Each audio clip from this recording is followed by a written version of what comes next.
Well, well, well. Hello, day 75. Wow. We finally reached one of those days. Oh, okay, hold on. Good thing I have this right next to me. I am collecting cat hairs everywhere. It's a little bit more than usual, so I'm gonna take care of business real quick. I should have done that before. Christ. Oh my god. I need one of these. What do you call these? Lint rollers? I need a lint roller that is infinite. I absolutely hate... This is how lazy I am. I hate the process of having to find the freaking edge and I scratch through it. And then... see, struggling. God, I hate this process. Just give me an infinite roll of lint rolling thing. I'm a Bob. Welcome, guys. Day 75. Appreciate you guys being here. BC, I have already given you 300 PPs off the top.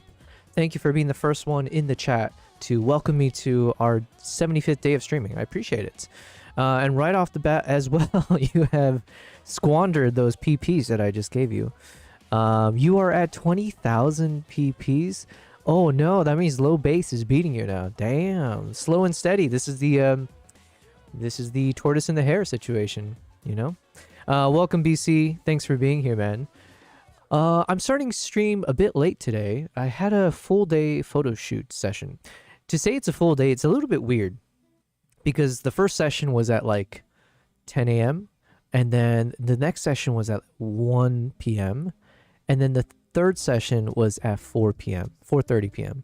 However, to get between there's like a big conference event going on in Dubai right now. And so the traffic was a nightmare. So going between events takes up so much time.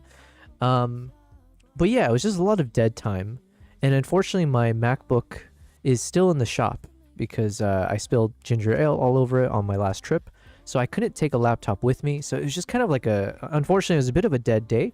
But it's not really unfortunate because we got paid money, right? So I got paid to do fairly straightforward photos. I will say, if you're like me, I do hope I can instill some of my learnings to people. If you are someone in corporate and you're thinking about getting into like photography, but you don't know what kind of gig you want to do on the freelance side of things that will help pay the bills while still allowing you the freedom, the time to work on other things. Corporate events could be an area to consider. If you have some tie-ups with companies, if you work for a company right now and you're like, hey, I'm leaving the company now, but can we still keep in touch? If you're hosting an event or you're doing a conference thing, reach out to me if you need a photographer. Because companies tend to pay a lot more, right? It's like not their money is kind of how they think of it. Oh. Oh, you are amazing, and I thank you for your desire to It's not going to make it to the end. entertain and educate us each day you stream. Can you imagine if her voice just speeds up and turns into Eminem just to get to the rest of the sentence? Yo, thank you, man. Wow, such a heartfelt message. You said, you're amazing. I thank you for your desire to stream. You entertain and educate us each day you stream, and I don't think the community says thank you enough, so thank you, good sir. Well, it is cool to say community. Okay, we do have a community here, but, you know, when I hear the word community, I just assume like a big-ass thing. Not to say ours is tiny, but... You know, we have people hop in and out occasionally, so we're still early days to say we have a fully established, unbreakable community. And to make that possible, it does require me to stream as much as possible, obviously. I have to, you know, in some ways, I guess I would be the heartbeat of keeping this alive. But yes, I do appreciate you saying that. And...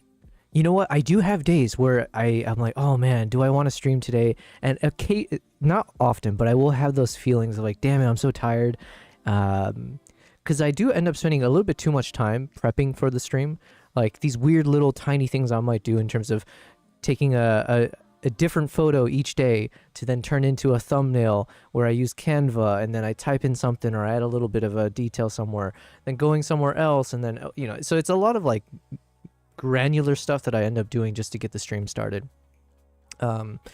But yeah, listen, man, stuff like what you said, it does encourage me to continue doing this. I'm super, whenever I chat with my friends back home or just like in like my close friends, I keep like scratching my head when I tell them like, man, I don't understand.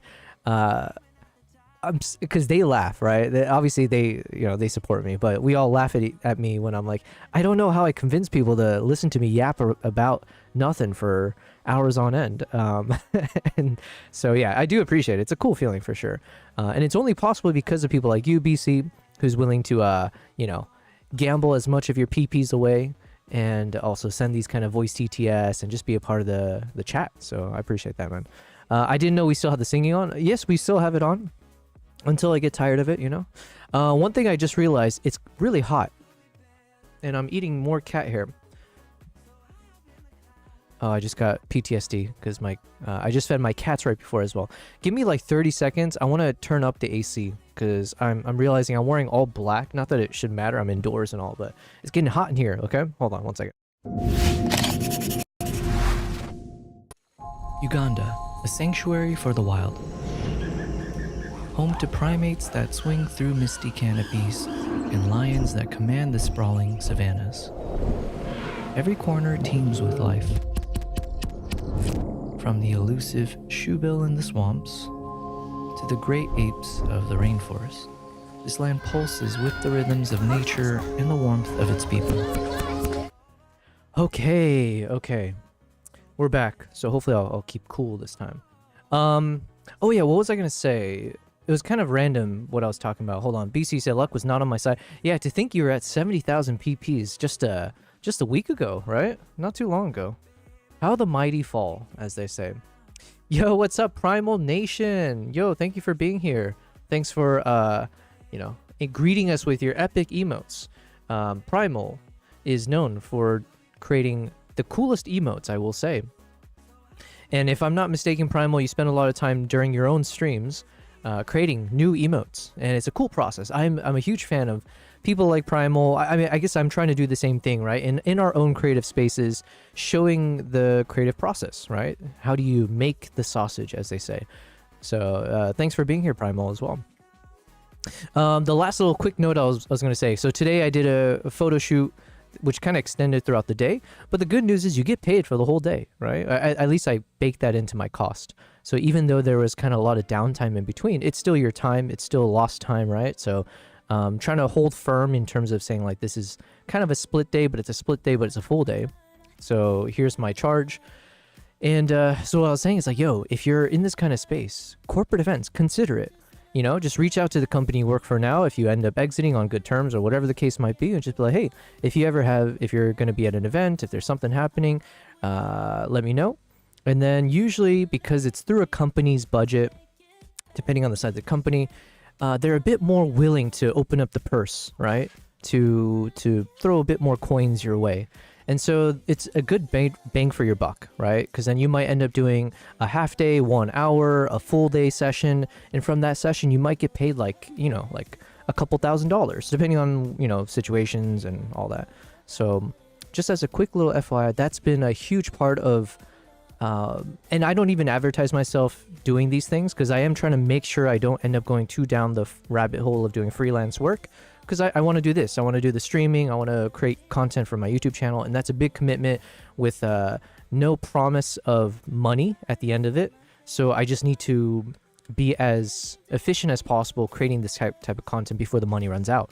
So yeah, anyways, this I'm always happy to go into a little bit of like the finances of like, what is it like, you know, exiting corporate and trying to make streaming work as a new streamer and all that fun stuff. BC said, I volunteer my skills. Hold on one second. Let me put this fan a little bit farther away from me. I volunteer my skills / services when they need to help the media team. It is Baptism Sunday this weekend. Should be a fun day. Is it baptism? I don't know. Is it like a Catholic thing? Nice. I think. Is that a nice thing? I have no idea. But I guess enjoy. Oh, do you take photos of people's baptisms? Although that would be a kind of a cool niche, right? Because I'm just going to open up this thing as we get ready to start today.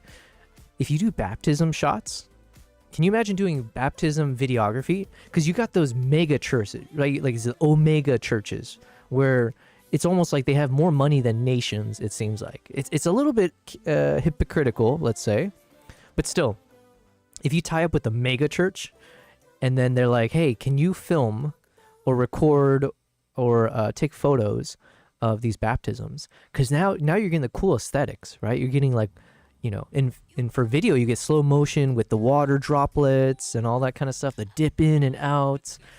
Okay, I don't know where I'm going with this. You missed the first message. Oh shoot, I did miss it. You said, "Oh, what's up, Troy? Hello, hello. Welcome to day 75. We're gonna have a fun stream today. We always do, right?" BC says, "I'm doing photography this weekend at my church." Gotcha, gotcha. Is it an Omega church? Do they have a unlimited bank account? Do they turn prayers into money as Jesus turned water into wine? If so, you should be like, "F you, pay me." Don't say that though, obviously. Okay, well, enjoy. It sounds like it's a charitable thing, so God bless you for doing God's work, as they say. But yeah, enjoy. It's a small church. Nice. Small is the way to go, man. That's what she said. Okay, so today's stream is going to be fun, like I said. It is a little bit late. Thanks for being here, guys. Appreciate it. What's up, Troy? Happy... Oh, it's not even the weekend. Happy Thursday, I guess. I don't know if anything fun's happening for you guys. BC, good luck. I see you've dipped to below 18,000 now. So let's start off the day with a little bit of a heist. How about that? So let me do a heist for 75 PPs to commemorate today's day of 75th day of streaming. Yo, we're 3/4 of the way there. I don't know what's going to happen when we do 100. When we hit day 100 of streaming, I don't really have much fun stuff to give to you guys, but maybe I'll let my hair down. I'll stream and I'll let you guys see how long my hair is, and we'll just stream with the hair down. How about that? And then eventually, when we hit like day, I don't know, 500, I don't know, whatever a good number is, or if we actually end up doing well, if we actually are successful on Twitch, if we become a Twitch partner, then I'll shave my head on stream. How about that? Or I'll go to my barber and then we'll get this noggin shaved off. Or maybe I should donate it. My hair's not like super long, but it does go to the shoulders at least. Yeah, that's what we'll do. We'll do that for fun. Primal, you said, sent a progress shot for the color on my pumpkin design. Oh, hells yeah. Let's check it out. BC said, ! Cancel. Oh, you want to duel me? Oh, I didn't see that. Is it too late? Oh, no. I think we still have time. I accept. Troy says, it's my weekend heading to Seattle for some landscape goodness. Oh, man, I'm jealous. That Pacific Northwest drive. It is definitely, if there's one thing that I'm very proud about my country of the US of A, it's all the national parks. Not that I've frequented most of them, just a handful. But, you know, we have a good reputation for beautiful national parks and our highways, right? Doing that nice drive along the coast, or what's the one, the Route 66 or something like that, which cuts across the country. I think that's one of the greatest things about America, North America, whatever. So enjoy that drive. Landscape, I am jealous. Okay, let's check out the Discord. And if anyone wants to join the Discord, !Discord. I missed a few things here.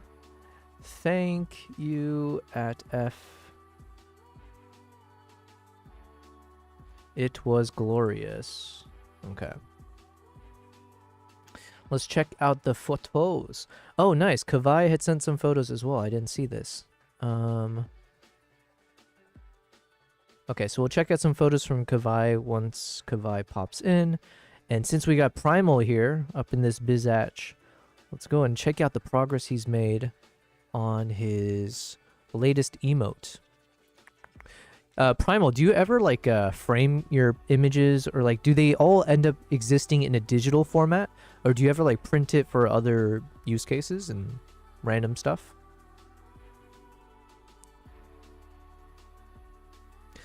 All right, just in time for Halloween. Oh wait, when is Halloween? Is that the last day? Oh my god, I just got a heart attack. I have to do my taxes, guys. I need to freaking do my taxes from last year. Thankfully, because I live abroad, they do give an extension.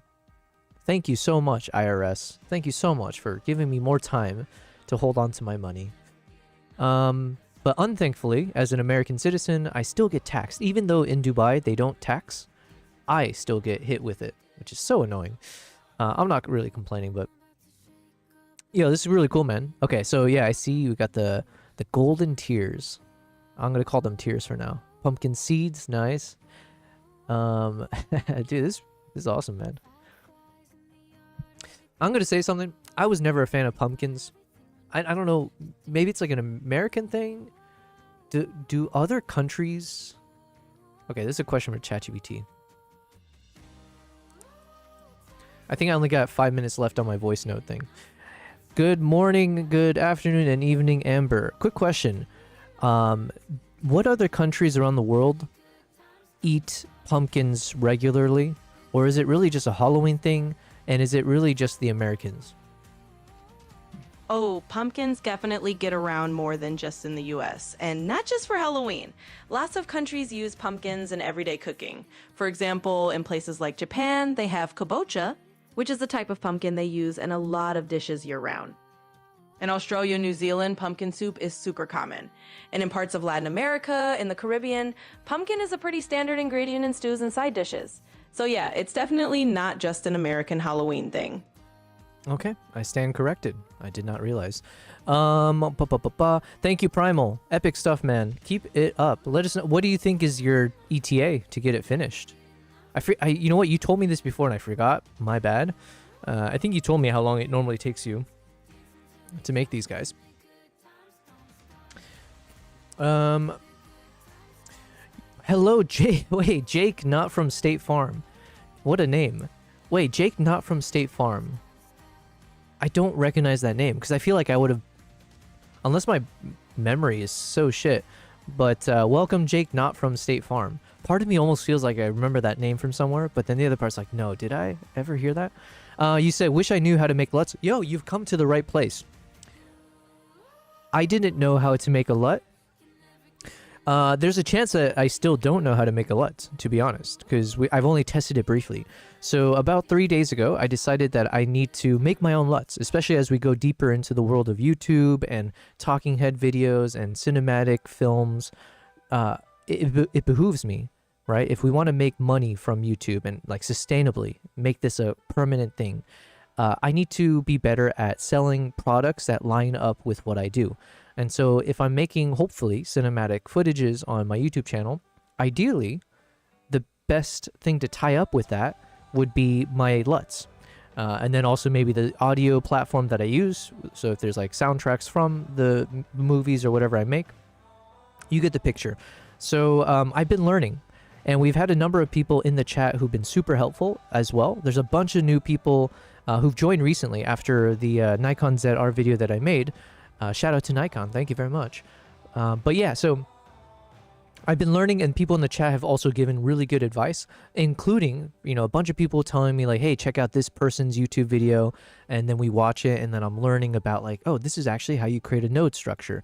All right, here's the actual steps you need to take. And so I've been taking notes as well. So hopefully, Jake, not from State Farm, you will also see, I'm trying to share my notes here as well.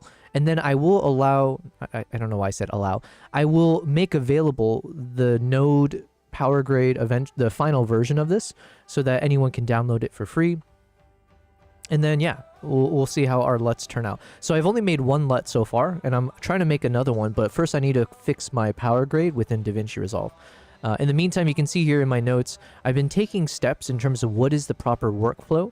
In terms of like, how do you go from the color correction phase? Like, do you adjust the exposures first? Do you do the white balance first? When do you get into like different elements? So I've been watching a bunch of YouTube videos, taking notes, and then hopefully that means we're going to create something that is approved by pro colorists. That'll be the goal. Jake says he's new here. Well, thank you very much for being here. I appreciate it. If you are here because of maybe one of my YouTube videos popped up and you watched it, well, thank you to YouTube it sounds like the algorithm is working. If you watched from the Nikon ZR stuff, well, thank you again for, you know, your curiosity. Hopefully I can entertain you on the stream. I do stream every day. I started streaming about 3 months ago. This is day 75 of my stream. I do try to stream every day if possible. For instance, before I had to take a break because of this Nikon ZR project, we ended up streaming 46 days in a row. Never missed a day, and that was super fun for me. And usually I stream about like 7 to 8 hours during that time period. Now I've shifted down a little bit to like 5 to 7 hours per day. But it's a super fun journey for me. I appreciate you being part of it. Troy says, thanks, man. Hoping for some good fall colors. Hells yeah. My gambling problem strikes again. Troy, at least you're not as bad as BC right now. Oh, wait, hold on. Unless you're talking about real life gambling problems. Oh, no, you did gamble it in the chat. Hey, sometimes you got to go big. You asked, do you get paid from a U.S. company? What was that in reference to? Oh, for like the corporate event stuff? No, I mean, it's like multinational, like global, like international companies. But then I have like a U.S. Stripe account. So then I can also accept payments, like credit card payments, P cards, things like that. And then obviously I have my bank account for like bank transfers with clients. Hello, Daytor. Hey, everyone. Thanks for being here, Daytor. Guten Abend. Although, actually, no, it's about evening time. So I still I forget how to say good evening in German. But thanks for being here. BC says, I need to find a way to make some money as I have a $3,400 flight to take in July. Where are you going? Antarctica? To space? What costs you $3,400? Are you doing first class? Damn. Troy, you said you mentioned taxes. Oh, and then what did you say? Do you get paid from a U.S. company? No, it's not like a W-2 or anything. It's just I have my income tax, right? So I still have to report my income, and then I have to like report my expenses and blah. It's just like such a everyone hates taxes, right? But I still have to submit it. Yeah. So I'm not looking forward to this tax cycle.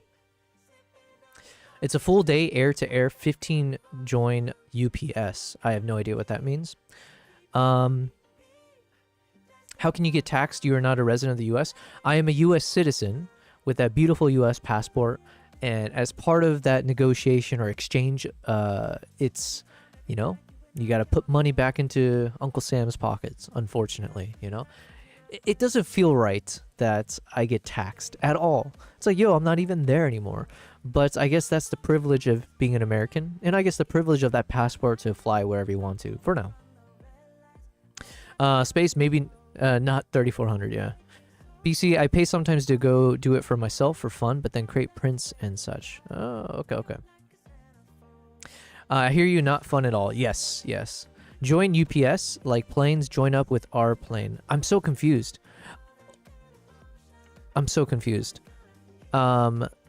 I know, BC, you're like everything about the, what do you call it? Aerospace? Aeronautics? I don't know. But are you saying like you're flying with an actual UPS plane? I'm so lost.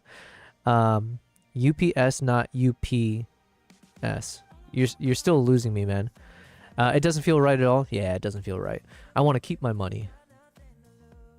Okay, so as BC clarifies to me what he meant he's going to be doing, something about a full day air-to-air 15 join ups, as in UPS like commercial UP ups.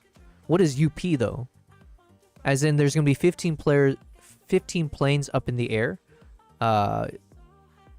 in your day job today.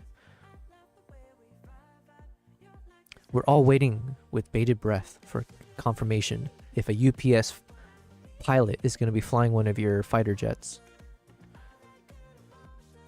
I need to understand this. Get up, go up, meet up, join up. Yo, you're talking code right now. Okay. So, I am back on DaVinci. I did just update. There's a new firmware. I'm not sure what comes with it. I downloaded Colin Kelly's video. So Jake, not from State Farm, if you are interested in making LUTs, Colin Kelly is an excellent source of knowledge. He's been shouted out by a number of people in my chat, just all independently. They all know Colin Kelly. So I decided to watch a bunch of videos, including some of Colin Kelly's. And I'm watching currently a video where he breaks down his node structure. aka the power grades in DaVinci. And so you can see my power grade is quite different from how he has his setup. And he's a professional, right? Like he's apparently like well known in the space. So you shouldn't take what I do as gospel. And also, I'm fairly new. I'm just like a year and a half into understanding video editing. So with that in mind, I'm looking at my beautiful node tree, and I look at how simple his looks. So we're going to make some corrections. I've downloaded his free CNC node. I don't know what CNC stands for, but I do have it downloaded now. It's loaded into DaVinci. So I'm going to start from scratch. We're going to leverage his node structure, and then I will layer on top a bunch of the other nodes that I think is still worth keeping as per my workflow. And then hopefully by the end of this, we will have our final product, if you will, which this becomes our template. So every time I'm editing videos going forward, I just load up this power grade, and then we work straight from that. So that's our hope. And then we'll see if we can end up creating some really cool LUTs. So I was saying that the first LUT that we created, where art thou? I made it using one of these chimp tunnel shots. So this is from my recent travel to Uganda. There was a really cool experience. So when Nikon reached out to me about if I was interested in testing out their new camera before the announcement, obviously I wasn't going to say no. And so then I pitched in terms of like, okay, I think here's a concept. I would like to go to Uganda.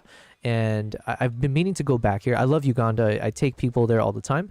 I believe I'm going to be taking a group in April. I have a few people who've already said they're interested, so I just need to get money from them, deposits and all that fun stuff. Anyways, so there's an island in Uganda where there are 55 rescued chimpanzees. It's part of an organization that was founded by Jane Goodall Institute, as well as a few other entities. And so, yeah, it's a really positive, what would you call it? Like a charitable efforts. It's a very noble cause, right? And so they've been raising or rescued and like, keeping these guys, mentally recovered and like healing them mentally and physically, and seeing if they can also reintroduce them into the wild. Although apparently that's very challenging. So I got to spend about 3 days filming everything, including these really cool shots here. As they're returning back to, they have these like sleeping facilities that that's been designed for these guys. So 95% of the island is cordoned off for the chimps. So it's just like it's a forest that's been reforested by nature, and the chimps get to run around in it, doing whatever they want.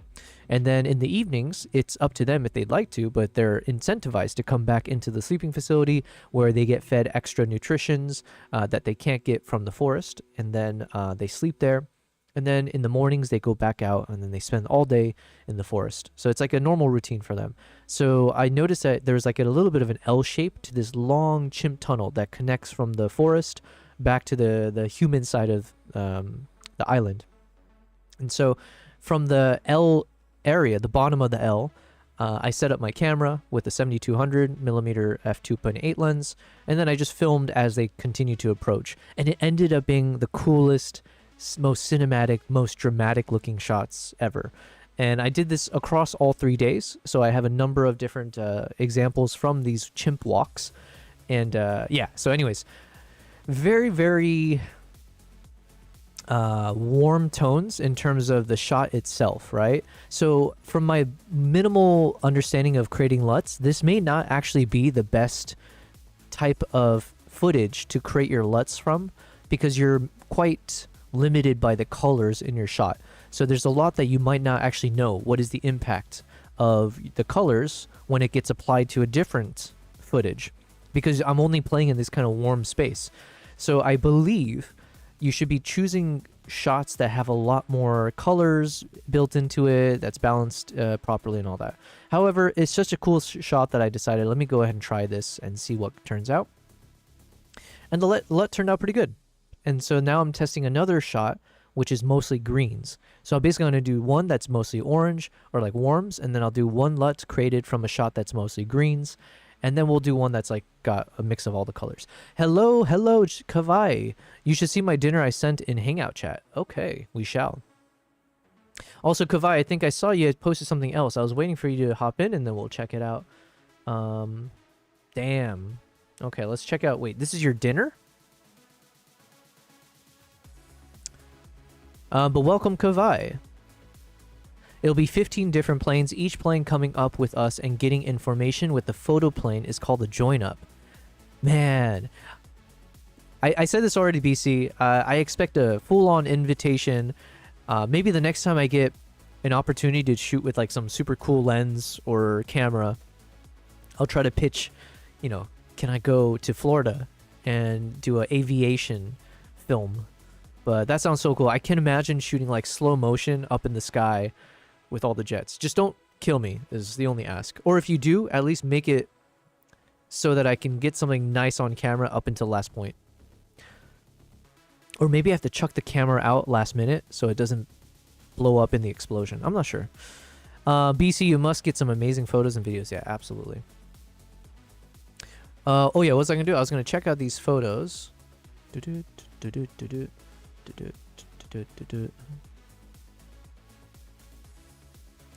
Kavai, you're saying this is your dinner. You made homemade chips cooked in homemade beef tallow? Yo. I can't watch these videos though on stream. That looks really good, man. Because I have to like download the video and then it gets put somewhere else and I gotta find it. It's so annoying. I don't know. I need to figure out, is there like a plugin or some way if someone sends a video in Discord that I can show it on the screen without showing my entire Discord and stuff, you know? And then Kavai, I believe you had sent a bunch of photos as well. So let's check this out. You said, shot a few years ago when I hadn't learned to shoot RAW or edit yet, but somehow all right images from a Canon 200mm lens. Okay, let's check this out. And thank you for sharing photos. I always encourage that. It's really cool. Obviously, I want to build out an epic Discord community of people supporting each other, sharing cool photos, giving advice, that kind of stuff. Nice. So you said this is a few years ago. You didn't know even about shooting RAW or editing yet. Dude, that's pretty good. Canon 200, yo, nice. Look at that bokeh. What did we learn yesterday? Who was it? Low Base was teaching us that the shape of the bokeh depends on the number of blades in your lens. Something like that. Very cool shot. Very cool. Butterflies are some of the coolest to shoot. Like in the wild especially, it's like so hard to capture them. You know what I mean? Screen share in OBS, Kavai, you said? Okay, I'll have to look into this. BC said, it's going to cost me $3,400 for one day. Cost covers fuel and all of the photo planes. Oh, but then don't they pay you? Or BC, I'm confused. Or do you make a business out of this where people will pay you to then go fly up so that they can take photos? Kavai says, thanks. He had the same bokeh shapes. Gotcha. Yeah, it's like an octagonal style. Very cool. The way the butterfly is positioned here, it looks like it's sunbathing, or it's like doing a speech to the masses. It's like, listen, hear ye, hear ye. I like it. Yo, adorable. That's pretty impressive that you got this shot, because you can clearly see there's so much foliage, right? So to be able to kind of like make your camera peek in and see this guy, it's really good.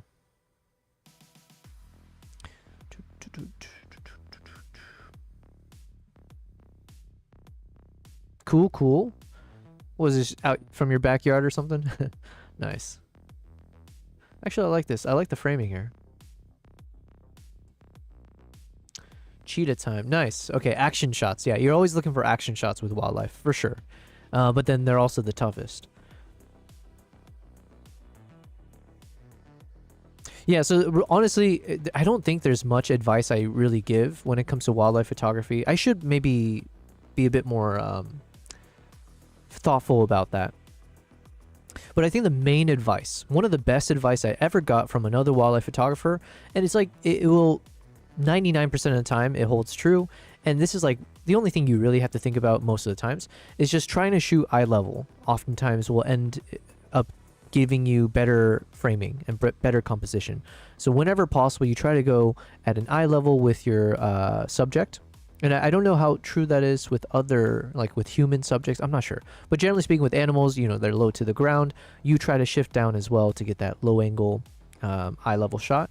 And then the reason why it's so nice is that it helps you separate the subject from the background. Because like for instance here, when you're shooting from top down and you're pointing the camera at a angle pointing to the ground, right behind the cheetah is the ground, and the ground is pretty close to the cheetah's face. Hence the ground might have a bit more texture because it's a little bit sharp because it's close to the focal, or like whatever your aperture settings are, it might be caught inside of the sharp range.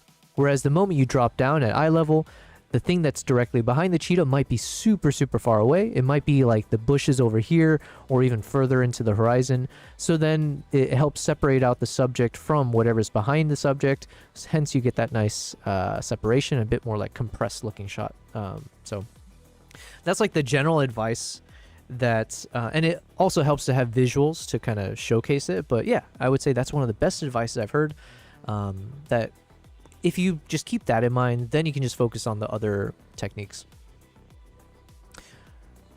Nice. And the overhead. Yo, potatoes are like my Achilles heel. Hot Cheetos, any of the kettle cook stuff, Ruffles. I've been, craving Ruffles for a while. These kind of waffle fries. Oh, yeah. Hells yeah. Now we're talking. Man, homemade? Good on you. Damn. Well, thank you for sharing those epic shots of your food and animals and so on. I'm working on that. At the same point, I do this for myself mainly. I'm working to set up a print shop though. Nice, nice. Christian send Dyer Park for the exotic animals. It was so tough to do the last shot. Christian send Dyer Park. Gotcha. Well, hopefully, guys, in the future, I can take you guys with me to national parks to see the exotic animals. And the way I'll do that is through the IRL streaming. So I need to have a chat with a few people, figure out the tech situation. Hopefully, by the time I do this, I'll be a much better streamer. Hopefully, we'll make real money from these things. But then, yeah, if we can do some IRL streams where we hook up the African Jeep safaris with a, like my camera or an iPhone or an action camera on the back side or on the front side, and then Starlink hooked up to the Jeep, boom, get internet connection. You guys see what's happening. When that elephant charges us, you'll get back row seats because I'll put you guys in the back. I'll be in the front row. What else will we do? Oh, and then if I can figure out using the Meta Ray-Ban glasses, that'd be, I don't know. Do the Ray-Ban Meta shoot live streams? I'm assuming they do, right? Because didn't they show it live on the Meta conference thing? Or was that just specifically for the event? I'm not sure. But yeah, if I can do a live stream using the Meta glasses while I'm shooting, so you'll get like a point of view of me looking at the camera, looking through the viewfinder, whatever else, but then I can switch over to the camera behind me that shows a nice little environmental shot. You see the big ass elephant, or if the cheetah hops up onto the Jeep. All right, I'm spending a lot of time just describing these things, but I'm having fun with it. But yeah, we do hope to do that in the future, so we'll see.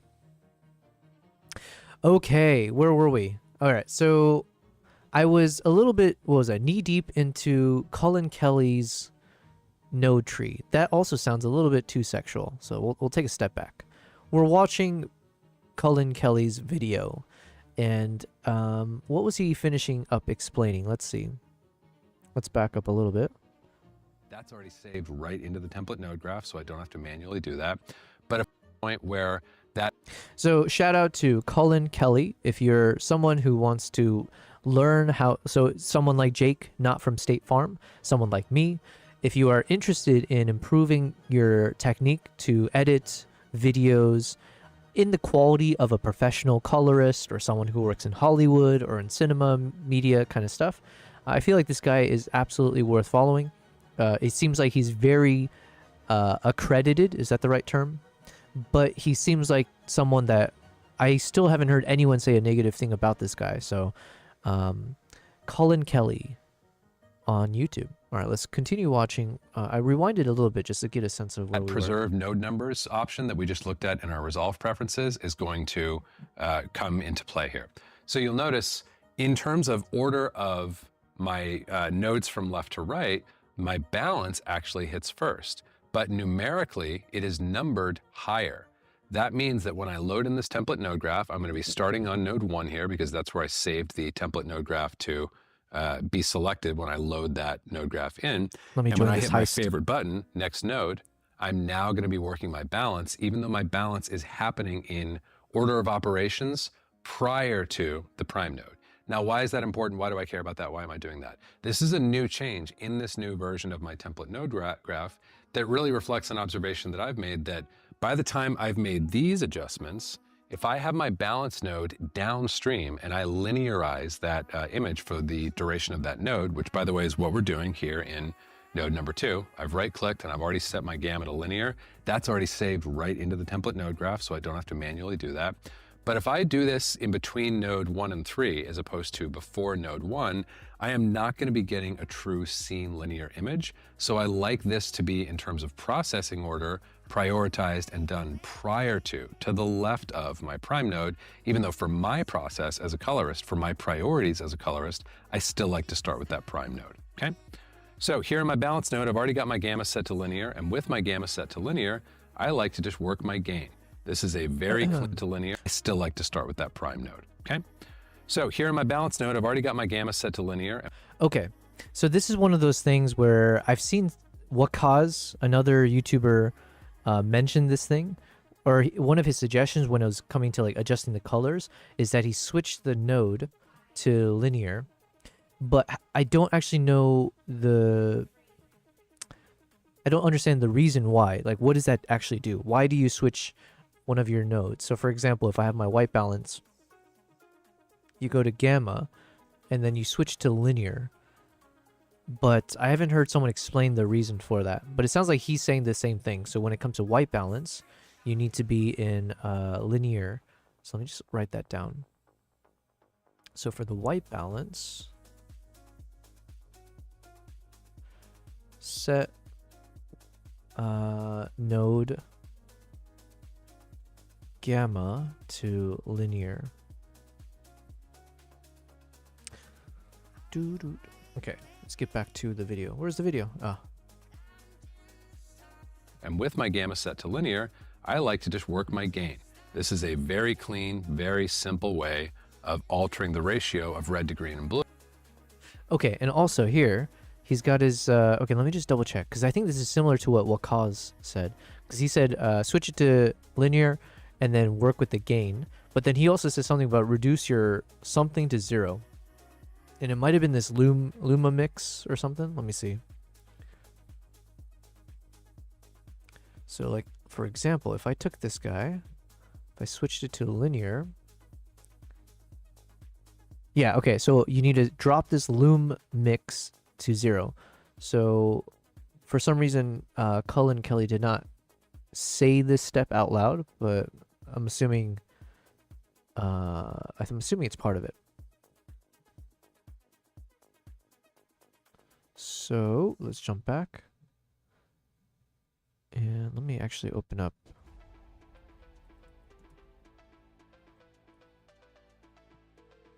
So set node gamma to linear, loom mix to 0. Blue in the domain of. Oh, and then work with gain. Wait, what is he working with exactly? Okay, so he's using the color wheel.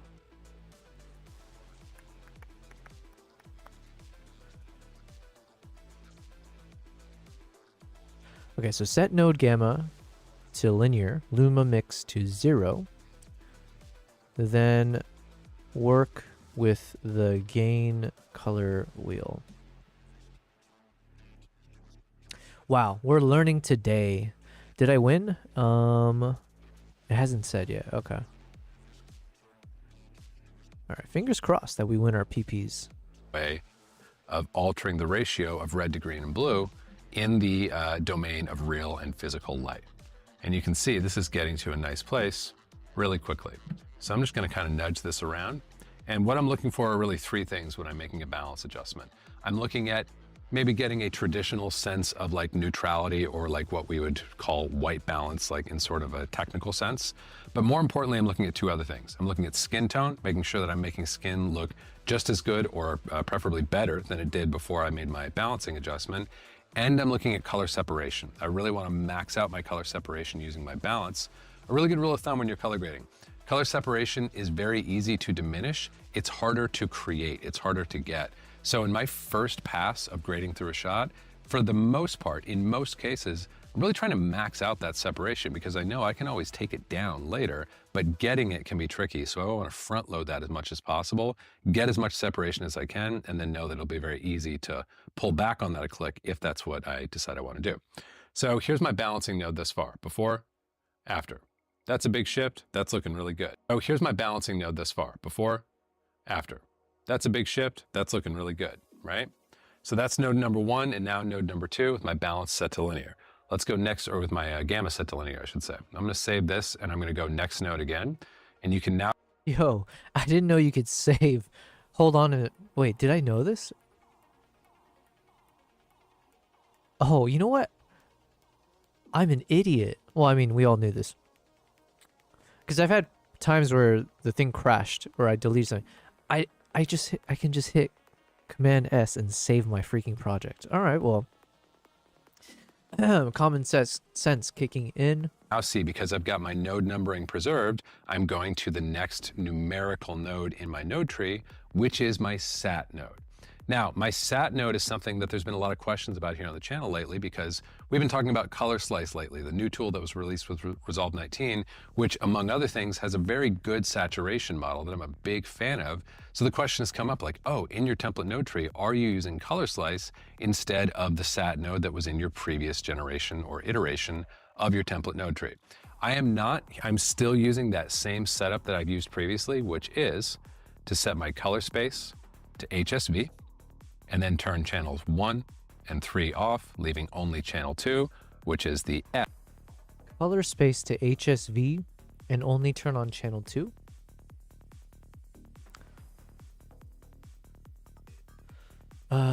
Set color nodes color space to HSV. Turn on only channel 2.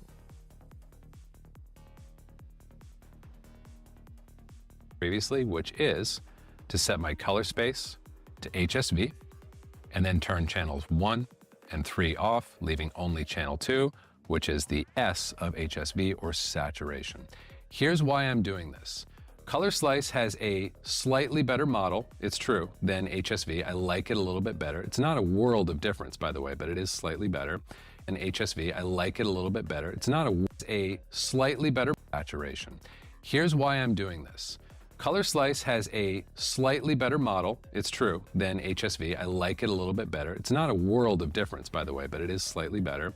And Color Slice allows me more control over the saturation for particular hues, for say our cyans, for example, which we're going to look at in just a second here. But what it doesn't do is allow me to shape my saturation curve with the same degree of control that I have doing things here in this HSV node that I've just created. So my go-to here, once I'm in this node. Okay, so because I have some nodes already for like controlling saturation, and we do have some DCTL that I've purchased in the past, which has held up pretty well as a saturation tool. So I don't want to lose it. I think I still have a place for it as a node, but now it sounds like maybe I need to create one node where we replicate what Colin's saying, and we'll call it, I guess, like the HSV saturation. So we'll say like sat, maybe it'll be, I'm just going to write it now for future, sat HSV. And then my main thing is I need to figure out, does he do this in the color correction phase, or is this something he does once he's in the color grading mode? Which is still something I feel like everyone doesn't seem to do it this way, so I'm like wondering if I'm doing it wrong. But it seems like everyone just kind of combines the color correction and color grading inside of the same nodes sometimes. Whereas like in my mind, I'm trying to think of it as like, I just want to do the balancing and finding the, yeah, like trying to do the balanced color corrections in all one setting, one area of my workflow, such that any node I use and create after the fact should be when I am doing the layers on top of the base foundation. But yeah, maybe we'll get to it. I'm not sure. We shall see. We shall see.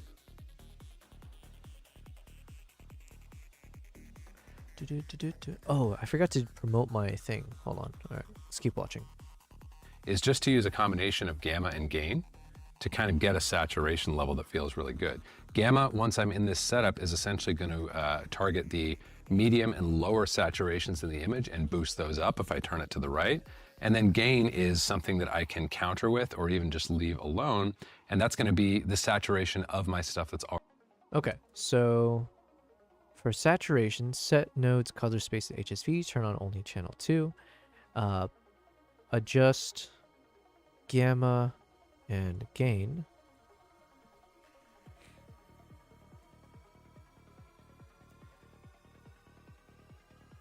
Let's say, I don't know if these are the right terms, so we'll say like mid tones and gain, counterbalance the gamma adjustments. Already very saturated. So between these two, I can very easily control a simple saturation curve. Or if I feel like it's merited, I can even go over here to my custom curves and do a full-on shaped saturation curve if I really want to finesse something for a particular shot. It's not usually necessary, especially if I'm working under a good look. By the way, before I go any further forward, I'm working color managed today, as I always do. We've already touched on like 2 or 3 things that are dependent on color management being full and properly set up. So if you don't have that set up, I'm working color managed today, as I always do. By the way, something for a particular shot. It's not usually necessary, especially if I'm working under a good look. By the way, before I go any further forward, I'm working color managed today, as I always do. We've already touched on like 2 or 3 things that are dependent on color management being full and properly set up. So if you don't have that set up, you're gonna run into problems. We've got lots of great videos here on the channel for how to set up your color management. So I'm not gonna... Damn it. Why doesn't he go through it here? Wait, what if I'm doing it all wrong? How do I check my color management? I have it on DaVinci Y RGB and DaVinci, yeah, so this stuff. All right, I guess this sounds like another video of his that I need to watch. But let's continue for now. Going to spend much time on that today. Just mentioned that we are operating within a color managed environment. Part of that color managed environment, if I look here at my timeline level, I've got my output transform, which is a resolve color space transform here. And then upstream of it, in node number 1 here, I have a custom look that I've built using my look development plugin Contour. So I'm grading underneath both of these pieces, all right? But what I was saying here back at the clip level is oftentimes if we are under a good look, which itself has a good saturation curve, we may not need to do much more than simply work our gamma and gain of this HSV node to get our saturations feeling really, really good. And I definitely feel like that's the case here. This is looking really nice to me, okay? Okay, next up here, let's talk about these 2 sets of... Okay, another thing I need to look into, because this is the, I think at least the second time he's mentioned this. In his color panel, he's got a timeline node versus the clip node. And it sounds like the timeline node, simple enough, is like you create some nodes which then applies to every clip at the timeline level versus at the individual level. But while I understand that, like in theory, in terms of practice of like how you end up using it or mixing between the two, that I'm not so familiar with. So look into editing using timeline nodes alongside clip nodes. Parallel mixers that I have here. So first things first, these are parallel mixers, not layer mixers. What's the difference between those two? The difference between those two is with a layer mixer, the bottommost layer always takes priority. So whatever is on the bottom, unless I'm using a non-standard composite mode or I've scaled back on my key output gain, unless I'm doing one of those things, the bottom is always going to be take higher priority over whatever is underneath it layer-wise. Everything's kind of... Wait, what? He was saying that the bottom layer takes precedent. Or did I miss that? The output gain, unless I'm doing one of those things, the bottom is always going to be take higher priority over whatever is underneath it layer-wise. Everything. Okay, he might have just misspoke then, maybe? Or, okay, so he's saying that anything is... So if you have a parallel mixer, whatever is whatever is at the bottom of the totem pole goes first, or takes precedent in terms of whatever edits you do, and then it kind of goes up the ladder, I think. It's kind of upside down in Resolve. So like if you're coming from an After Effects or a Photoshop background, bottom is top, if that makes sense. So node number 9 is highest visual priority. Node number 7 is lowest visual priority. That's with a layer mixer. With a parallel mixer, which is what I have here, each operation that I perform in each node of this parallel mixer has equal weight, with no priority being given to nodes based on where they're located in terms of their vertical position or their connection into the parallel mixer node here, okay? And this is actually a really handy thing for making secondary adjustments, especially ones that are gonna rely on things like qualification or even just masks that are being produced based on the hue of the incoming image or the luminance or whatever it might be. It can be really beneficial for any and all of those secondaries to feed from one common state of image and not to be strung together back to back, and as a result subject to one key breaking because we changed the adjustment that we made to our image in a node prior to that. So this is an instance where it makes good sense to use parallel nodes as opposed to a serial node, okay? But this is another point where my node numbering and my order from left to right, my sequence from left to right, are differing. So check this out. If I go back to my saturation node here, and then I hit my favorite button again for next node, I don't get taken over to this parallel node structure. I get taken over to this parallel node structure. So again, both of these are parallel, and they're parallel for a reason, because they are operations that I want to stack up and have all pull from one common state of image, and then have them all be applied at equal strength regardless of their vertical position here. But nodes 4 and 6 here, which I have as placeholders, this whole parallel stack, as a matter of fact, is dedicated to power windows, because that's what I'm going to want to do very next after I set my primaries here. If you put me on a desert island, you are literally looking at the order of things that I would want to have the ability to adjust in order. Number 1 is always going to be my primary tonal stuff. Number 2, I would want to be able to balance. And as we're looking at this, I think I'm going to nudge this. Okay, we're getting somewhere. What's up, L? Hello, L. Welcome back to the stream. How was your, oh, gambling it all? Damn. Hey, listen, I respect you for that decision, okay? Actually, how many points do I have? Should I do the same? How was your, did you have a workshop, or you had like a concert thing? All right, you know what? I have 2 channels, right? I have my Twitch and my YouTube channel that has PPs. So let's go ahead. What the heck? Let's gamble it all. So I have at least 50-50 chance, right? Is that how it works? At least one of them should survive. Oh, one of them did. All right. What about the other one? So my Twitch now has 6,300 PPs. And wow, what a day. What a day. I won on both of them. All right. Sometimes you win.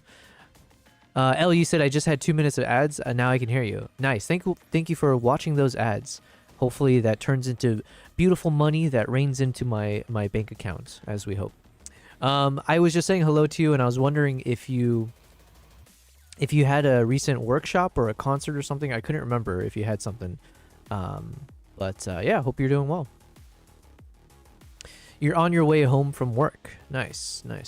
Well, thank you. Well, hopefully you're not watching me while you're driving, or if you are, do it very carefully. Today is my 3rd day. Is it the 3rd day? 3rd or 4th day of learning how to make LUTs. So in some ways, I assume it might be a fairly boring stream, but I do hope that people find some kind of entertainment or knowledge gain from it. I think this is a super important, like, I'm going to look back on this day and these days as like one of the most fundamental days of my growth as a videographer, filmmaker, etc. So you got to do the grunt work at some point. So I am spending time taking notes, and we are watching Cullen Kelly's video. It seems like he is universally touted as a professional and a master in his craft. And so he does a really good job of breaking things down. So I do appreciate that. So yeah, we're now learning the importance of power windows. And apparently, if he was on a desert island, he was saying this would be his order of his workflow. You said workshop went as shit as a first workshop can be expected, I assume is what you meant to say there. Hey, listen, every once in a while I see something motivational, and there's like someone I saw recently who's messaging or like saying something about like, hey, the number of times he messed up doing like client work, let's say, and how many times he had to apologize, give refunds, bite the bullets of just like doing a poor job at this or whatever it is. Not saying you did a poor job, but just it was very encouraging to hear this guy, giving a nice little speech about how just being honest and like having those kind of growing pains, or when you do mess up, can then turn into positive things in the future. And it's kind of nice to do it. It's just like, how do you deal with your mess ups, right? So I recently dealt with someone on Upwork, my video editor that was supposed to help me with my project. And without going into too much details, I felt that this guy messed up in a way that was a bit royally so, in a way that almost bordered on unethical, let's say. And I felt that part of the issue was the lack of honesty and the ability to recognize when you truly mess up in a way, and communicating that in the proper way. So I think just like, okay, I don't know where I'm going with this. You said someone left halfway through because they knew the basics and didn't want to stay through that. And like, don't take offense to that either. I almost like when I've done my workshops, I kind of like tune out a little bit from who I am. I don't know how to explain this. You run the workshop and I kind of turn off the part of the brain that can start panicking or overthinking. As someone who overthinks everything, when I do the workshop, the overthinking part of me shuts off. And the part of me that just wants to make sure everyone's having a good time and hopefully kind of going methodically through things and then riffing with the audience, right? Just like kind of being a clown at times, right? But doing it in an affable way where people don't feel like I don't know. But I can imagine that sucks to have anyone leave for any reason, right? But in part of my like corporate job in the past, I had to basically do presentations to clients from all over the world, really. And I would have to do this almost like on a daily or a weekly basis, where you're speaking to them for about an hour straight, and you're walking and talking, you're demonstrating things. Things can go wrong anytime, and it always does. And so thankfully that did train me a lot to kind of harden myself to seeing if people are getting bored or don't care or seem disagreeable. You just like harden yourself a little bit to that for sure, and it's necessary because you're going to run into that all the time when you do these things. We marketed it as getting you comfortable with the camera no matter the skill level, and getting some concert specific things mixed into it. Okay. Yeah, that's a good topic for sure. And the main thing you have to always keep in mind is people go to these things and they want knowledge. They want cheat sheets. They want shortcuts. It's almost like you need to have a slide where it has all the answers and they're all going to pause and take a photo of it. At the very least, they can walk away feeling like, oh, I got the settings, or I got this thing, or I got the 1, 2, 3 punch. And so the sooner you share that, the better, or space it out in a way so that they're constantly it feels like they're taking notes often because they're, you have those slides. So, but yeah, I would say, listen, man, the first of anything always ends up being pretty rough. It's just more a question of like, do you take it to heart in a bad way, or do you end up saying like, hey, you know what, F it, that was gonna happen anyways. And that one person left, but the others didn't, and now you'll take some notes about like things you can improve or whatever else. But yeah, you can't control. Sometimes people are assholes, man. You'll have people. It doesn't matter how great of a presentation, doesn't matter how great your material or anything. Someone's just having a bad day and decides to, dish it out to you. But anyways, sorry, L. I'm saying all these things as if you like completely failed. I have no idea. Hopefully I know you're probably being harsh on yourself, but I'm sure it went pretty fine. And welcome to the stream. Okay, so power windows. Away from yellow, maybe just a little bit, like so. Number 3 would be saturation. Number 4 and beyond would absolutely be power windows that allow me to shape the image and guide the eye where I want it to go, okay? Okay, so this is where I would assume a power window is more along the lines of like a color grading as opposed to color correction. But this is where maybe my limited knowledge is failing me yet again. Because like maybe power, it just depends. Like if you're doing power windows for like correcting your lighting, then could that be considered color grading? And then even if I do color grading with the power windows, do I really want to bring masks into a LUT? And is that even possible? And if I do, wouldn't that cause some issues? Because then it's like, depending on where you placed it, if it was image specific or frame specific, then it won't work from footage to footage. So these are questions I probably need to ask ChatGPT, but I don't know how many more minutes we got with our freaking voice mode. Let's see. And then Ellie said, on a side note, would you rather get a camera with $25 lens or pay $15 more and get a battery grip? I would say battery grip, because I feel like at this point you have way too many lenses. Okay, it sounds like you have all the lenses in the world. So then having something that's a bit more functional across any lens that you've got, right? Obviously you can get a bit more usage out of a battery grip, functional usage, let's say, right? Unless you happen to get a lens that ends up being the go-to lens for everything, I feel like the battery grip just ends up being useful more often. And it's cheaper, according to your comparison. Okay, Amber, I got another question for you. I'm working on building out my node tree, our little power grade. And as I'm taking notes about the proper structure and workflow as we go through our color correction and color grading flow, I'm watching some videos from someone named Cullen Kelly, who seems to be a master colorist. And so he's been giving his kind of setup of how he does his color correcting and potentially grading. I'm not sure. It seems like most of these people don't separate between color correction and grading, at least when it comes to the nodes. But he goes by the ordering of setting his primaries first, which includes like the contrast and the exposures. Then he goes through a step of setting the white balance and the look of the shot. And then the third thing he does is around saturation. So then, adjusting the saturation levels. And then he goes into, bear with me here as I'm remembering what he said. Oh, so now he's going into power windows. And so he was mentioning how he has a few nodes in a kind of like a parallel structure to create some power windows. Now, my question after all of that is, when I'm creating my LUTs, I'm trying to figure out, is it best practice to include power window nodes inside of your LUTs? Or does it usually break apart because the power windows are usually frame specific or image specific or video specific, and it may not necessarily extend to other shots on a, so yeah, help me figure that out. And also, are you able to export LUTs including power windows and other types of masking tools?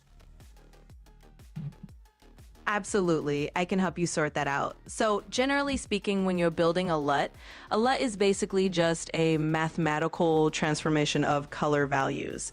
It's more about color and tone, and it doesn't actually include things like power windows or other shape-based masks that you might use in your grading process.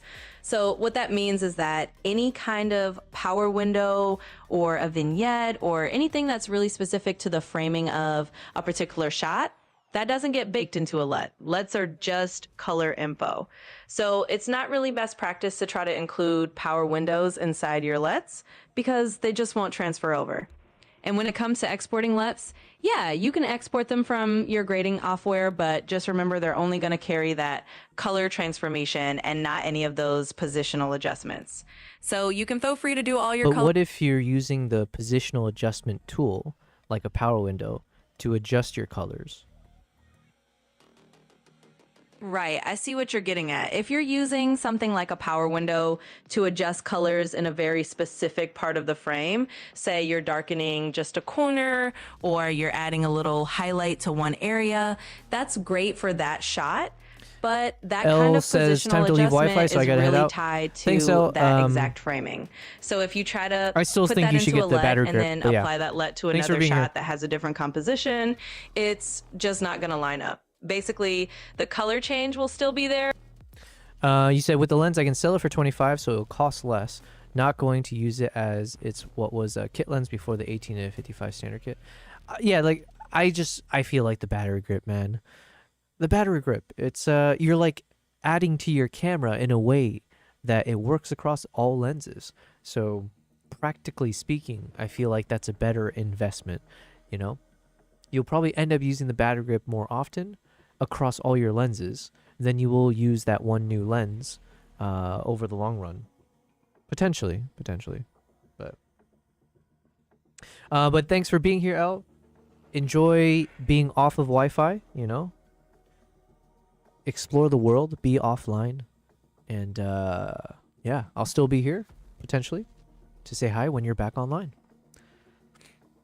Okay, so according to Amber, it sounds like these power windows don't really carry into LUTs. So then my question is, where do I place these power windows in my node tree? Okay, so continuing with the conversation about building the proper node power grade structure. I have a bunch of nodes to start with around color correction nodes. And this goes across the, exposure curves, the primaries, as well as the white balance and saturation.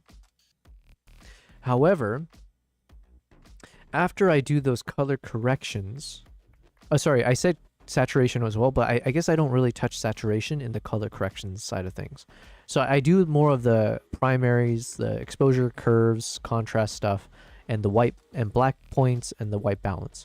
And so then after I do all that, then I shift to the color grading nodes, and that's where I might have nodes going back into the contrast and the curves and exposure, just whatever I want to play with in the exposure space and the contrast and all that kind of stuff, after it's been properly balanced. And then I have nodes for color stuff, like the saturation, desaturation, density, and hues. However, as I'm watching Colin Kelly's video, he now has these power windows that he usually likes to work with. Where would I place, if I were to create nodes, just like he is, for power windows, where within my node structure, my node workflow, would I want to include these power windows? Should it be before the conversion back into Rec 709, which I believe that's how Colin Kelly does it, so I would presume that's what I should do as well. But then should that be after all of the saturation related things and the color adjustment things that I have, or before? What's up, King Kruk? Absolutely. Let's And break I that am down a little chosen. bit. So you've got your node I'll structure answer in and a you've second. got this nice logical flow going. You start with your basic color corrections. You're handling your contrast, your exposure, your white balance, all that stuff. And then you move into your color grading, where you might do more creative tweaks, your hues, your saturation, things like that. Now, in terms of where you put the power windows, you're on the right track. Usually you want to do that after you've done your primary balancing. So once you've got your image kind of neutralized and everything is in a good baseline, that's a great time to introduce your power windows. And yes, typically you do that before you do your final output transform to Rec 709. So it's kind of in that sweet spot after your initial corrections, but before you finalize your color grading and your final output. In other words, yes, you do your power windows in that middle stage where you're still working in the grading space, but you haven't locked down your final look yet. That way, all those positional adjustments will be applied to the image before it gets converted into that final color space.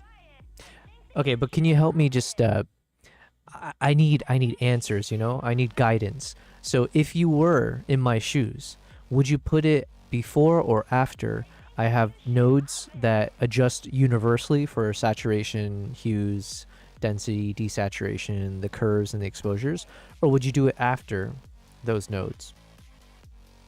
Absolutely. Let me just give you a nice straightforward answer. So if I were in your shoes, I would put the power windows right after you've done the basic corrections and before Oh, you know what? I'm gonna do it after. I asked her, and I'm just doing my own thing because I think that's what Colin Kelly does, anyways, right?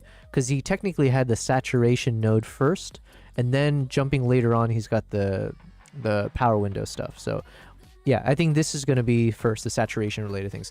Hello, I am Chosen, and what's up, King Kruk? Welcome back. Kruk says, "Good evening, Joe Bell. The 400mm 2.8 is on sale right now." Oh shoot, what does that mean? Actually, that could be a big deal, you know, because it's so expensive that if it's like 10% off, that's a big ass whopping discount. So you should get it. But King Kruk, before you decide to purchase that 400 2.8, consider spending $15,000 on my stream. Okay, just saying. I'm putting it out there, right? Let the universe decide, if you will. But it's comparable in value, some would say. Welcome back to the stream. I am Chosen says, "I'm new to videography. I want to do weddings. Do you recommend the ZR and which zoom lens?" So while I have... Okay, so firstly, thank you, I am Chosen 242, for being on the stream. I believe you are new to the stream, so I appreciate your presence here and for being in the chat. And for... Hopefully, it sounds like you might have watched my Nikon ZR video, and that's how why you're asking about that. So if so, thank you for also watching my videos and on the YouTube side. To your question, my caveat first is that I've never done weddings, right? So I'm not a wedding photographer. Also, another caveat is that I'm fairly new to the video world. I'm about 2 years into doing like a lot of video editing. I'm about 1.5 years into opening up my first YouTube channel and like trying to post on there. So just keep all of that in mind, where there are much more experienced people than me. But I will say that the Nikon ZR, I feel like it's perfect for wedding shooters. I think I said that in my review video as well. It's really good for like run and gun style people, travel shooters like myself. If you are small team, like a small crew, so then, yeah, for like weddings, for documentaries, the travel related stuff, I think this is a really good camera for that because it's very nimble, right? It's got the big ass screen. It's got the nice color science. It's cheap. Okay, it's not cheap. It's less expensive than a lot of the competing cinema cameras. So off of that alone, that might be worth it. So especially, and also you said you're new to videography, and that's one of the key selling points that I mentioned about the ZR is that they make it simple for someone that's new to videography like me. Okay, maybe I'm not new to videography, but I'm new to the art of like professional filmmaking. Trying to not just do a diary vlog, but like something that clients pay for, something that goes on a big screen that feels like a film. So as someone fairly new in that space, shooting with this camera felt like a cheat code for me, where it felt like how someone will film with an iPhone or take photos with an iPhone, and obviously that's way easier, more intuitive than shooting with the big ass camera. And so it's a bit of a cheat code in that sense. But in this case, it's a cheat code with the camera, but it's also the quality is super amazing. So you're shooting at 6K 60 frames, 4K 120, HD 240 frames. You're getting that red raw color science in there. You got that beautiful 4-inch monitor screen. So then you don't actually need to have like an external monitor, which is super heavy. And, you know, you might need a gimbal because of how heavy everything is and extra battery and everything else. Now you can do the weddings either just handheld or even if you end up with a gimbal, it's just much lighter. So I think it's worth it. That was my long-winded answer, but I do recommend it. And then you asked about the zoom lens. I couldn't tell you for weddings what would be considered like a proper... I would assume for weddings you want something that can go very wide, but then can also punch in close for, you know, when they're far away and as they come to you. So something like a 24-70 would probably be a good zoom length, because obviously at 24 you get a fairly decent wide angle shot, and then at 70 you're punched in quite decently. And then if you shoot at 6K, then you can crop a bit more. So then it can cheat a little bit higher. So then you can be a bit further away, shoot at 6K when needed. So even at that 70mm focal length, you can extend it a little bit without losing resolution, let's say. There's also the 28-135 power zoom lens that Nikon had released. And I did a little bit of testing with it, and it was really nice. I just ended up using all the primes because I had the prime lenses. But the 28 to 135 could actually be a nice length, or a nice focal length for weddings as well. And it's an f4, but I'm assuming most weddings will be in bright lights or like in controlled environments or outdoors. So shooting at f4 is probably decent, right? I don't think you'll need to bump it up too much for like film stuff. I could be wrong. But as far as a zoom lens, I feel like either a 24 to 70 or the 28 to 135 could be nice. 24 to 70 f2.8. Yeah, but that's my 2 cents without ever having done weddings, so just grain of salt trickled everywhere. But thank you for asking the question. Hopefully you found something useful in that. King, you asked, how did you decide on the 400 over the 600? Just because the 400 ended up being something I had more practice with. So I had done a few wildlife trips prior to that decision, and I had been introduced to shooting with the 400, and I did feel, even at times with the 400, you would sometimes feel like it was cropped in a little bit too much for like the African jeep safaris that I would go on. So for like the African safaris, I felt that 600 sometimes might not be good enough, because like imagine a lion is walking towards you, or a cheetah is walking towards the jeep, or you have an elephant, right, or big subjects. So then with the 600, sometimes I felt that it would punch in a little too much, whereas when you're shooting with like a Nikon Z9, you've got the megapixels, you've got the nice sensors, you can always shoot at 8K if you need to for video, but then at least for photos you can always crop in. So I would rather have a focal length that requires me to crop in sometimes to get a good shot, and maybe you lose a bit of resolution from that, but it's still usable, versus having a focal length where all of a sudden you're only getting the best shots when the subject is super far away.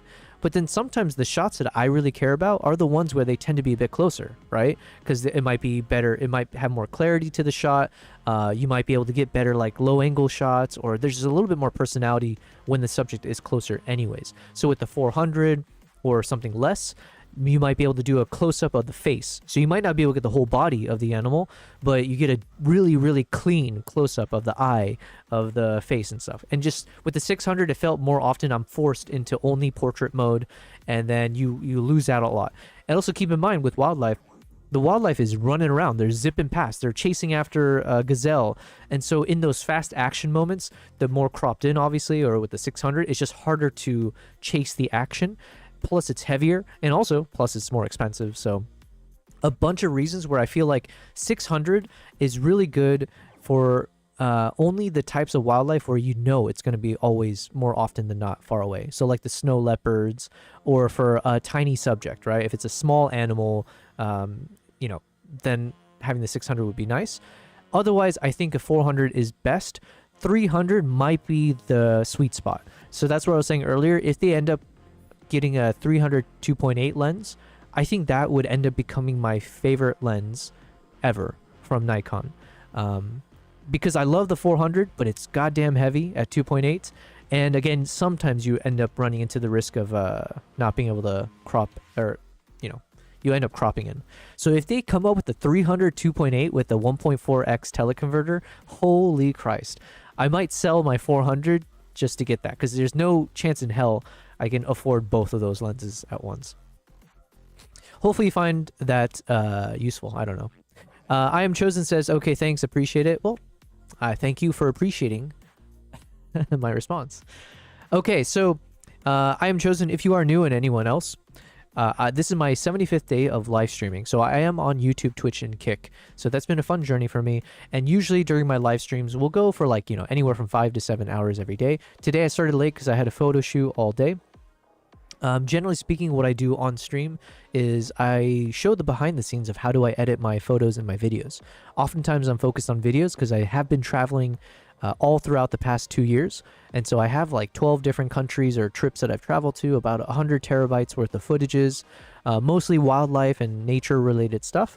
And so I'm using these streams to show the behind the scenes of how do I make my storytelling, how do I make my short films, the travel vlogs, whatever else, Instagram Reels. You guys are privy to that process. And you'll also see, hopefully, that the process is actually much easier than you think. Or it's a much more rinse and repeat kind of a structure. I don't do anything fancy. But I do hope that over time, as we build a community, people who are much more experienced than I am, they're going to share their insights to make me better at my craft as well. And that's already happened like 1,000 times. So, yeah. Kavai's doing a heist. Is it too late? It might be too late. Let me see if I can hop in.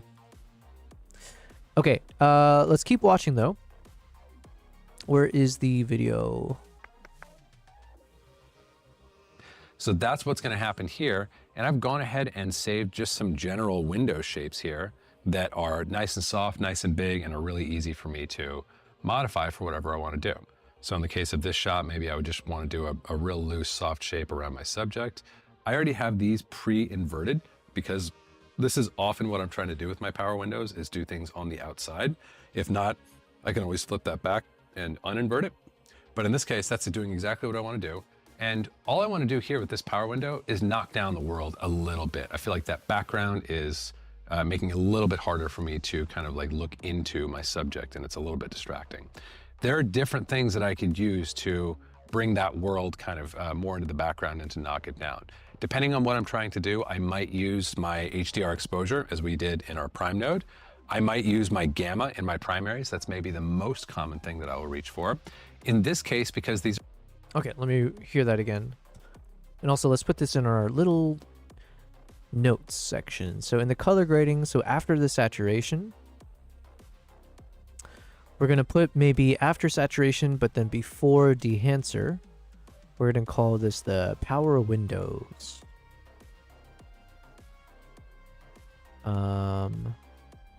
Two parallel nodes. And let's listen to what he said again there. Nico, you're asking, what are you working on today? It's a continuation of the past, I think 2 days, 2 or 3 days of our stream, where I'm learning how to make the proper, I'm learning what the proper workflow is and the editing, the editing workflow for videos. So I've been watching a number of professionals and YouTubers who kind of break down their strategy or their exact workflows. So I'm kind of Frankensteining, I'm taking my notes, I'm trying to see how can I make adjustments to my own nodes to retain their learnings and then keep with maybe a little bit of my style potentially of how I want to edit. And then once I have this completed, I can save it, and then we're going to start reworking and trying to create some new color graded LUTs. So, but I'm also keeping in mind it's 8:30 p.m. I started pretty late today, Nico, because I mentioned I had a photo shoot that lasted all the way until I got home at like, I don't know, 6 p.m. or something. So, but yeah, so it's an edumacation stream. So best of luck to all of us to keep this entertaining. No promises though. So now we're learning about power windows. I use power windows, but not as, I didn't think about using it to the extent that he is, because he's saying like this is usually his 4th prioritized node. Gamma in my primaries, that's maybe the PR explorer into the back. There are different things that I could use to bring that world kind of more into the background and to knock it down. Depending on what I'm trying to do, I might use my HDR exposure as we did in our prime node. I might use my gamma in my primaries. That's maybe the most common thing that I will reach for. In this case, because these are pretty bright things back there that I'm wanting to tame, I'm going to reach for my gain. And I'm just going to pull these things in like so, off and then on. Okay, so let me just write this down a bit more. So he mentioned, really it's his primaries, gain, oh no, sorry, gamma slash gain and or the HDR exposure. What do we call this? HDR global exposure, yeah.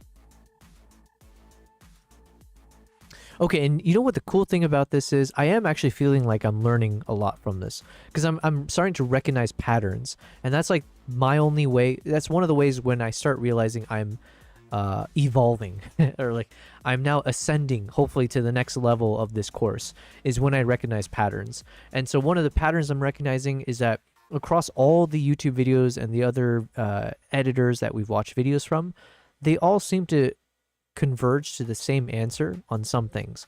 And one of them is that using this HDR global exposure as one of the ways to adjust your exposures is good practice. And then the other one is using gamma and gain. So yeah, I think now it's like maybe we're like 3 for 3 almost, of like people always saying these are the two ways that if you need to adjust your exposure levels, this is what they'll lean on first. So okay, that's good to know. So that'd be like saying going into the HDR tool here, and then if you want to adjust the lighting exposure levels, do that here. Because the thing that's so confusing about DaVinci Resolve is there are so many different tabs here that do the exact same thing to a layman like myself. Like I'll see here, oh, okay, global, and then there's an exposure button, and then there's light, exposure, shadow, exposure, dark, exposure.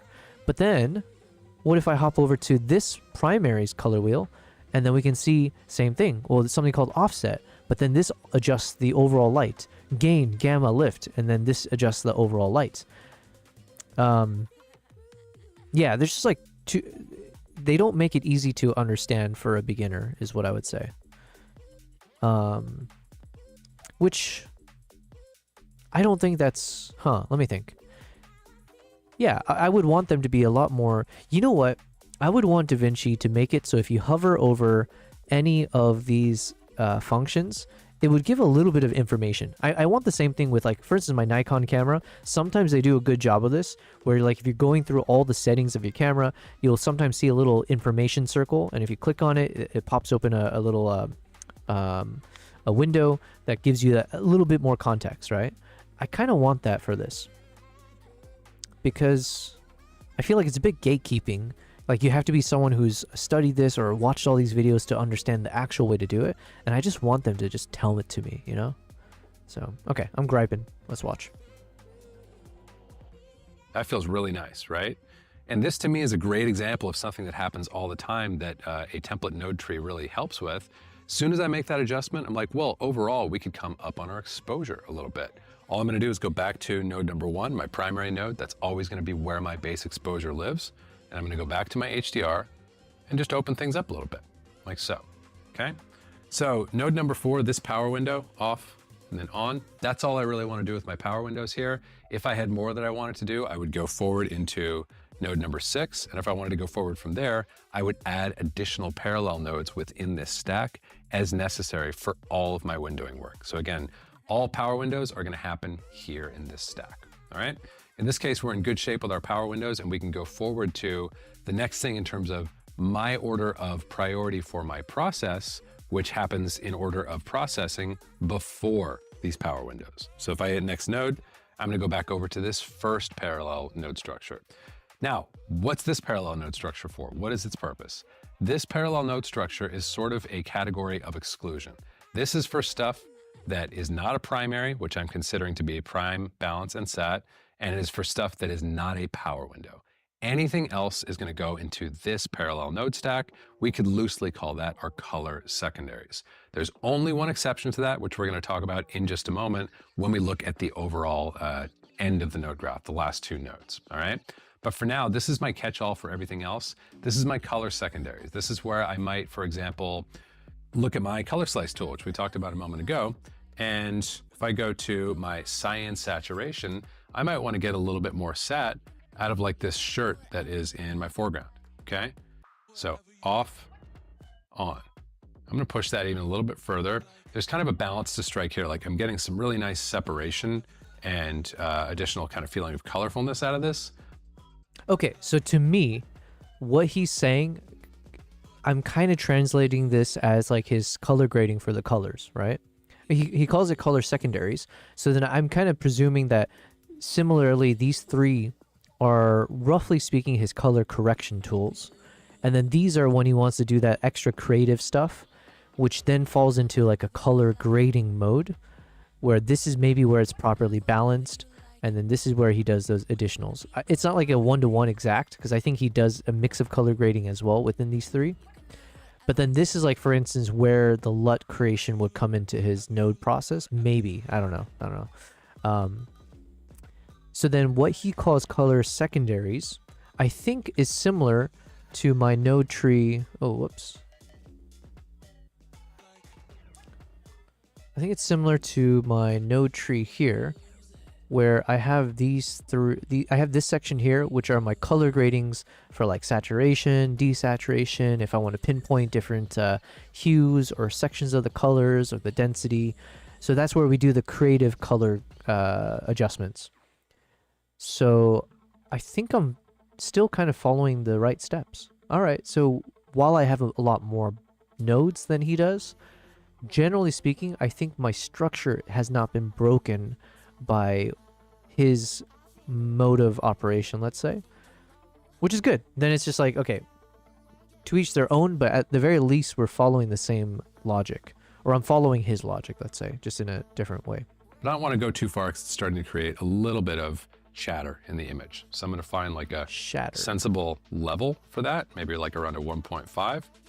And this is a great example of what I love to use the color slice tool for, is to adjust either saturation or hue or density at a particular hue. Perfect. He said it. Yeah. So that's what we have here. We have the density, hue, saturation, desaturation.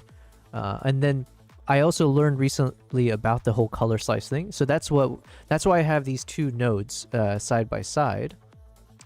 Can I go to original?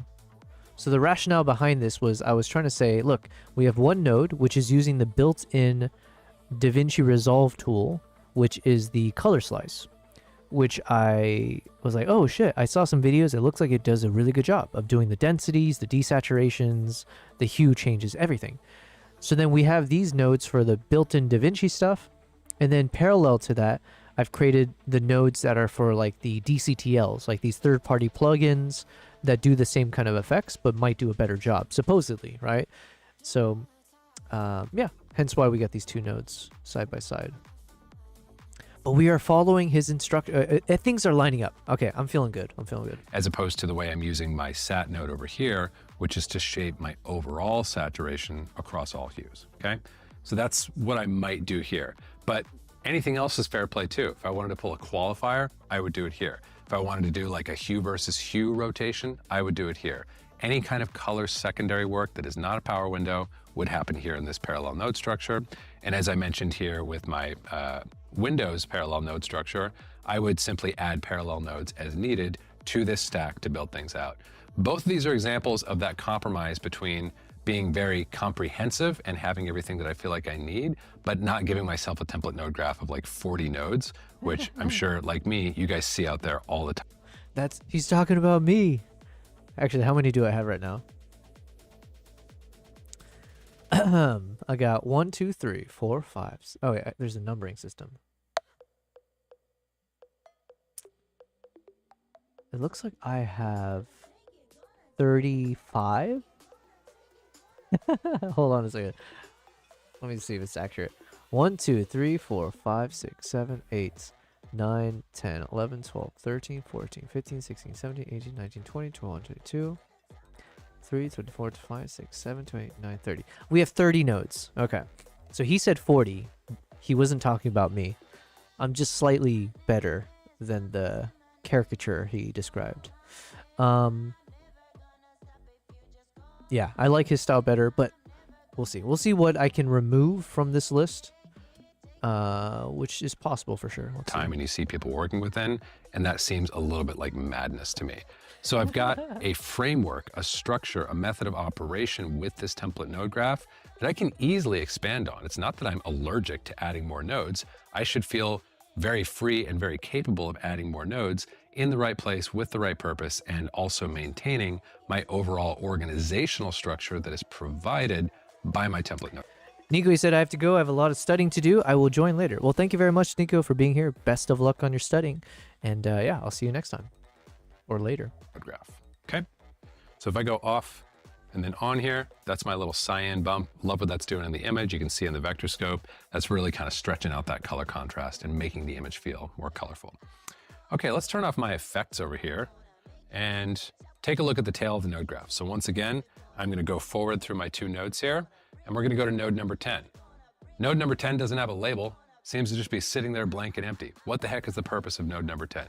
Node number 10 is a special node with one particular purpose. Node number 10 is for doing anything textural that I might want to do with the image. There's a number of things that are going to fall into that category. This could be film grain. This could be halation. This could be mid-tone detail. Oh, we're doing the same thing. Look. Towards the very end, before we do the conversion back to Rec 709, I have dehancer.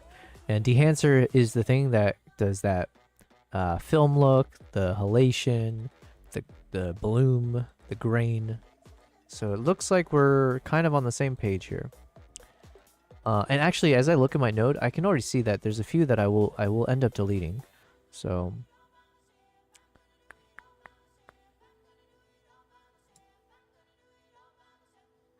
because I end up like, maybe I'll keep the vignette, because the vignette, oh, and you know what? The vignette is an example of a power window. So I'll need to drag that before dehancer if I follow Colin Kelly's thing. I don't think this corner fade, I don't end up using it too often. Do I at all? Let's see. Does it make a big difference? Yeah, I don't think or should I keep it? Because it's just like having a linear gradient installed. So then I'm assuming if once I turn this on, you can see it, and then you can just drag it wherever you need to and make whatever changes you need to. So it's just like baked in. I guess it doesn't hurt to keep it. So yeah, I think we'll keep it.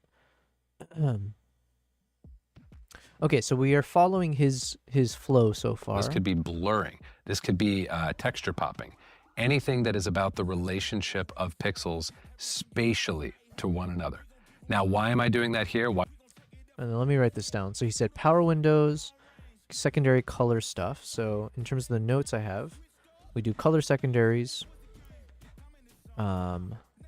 adjust, creative adjustments to sat, desat, density, hues, color slice, and DCTLs. Then power windows.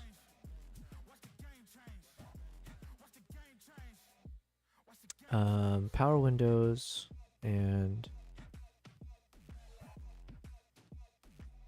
plus, what would I call this? Power windows plus,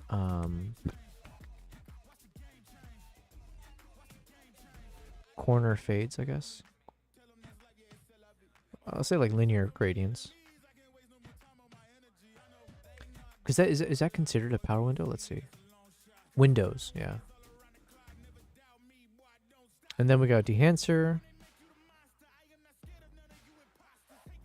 Why not just incorporate any such adjustments into my catch-all color secondaries stack over here? There's good reason for it, and it's because the parallel node structure that is very, very helpful for the reasons that we already discussed here in this video, it is not conducive or friendly to textural adjustments like this. We've covered this in other videos, but essentially you're going to be prone to getting ringing and weird visual artifacts when you attempt to do spatial things within a parallel node structure. So anytime you're using a parallel node structure, this is a really good rule of thumb, you don't want to do anything textural. I'll make that distinction. Spatial is okay if you're talking about power windows, which are spatial in terms of limiting things by geometry. I'm talking about texture, where the operation is about the behavior of a pixel and the pixels around it and the way that they integrate and interact. That's something you never want to do inside of a parallel node structure.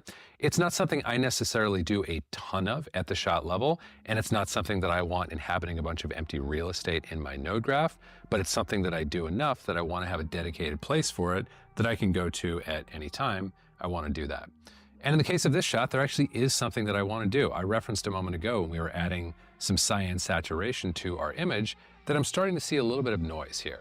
Now, this may challenge the YouTube stream, so if you're not seeing much of a difference, then my apologies for the low quality of what we're looking at here, but hopefully the idea will travel regardless. So here's what I want to do. I just want to apply some noise reduction to clean up what's going on here in this shoulder. And for the sake of example, let's even boost up what we're doing in the color slice to kind of exaggerate.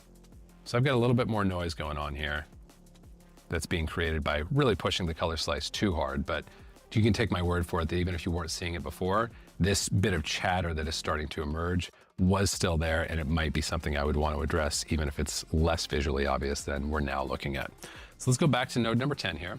And what we're going to do is just go to our noise reducer, I like to use spatial over temporal. Temporal is another thing that can cause artifacts, so we're going to stick with spatial. I'm going to stick with spatial, generally speaking. I'm going to set my mode to better. I like better more than enhanced and ultra NR. It's been around for longer than those two, but I just feel like it produces more organic results for my eye. I'm going to set the radius to medium. Generally, you want to set this as low as you can go. If small gets the job done, then that's going to be better. But in this case, I'm going to need a little bit more, a little bit larger of a radius. And I'm just going to slam this until I've really done away with all that noise that I'm seeing in the shirt that's in foreground frame left. So we've got our before and our after. Before, after. So you can hopefully see that change. If not, you can take my word for it that there is a change there. I'm going to take his word for it. I've never used spatial noise reduction. I've always used temporal noise reduction. Okay, so this is one of the things where it looks like it's breaking with the workflow that I have. And I think someone else in the chat, it might have been Fedorevsky. I was chatting with someone where we were talking about where to place the noise reduction. And I believe he had mentioned putting it in the very beginning. So I have a noise reduction tool at the very beginning. But according to Cullen Kelly, he has it at the very end. And also, he's not using the noise reduction I'm used to using. He's using spatial noise reduction. So these are two questions I need to ask ChatGPT. Here we go, Amber. Amber, I have two questions I need your expertise and knowledge on. And I want you to base that knowledge off of professional and master colorists and how they do their workflows. So I'm watching Cullen Kelly's video right now about his node tree and his workflow. He has a node towards the very, very end where he does anything that's textural. And one of the examples he gives is if you're blurring your shot, or in this case, he's giving an example of noise reduction. So he was looking at a shot and he's reducing the noise using spatial NR in better mode and a medium radius. And then he just kind of lifts the spatial threshold to remove the noise. Now I have two questions for you. The first one is, what's the difference between spatial NR and temporal NR? Because up until now, I've been using temporal noise reduction just because I watched one video in the past who told me to use it to reduce noise. Is spatial noise reduction better for general noise reduction purposes? And then my second question is placing a node where you control for noise better to put towards the end or towards the beginning? Because I have someone else who had said that putting the noise reduction node at the very beginning, for example, even before we do the color space transform into DaVinci Wide Gamut, that was one suggestion given to me. And so, but then I'm seeing Cullen Kelly doing a noise reduction effort towards the very end. So can you help me out with those two questions? Absolutely. Let's dive into those two questions. So first off, the difference between spatial noise reduction and temporal noise reduction.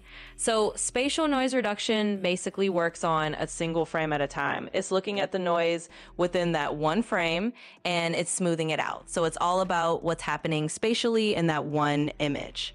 On the other hand, temporal noise reduction looks at multiple frames over time. So it's comparing one frame to the frames before and after it, and it's trying to smooth out the noise by using that information from multiple frames.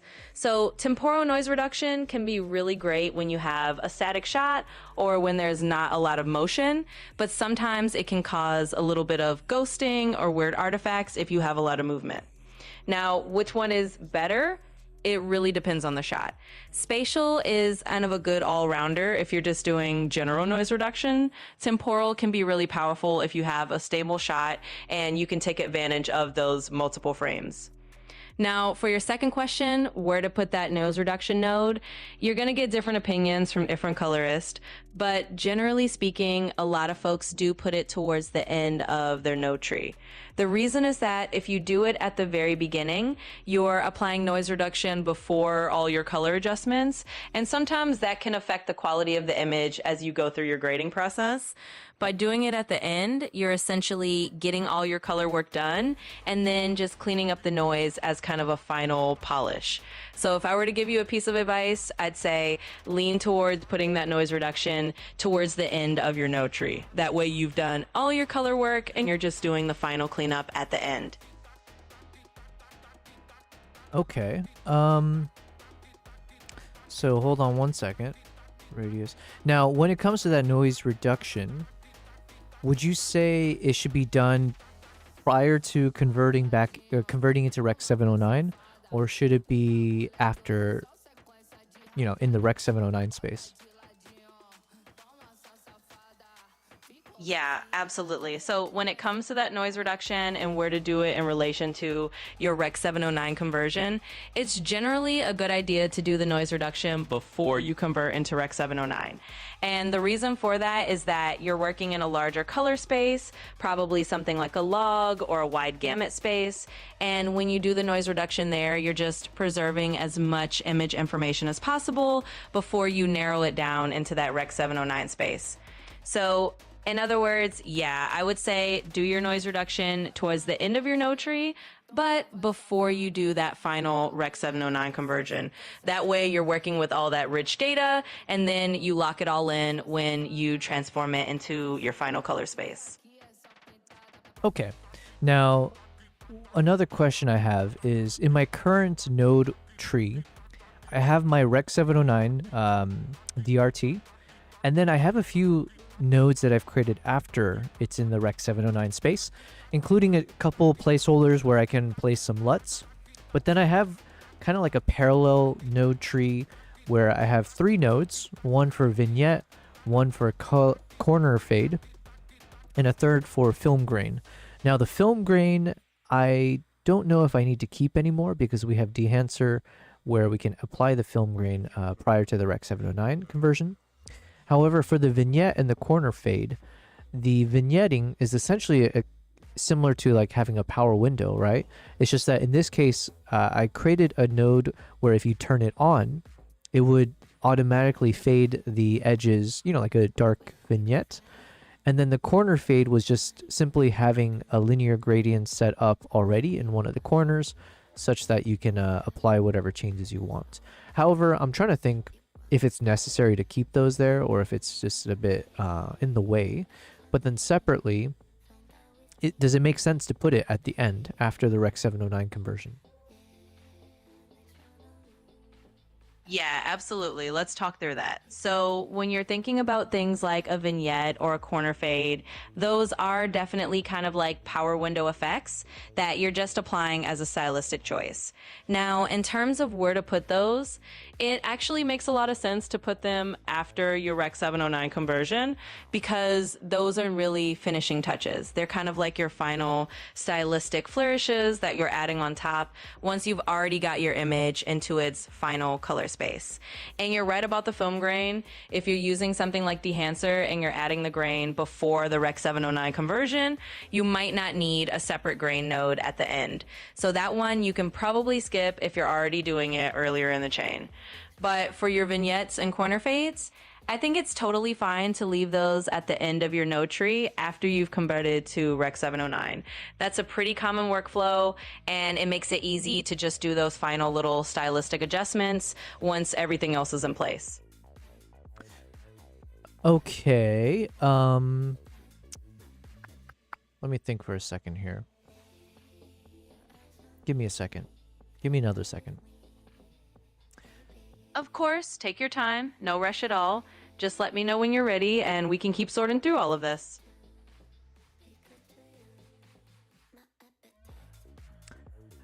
So just for confirmation again, if I create something like film grain using dehancer or halation or bloom effects, those will or will not translate into a LUT.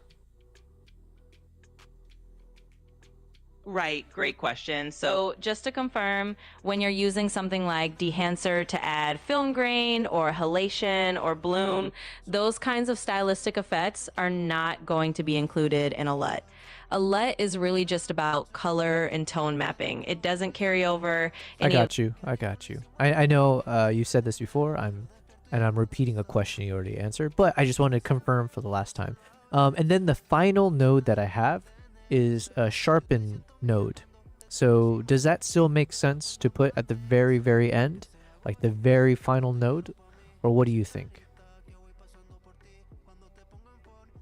Yeah, absolutely. So you're spot on. Typically with the sharpen node, What's you up, do low want to put bass? that as your very last step. So after you've done everything else, you've got all your color work done, your stylistic effects, everything is in place, then you just add that final little bit of sharpening to crisp up the image. So yeah, I'd say your instinct is right. Keep that sharpen node at the very Okay. What's going on, low bass? How is I is good. Thank you for asking. Happy Thursday. Hopefully, oh, you said your boss is in town. Did you say like for the entire week or something? So hopefully you're doing actual work for a change, eh? I was also in a corporate world again today. I was doing a photo shoot for a client, like a company. So it was fun being in an office environment again, but not really. And now we're back home. So it's a bit of a late stream. I started about maybe like 6:30 or something like that. So Low Bass says actual work, that's funny. And Daytor is also saying hello to you. All right. It's so cool that you guys know each other. It's cool when you guys are like, yeah. It's a cool feeling that you guys are saying hi to each other. Yo, what's up? How's it going? Okay. So I think I'm almost ready now. I think I have my, it's not here, but we're going to have to recreate our node tree, but I do believe now I have the proper setup based on watching our Cullen Kelly video and a few other videos. I think we're getting to the Cleaning right up place. the noise.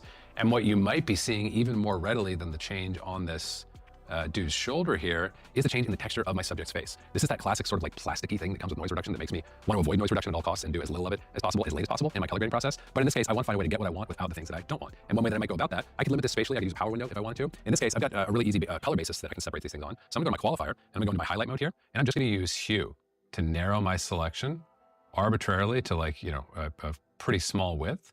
And then I'm just gonna sweep until I've got as much of that shirt in there as possible and as little of everything else as possible. I've never thought to do this. We're gonna go nice and soft with our hue soft. Again, just kind of like sweep that width, see how narrow I can go, sweeten that center, something like that. And what I might try here as well is in my saturation, I'm just gonna grab my sat low clip and see if I can't just come in a little bit on that and get some of what I'm seeing over frame right out of the deal, like so. I've never thought to use the qualifier tool to do a focused noise reduction. That's genius. Or I think it could be genius. I don't know. Because sometimes it can look weird if you have universal noise across your footage, but then only one section is clean and the rest is kind of grainy. Then it could feel a little bit off. So, but yeah, I never thought to do it. There's probably a lot of use cases where I should have done it. So, okay, I'm going to put this in the noggin. Lobe says, I spent the morning updating our website. I added 2 new things to it. The website now has the information on how to join the team in addition to how to join the Discord. It also has the link to the new bot as I'm about to roll it out to everyone. Okay. So do we have to like, do I have to like open up that link then? Or is it like an automatic update type thing to the existing bot? Or is it a new bot that you have to set up somehow? Or like you as in me would have to set up? And again, I'm just gonna kind of keep sweeping and try to get the cleanest key that I can for this image. That's not bad there. Let's make sure I get a little bit of softness in that sat low clip. Let's also addition how much that saturation is really doing for me. Okay, it's doing enough that I'll take it. And what we can do now is turn everything off and take a look at the adjustments. So that's off and that's on. That's still doing its job on the shirt in foreground and frame left here, but it's no longer whacking my subject's face or the rest of that frame with that odd feeling plasticky texture, okay? So that's one example of many of things that I might do here at this point. Again, this might also be film grain, halation, texture popping, midtone detail, blur, any type of textural operation that I might want to apply to the image, that needs to happen here. And if you need more textural operations, I would do these in serial at this point in the node tree, okay? Okay, last but definitely not least, let's talk about this trim node that I have here. So this trim node is kind of an oddball. It's an unusual one in that I'm actually trying not to use it for as long. I don't even know what this trim is. Low Base says there's absolutely nothing you have to do. That's what I like to hear. Whether it's in my day job. As I possibly can. This trim node has one specific job to play for me in my color grading process. As we get right up close to the end of a color grading process, when we're making those final little tweaks and tunes and adjustments, there's often those moments where we're like, oh, let's just pull back on our exposure just a little bit, or let's just add just a little bit more weight to the frame in terms of tonality, whatever it might be. And it's something that at that point, I almost want the opportunity to grade the graded image, if that makes sense. Normally, if I were looking to do some of the things that I just listed, I would go back over to my prime node and adjust those things right here. Low Base says, unless you just want to see the new buttons, but it's really stuff you already know because you're already on the team and you already have the bot. Gotcha. Just like we did in our example where when we introduced our power window in node number 4 and turned it on, and I said, oh, exposure can afford to come up now, I just bounced back over to my primary node and I made that adjustment right here. That's a big conceit of my color grading process and the way that I use template node graphs. I am trying to finesse the existing node structure and the existing nodes within that structure before I add new stuff. So I'm not just spinning up new nodes every single time I want to make an adjustment. If I need the ability to compare where I just was, I will use either the undo and redo buttons on my control surface, or I'll simply grab a still of the previous state of the image and use that as a reference that I can look back at before I make my adjustment and then say, okay, here's before, here's after, that type of thing. So I'm always trying to work my way within my existing node structure, but this trim node is sort of like a intentional deviation a little bit from that process in the sense that it's a node I'm trying to leave unadjusted with no manipulations within it, just so that right at the very end of the process, if I'm looking at the image and I'm like, gosh, I just think we could use a little bit of this. It's a place where I can A/B the adjustment really, really easily, and it's a place where I can make that adjustment and essentially grade the graded image, as I said. Grade the grade. That's the extent of it. That's my template node graph. And like I said, more than trying to sell you on this being the perfect template node graph for all of us for all situations, I want to walk you through how I was able to develop my perfect template node graph for my purposes as of my making this video today. This is something that's constantly in evolution, but I'm always thinking about it and evolving it along the lines of the considerations that we've talked through here today. Trying to have it be comprehensive, include everything that I want, while also being lean and efficient because I know that that's going to influence my color grading choices in a positive direction. And really, if we think about what I just did as, like, let's null out our trim node that we just adjusted here, and let's think about everything that we've just done essentially as like a first pass. So we've got our before and our after, right? Off, on. That's a really solid first pass, right? This image looks way better than it did before. I have a really firm grasp on each of the ingredients that went into this dish as it stands right now. And as I'm going further into the color grading process, into refining, into addressing notes with my clients, I have a very lucid notion of where everything is happening, what all is happening. And if I have an itch that I want to scratch, or if I have feedback from my client, I know exactly where to go to adjust my image and get where we're trying to go and make the adjustment. And I don't have that sense that so often can accompany you, whether you are grading kind of freehand with no template node graph or... Okay, this is an excellent video. There's like another minute or whether left. you have a template node graph that you feel like just isn't capturing everything that you need to or isn't properly organizing your process, you get this feeling like, I don't know, just add another serial node at the end because I don't know what else to do, and we're just gonna keep on stacking things at the end of that template node graph. This template node tree for me is the closest I've ever come to giving me a stable structure that I can operate within. So even when I'm adding nodes, I'm adding them intentionally at a particular point in the process that allows me to easily navigate, and it allows me to easily go previous node, next node, or here on my advanced panel to actually call up nodes by number and to easily make an adjustment. Like my client says, hey, we're feeling a little greenish or we're feeling a little pinkish, for example. I already know that that adjustment is gonna be made in node number 2. I'm gonna key in node number 2, and I'm just gonna make that adjustment right here. And again, I can do like an undo and redo to audition that change for my client. So I hope you enjoyed this walkthrough of... Excellent video. Super excellent. I'm going to keep it open because I think I need to see what I need to adjust and stuff. Now, the only, I guess kind of, not really pushback, but I guess my confusion a little bit is because he simplified his flow so much, which makes a lot of sense. Like anytime you have to do anything with the balance, hey, you got one node. Why have multiple? Just work off of there. At least in his primaries, let's say. But then I guess where my question comes in is like, from a marketing perspective, or like when you want to create LUTs, when you want to create those custom looks, what do you pull from then in this node tree? And it could just be that he doesn't care about making LUTs because he's such a pro and like, I don't know, right? Like maybe it's just not necessary for him. But obviously as I'm trying to create LUTs because I feel like I need to, because then also we sell those LUTs, but then also these are like personal styles that I can always jump to in the future, so it saves me time from a color grading perspective. But then I'm assuming I need to do all the LUTs based off of the color graded nodes versus the primary balanced nodes, because then these nodes are really just to get to a neutral state, and then everything that comes after the neutral state is what should be universalized in a LUT. Because then, assuming everyone else in the world is editing, or if they want to use your LUT, they're also neutralizing their shot or getting it properly balanced, and then applying LUTs, like the ones that hopefully I'll be creating. So I feel like I need to separate, even if it's something to do with saturation, the primaries around exposure and contrast, or the white balance. I feel like I need two versions of that, the color correction version and then the creative color grading version of those things. So that's where I guess from a LUT creation and ability to stack a bunch of color creative styles, I feel like I still do need to have a bunch of other nodes here. So I am more towards the 40 node structure that he was laughing at versus his beautiful, simple, like simplified node structure. I'm right in the middle, I would say. Low Base says, I'm drinking coffee at 1 in the afternoon for some reason. Welcome to my world. I usually drink coffee until like 6 p.m. sometimes, which is not good. But I'll have like iced coffee. I usually have 2 cups of iced coffee every day, maximum. But yeah. I'm pretty sure you can upload YouTube video transcripts to ChatGPT. Thank you for reminding me. Yes, I absolutely need to do that. This is absolutely one of those videos that I need to do that for. Let's go to that. Here, I'll just do it over here. And then let's double check. I think I forgot to put a note somewhere here because we ended with dehancer, noise reduction. Oh, he had a trim thing, but I don't know if I need the trim. But G for color grading. So let me see again. We have our noise reduction. Okay, so this one's wrong. So we don't do noise reduction there. So first goes color space transform, then we go into color corrections, then we go into color grading, then we go into, I guess it's part of it, but yeah, we have our noise reduction here. I don't know how to put this in.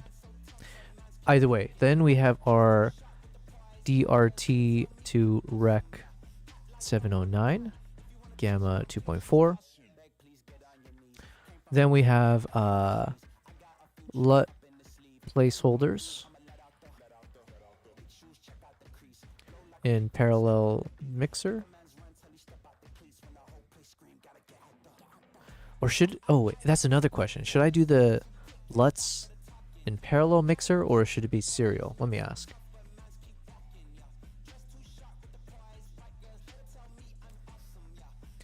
Okay, so for the LUTs, so I have a LUT placement after the Rec 709, and then I have to remember I have a LUT placement before the Rec 709.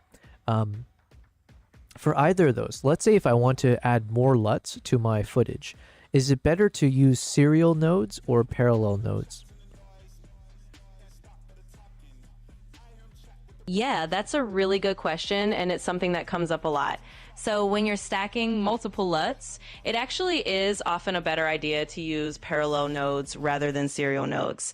And the reason for that is that when you have parallel nodes, each LUT is kind of being applied to the same base image, and then they're combined together. Whereas if you do them in serial, you're kind of stacking one LUT on top of another, and that can lead to less predictable results or just kind of cumulative effects that might not be as clean. So in general, if you're mixing and matching LUTs and you want to have a little more control, parallel nodes are the way to go. That way you can blend them together more smoothly.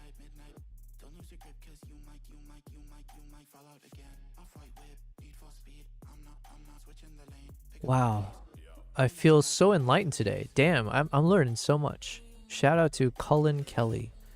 Okay, I'm just gonna copy and paste this entire transcript.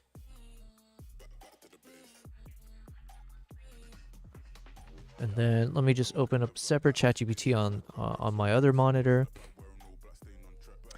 I have a folder for my video editing. There you are. And let me say, please store this transcript about color grading and building proper DaVinci Resolve node power grade structure into your memory for future reference.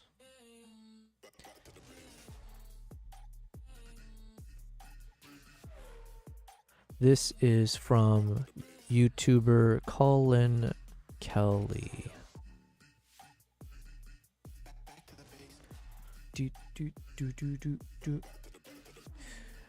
Thank you, Lil Bass, for reminding me about that. Okay, so what does this mean? I think I've taken all the proper notes necessary. I have also downloaded Colin Kelly's node as well.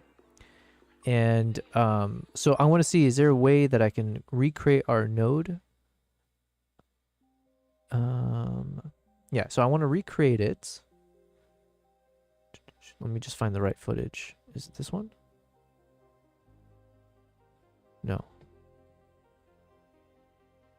Where's our alpha male? There he is. All right, let's use our alpha male footage to create our, hopefully, our final rendition of a node structure. This could be nice. And then let me just go back. I think I missed a step here. So when we're in the color grading. Oh, I have it here. Okay. So then after, so before dehancer.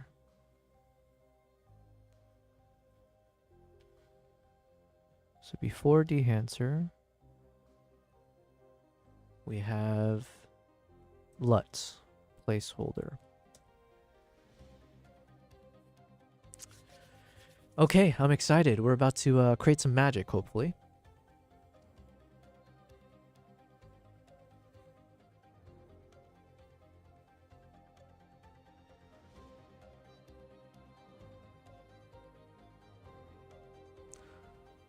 So first step I need to do,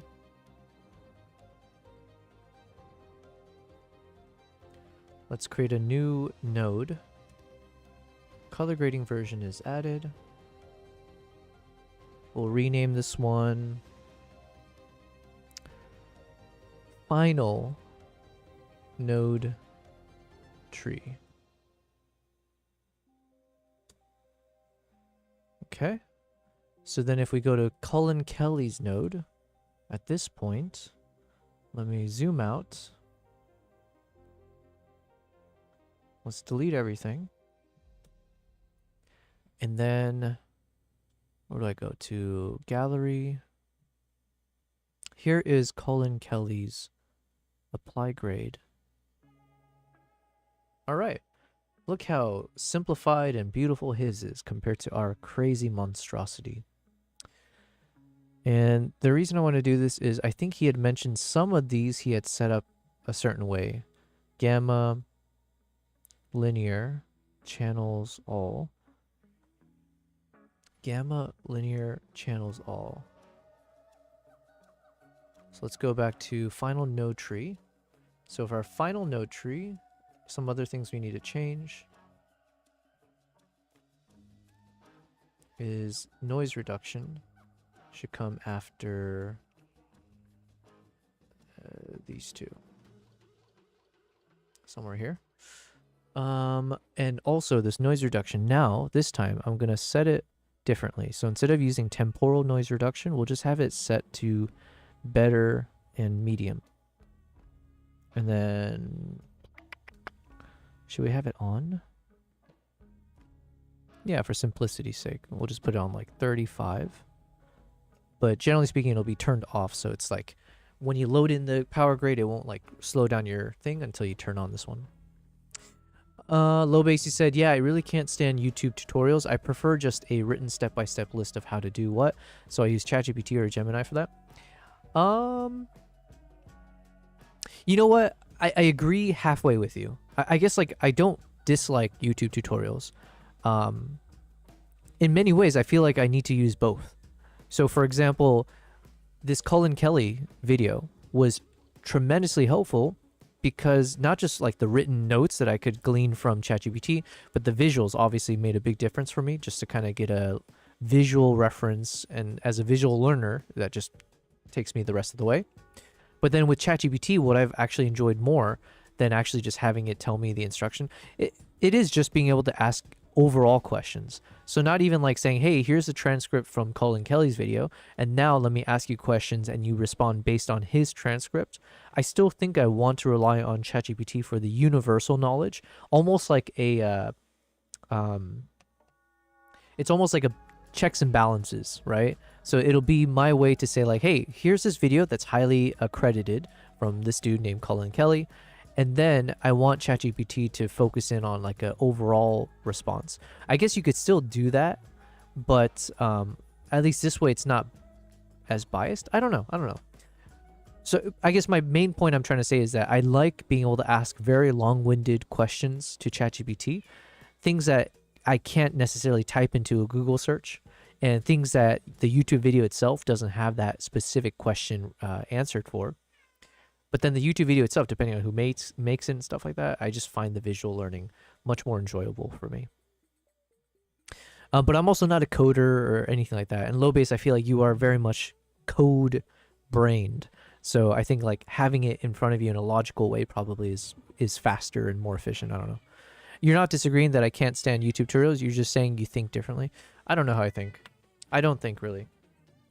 Speaking of things that don't think, my cat is going crazy. What would you want? Oh, both my cats. What are you guys doing?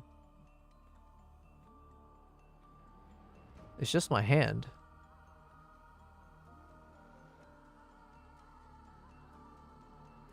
Let's lift up this camera, maybe. I still need to figure out the right placement of this camera. Maybe I need to... Yeah, at some point, if we get a nice camera for this, with a lens of some sort, maybe I'll put the camera farther back. Actually, I don't know what I'm saying. Damn, I'm getting hungry. It's 9:30 p.m. Jeez. But yeah, at least, so I don't know. Actually, low base. Here's the thing. This is a first for many of us, right? The world where you have AI at your fingertips at the same time as other learning tools, right? In the same way that maybe when YouTube started popping off, so maybe like 5 years ago, 10 years ago, roughly, let's say, when that became like the actual interesting, like, oh, there's a new way to learn. You don't actually need to go to school. You don't need to take courses. You don't have to spend crazy money. You have all these YouTube tutorials to help you learn your craft. And then now we have this like, hey, you don't even need YouTube. You've got someone who will respond to you with the brain of the world to reach out to for tutorials. And then the question is like, will ChatGPT render YouTube tutorials or any other tutorials obsolete? And I think probably eventually, yes. But I guess I still like the presentation of some YouTube videos when they do it properly. If there's no fluff, right? In that case, yeah, maybe ChatGPT eventually will generate videos that will take you step by step through things. But yeah. Who knows?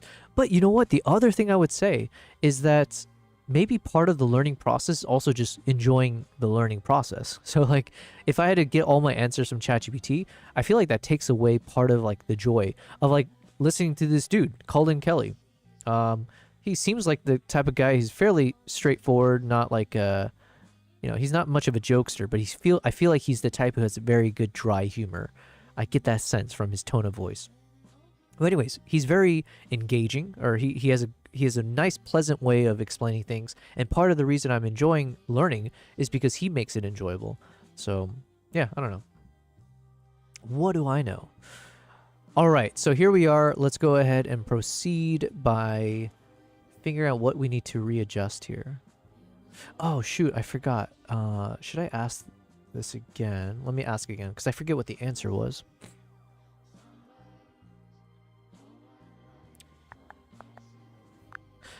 Okay, could you help me remember when it comes to the nodes that I have that focus on the exposure, the curves, the contrast, the white balance, the white and black points, if I have those all as separate nodes, should they be serial nodes or parallel nodes? Absolutely, I can help you with that. So when you're dealing with things like exposure, curves, contrast, white balance, and all those fundamental corrections, it's definitely standard practice to put those in serial nodes. And the reason for that is that you want each of those corrections to build on the previous one. So you're kind of making your exposure adjustment, then you're adjusting your curves on top of that, then you're doing your contrast, and so on. It's kind of like you're layering each correction in a sequence so that each one takes into account the changes made by the previous one. So yeah, definitely stick with serial nodes for those kinds of fundamental corrections. That'll give you the best and most predictable results. Okay. Well, that's good to know. So let's see what we need to change. So I'm going to look at my... Let's shrink this guy up a bit.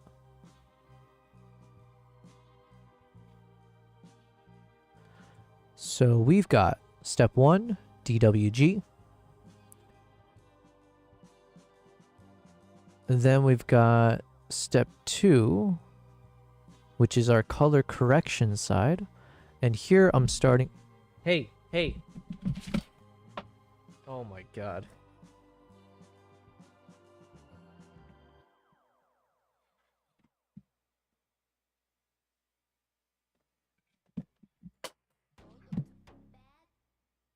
Crisis.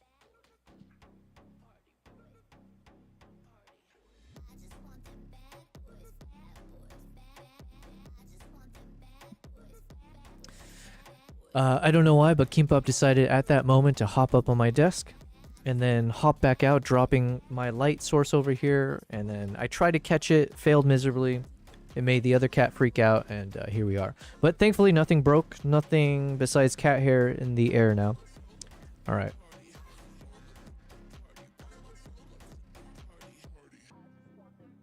This little cheeky bastard. And now he's just like staring at a distance as if like, what did I do? All right, let's put this back here. Okay, what was I saying? Oh yeah. Let me look at...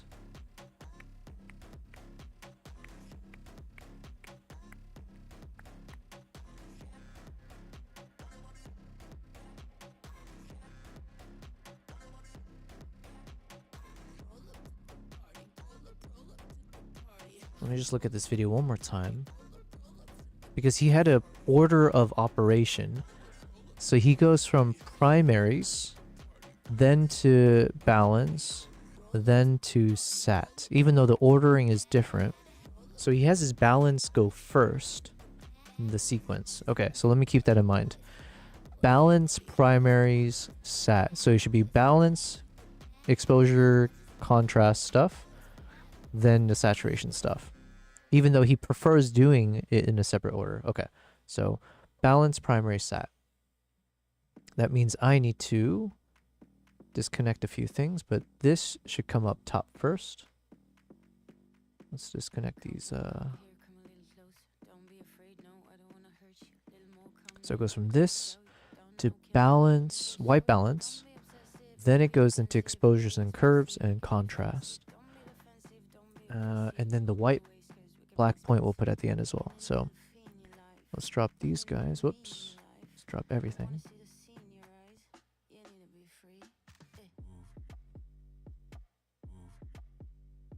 Okay.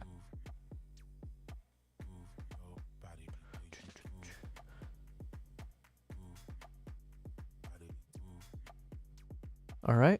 So color space transform to white balance. No, sorry, yeah. Wait, hold on. Yeah, so white balance, primaries, sat. Okay, so this is where I need to... Technically, I need to adjust this. So I put white balance first.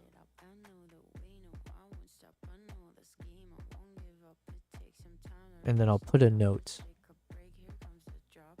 So white balance first, primaries second, saturation third. However,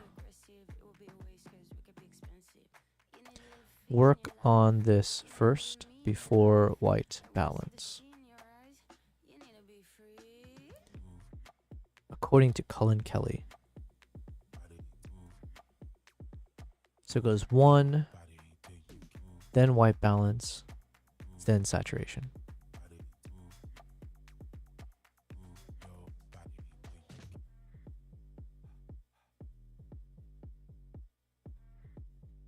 Okay.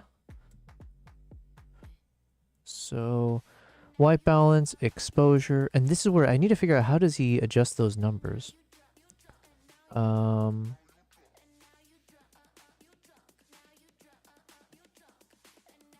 Reset node grade, node label, node color. Okay, this is a question for ChatGPT.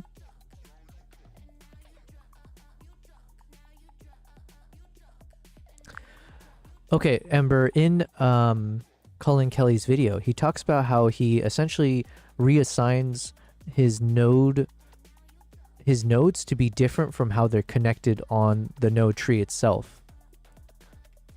Give me 1 second. Hello, hello. Something crazy. What was it? Sure. We got no someone on the problem kick at all. side. Take your time. And once you're ready, we can definitely dive into how he does that reassignment and what that means. Thank you, Rabbi Discord, for the follow on Kick.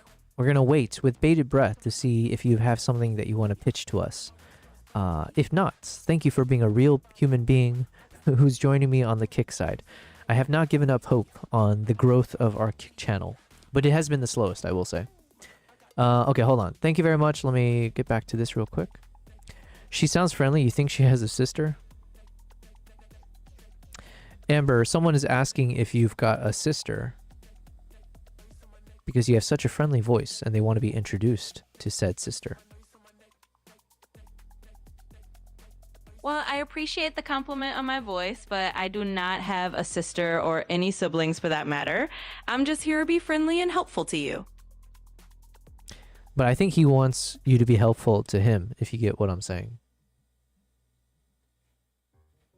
Ah, I see what you're getting at. Well, I'm definitely here to be helpful to anyone who needs it, but just in a purely AI way. So no sibling introductions, but lots of advice and guidance whenever you need it. Okay, speaking of advice, let's get back to the thing I was just looking at here. So Colin Kelly was talking about how, like, okay, I have my nodes, and the way I connect them in a linear fashion, let's say, will dictate what comes first, and like the ordering of it. But then there's a way for him to actually, it seems like he can customize his own personal order of operation. How do I actually adjust those numbers so while they can be in a certain ordering on my node tree and how they're actually connected one to the next, the numbering of them can be different. So if I figure out the shortcut to jump between nodes, it'll hop around the power grade to go by ordering of what I've selected. Absolutely. So what you're describing is basically how you can customize the numbering of your nodes in DaVinci Resolve. So even though your nodes are connected in a certain order visually, you can actually change the operational numbering. And the way to do that is pretty straightforward. You can actually click on a node, and there's an option called Change Node Number. And from there, you can renumber them however you like. That means you can have your own custom sequence so that when you use shortcuts to jump between nodes, they'll jump in the order that you've set rather than just the visual order. So okay, let me pause you there because that option you're mentioning is not actually visible to me. So when I right click on one of the nodes, it starts with reset node grade. Then there's a whole section where it says node label, node color, lock node, add node, save as shared node, and delete node. Then there's an HDR mode, there's a node cache, there's a section for LUTs and favorite LUTs. You can adjust the color space, gamma, and channels, and then you can add matte, or there's a section for a composite mode. There's no option that you just said. Ah, got it. Thanks for letting me know what you're seeing. So in that case, it's actually a bit different in DaVinci Resolve. You don't literally rename the nodes themselves in terms of how they appear on the node tree, but what you can do is actually create a custom keyboard shortcut for jumping between nodes in the order that you want. It's more about using the keyboard customization in your DaVinci Resolve settings to create a workflow that lets you hop around in the order you prefer. So basically, you can map shortcuts to jump to the next node or the previous node, and then arrange your workflow so that you're navigating through them in the way that makes the most sense for you. It's a little different than directly renumbering them, but it achieves a similar kind of custom navigation. But how do I renumber them?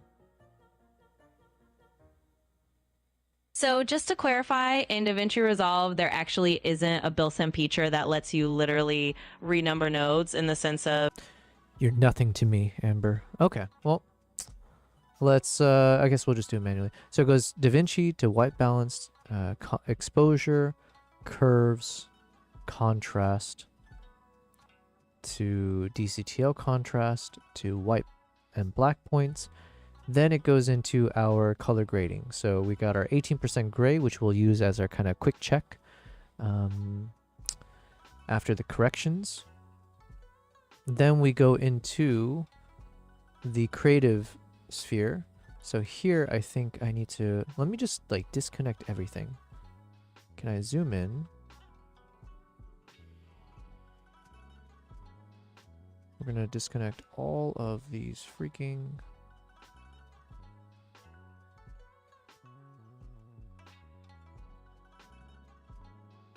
We'll do the connections later, so...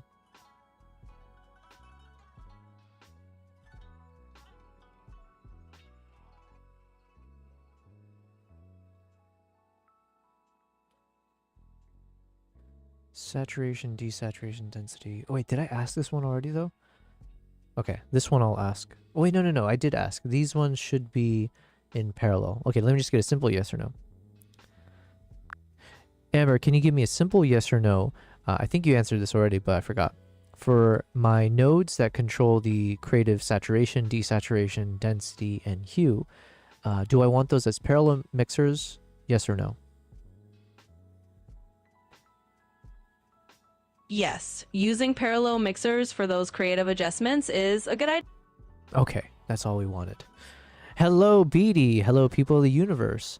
Welcome to our beautiful stream. Thanks for being here. We're on day 75. I started the stream a bit late. I was on a photo shoot all day.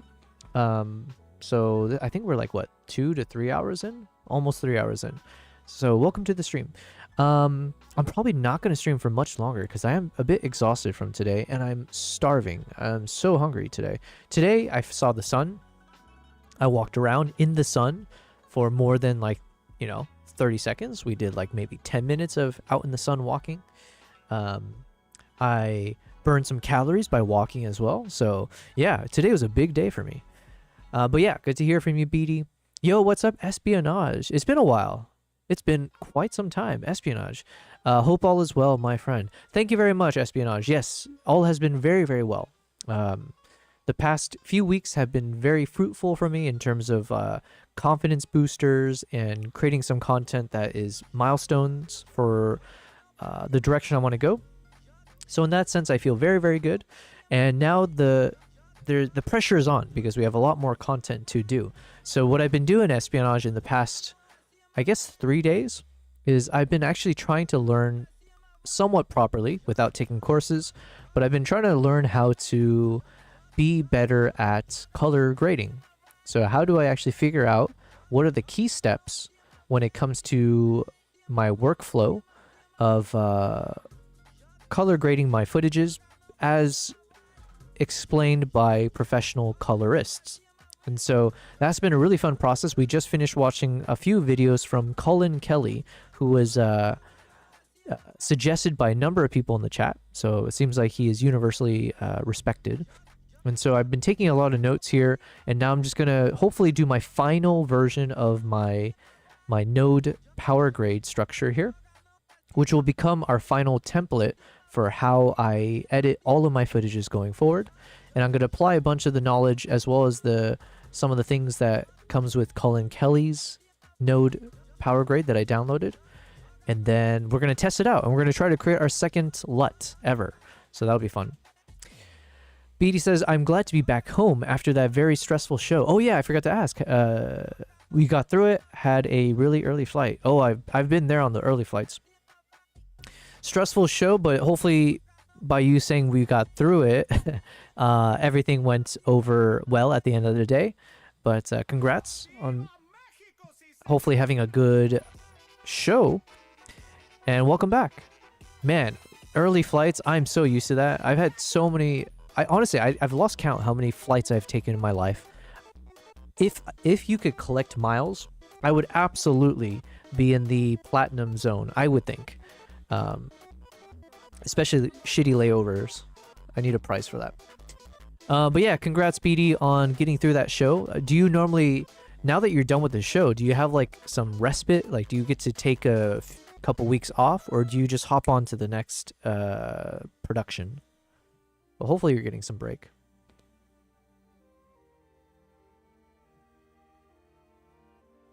Okay, so in the meantime, what do we got here? So we go from the DWG. Oh, actually, we'll start from the... Where's the freaking starting point? Oh, it's right there. Why was it hiding? So first thing we'll do, we'll connect the first node, our DWG. And then from here, we are now doing serial nodes. So going one step at a time. As we start with the balance, going into exposure, going into curves, and the curves going into contrast, which are somewhat the same thing, but I personally seem to like splitting it up.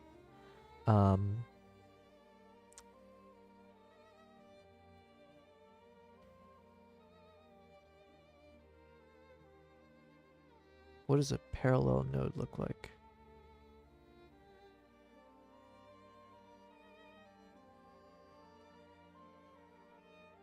Can I change this node?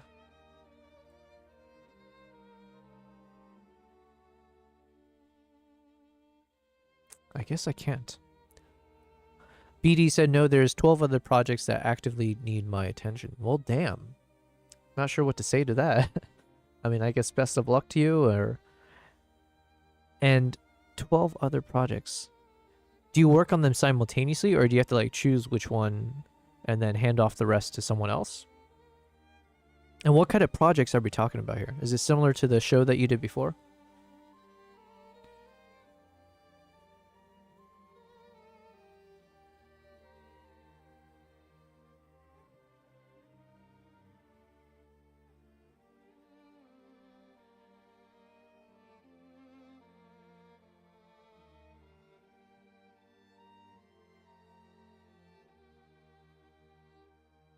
I'm not sure what to do here. If I should make it a parallel structure or... Okay, let me ask ChatGPT for this one. Okay, Amber, I got a follow-up question. In my nodes, I have a node for curves, but then I leave an extra node for a DCTL version of curves. So, or sorry, not curves, for contrast. So I have a node for contrast, and then I have a secondary node which is deactivated, but it's for people who have a DCTL that controls for contrast. So essentially I'm giving two options for how you can adjust contrast, and the same is true for some of the other nodes that I have. For instance, for the saturation and the desaturation, density and hue shift, I have a node for each of them, but then I have a secondary node, a respective secondary node, where I have loaded in a DCTL that controls for each of those things respectively. So for those things where there's like a secondary node for DCTL purposes, should those be a serial node connected to the DaVinci editing version, or should those be parallel? So for instance, if I have node 1, which adjusts for something else, and then do I create a parallel node after node 1, and from that parallel node, I then create two connections to a contrast, which is using DaVinci's contrast adjustments, and then the DCTL version, and then it funnels back through a parallel mixer, and then from there moves on to the next step? Or should it just be serial?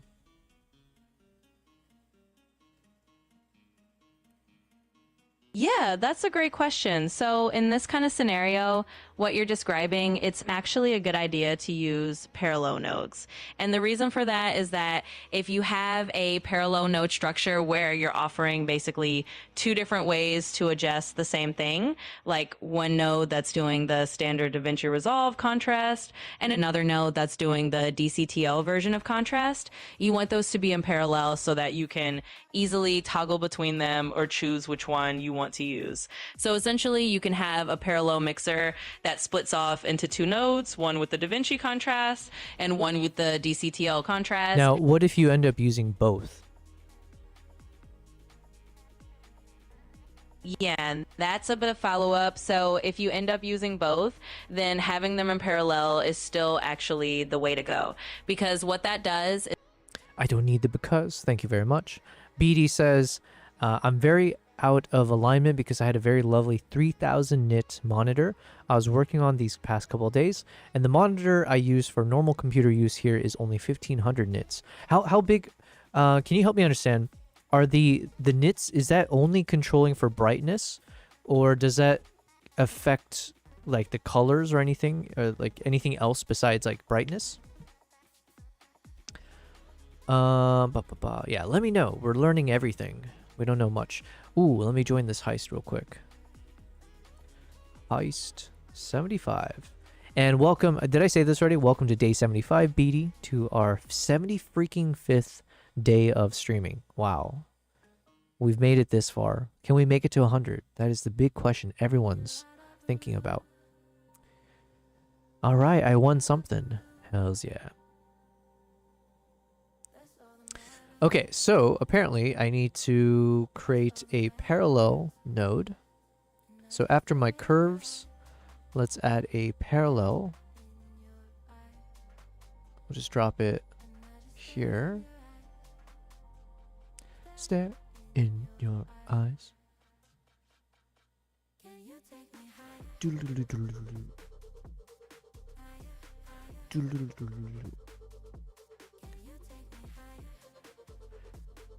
And then from here, how can I do this in a pretty way?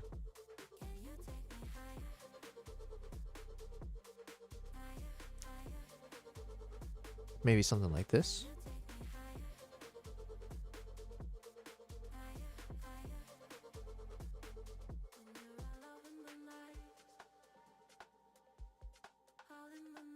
Okay, yeah, this works, I think. So basically we're saying it goes into this parallel thing, so then it splits into two, depending on which one you end up choosing, but they're both kind of supposed to be affecting the same thing, which is around contrast stuff. And then, so then both of these need to then lead to the next node, which is around white and black points. Huh. Oh, sorry. I need a parallel mixer.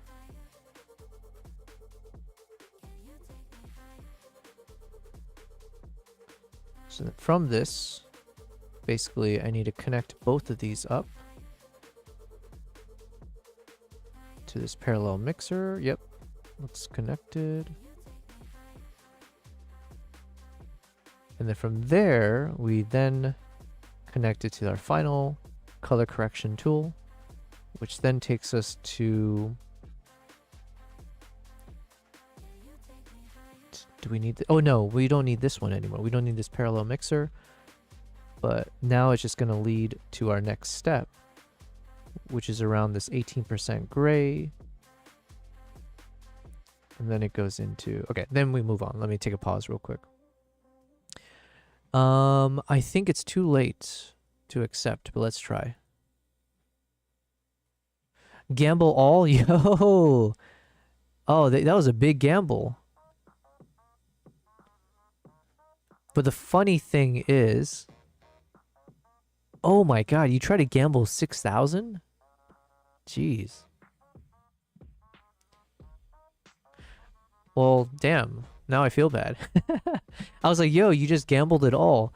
And then I looked at how many points you had, but then you had the same points I think you started today with. I was like, oh, damn.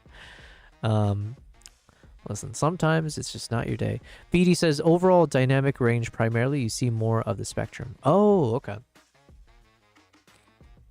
Oh, that must be really fun to work with. Wait, what am I using? I'm using a Mac or an Apple Studio Display. Apple Studio Display nits. Jesus. Mine has a brightness of 600 nits.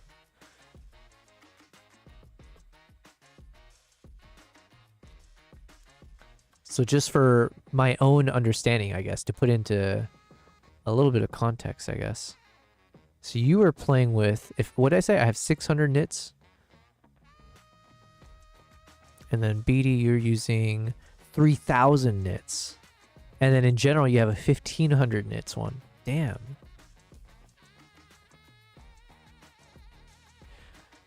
Look at me in third place now. Am I? Nice. Yeah, I had some big boy moments, okay? I did some big boy gambles and it worked out. Oh yeah, I did do gamble all. Since most of my work is in Dolby Vision and HDR10, it helps a lot. Oh, actually, BD. Do you know, I'm assuming you know a lot about DCP then? Because I'm doing a DCP export for the first time. And I think I have done it all properly at this point. Although they said it's a 2K DCP, so I have to re-export something and send it to them tomorrow. But basically, for this thing that I'm doing,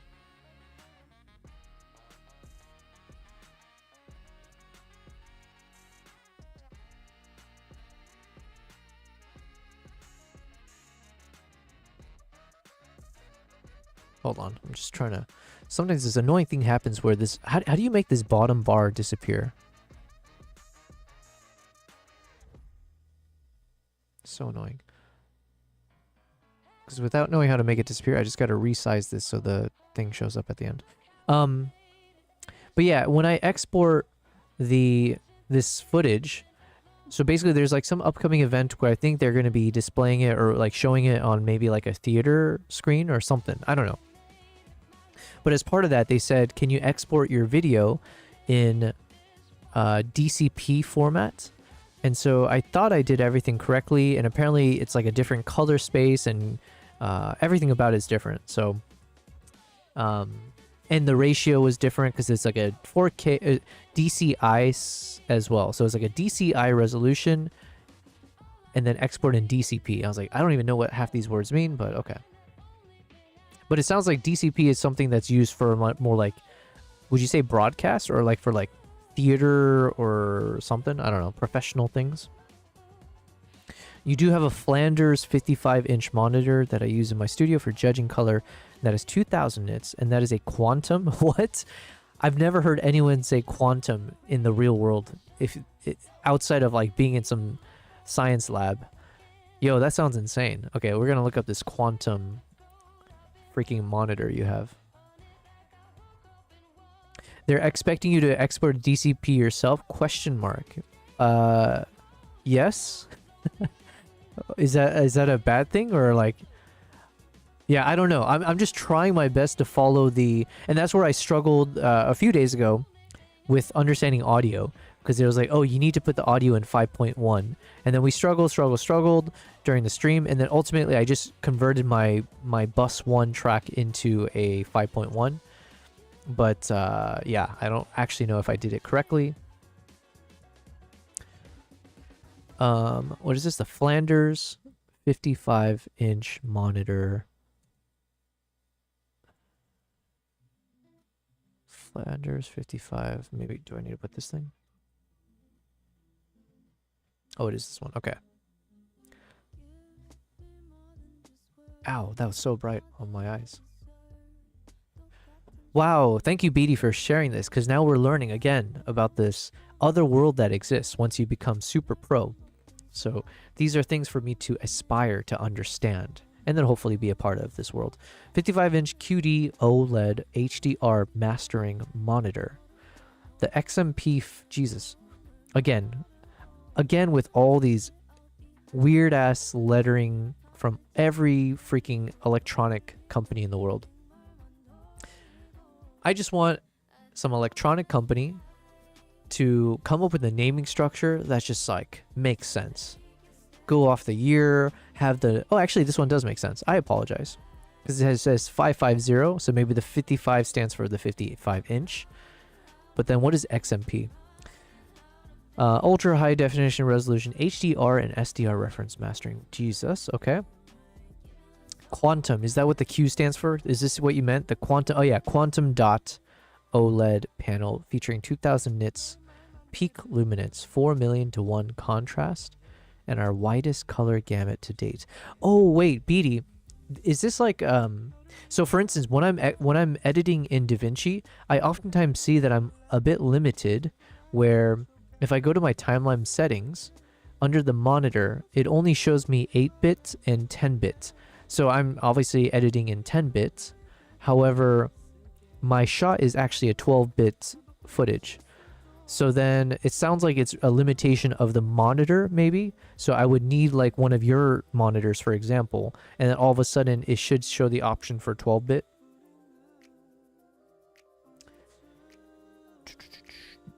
Traditional cinema is usually in DCI-P3, which is a bit wider than Rec 709. So you probably wouldn't have experience mastering to that. No idea how to master to it. It's just, I just remember basically when I was doing this export, I had to change the codec. So I did the format DCP. Then it was codec was Kakadu JPEG 2000. And then the type, I selected 4K DCI, but they were mistaken. So I had to re-export it as a 2K DCI. And then the resolution is the like slightly different from the ultra high definition thing, so it's like 4096 by 2160 DCI. Although if it's supposed to be in 2K, maybe that changes. Yeah, so now that's changed. Frame rate is 24 instead of my 23.9 whatever, 997 or something.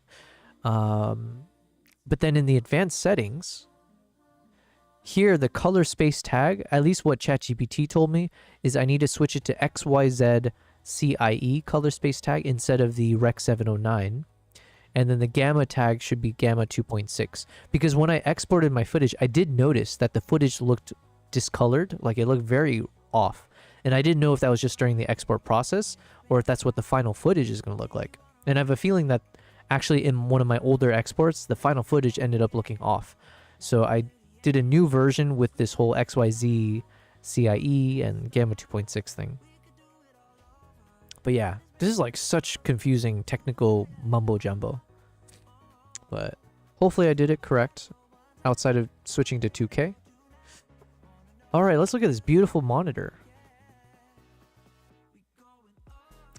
Features highly accurate volumetric auto calibration. Nice. I don't know how to calibrate my studio display. I did buy one of those spider utility things in the past. I just haven't used one in a while.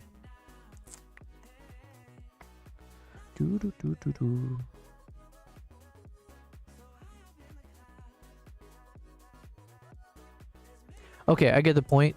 This is a bit too technical for me to really make sense of it. But point is that this is a super powerful monitor. Very advanced. Quantum level, some would say. Quad view mode with 4-channel LUT support.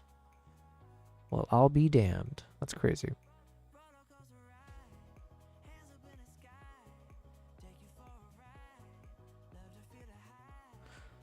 Stream Deck. Ooh, okay. We'll put this on our wish list once we deserve it. Thank you for sharing that, Beatty. Okay, so where were we? I've now connected up everything in the color correction side. So then from our 18% gray, we are now entering into color grading. So let me put one step before. 18% mid gray check. Temp. So this one just default turned off. But then here, I think we have to follow the same format as above. Do.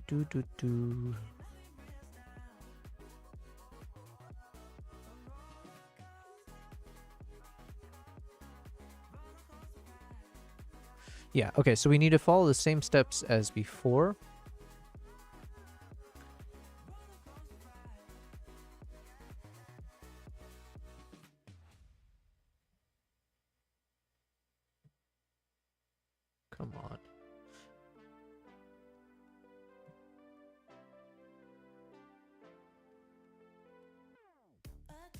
We'll call this color grade balance. Okay, so then here we drag it into color grade balance. This will then be a serial node going to exposure.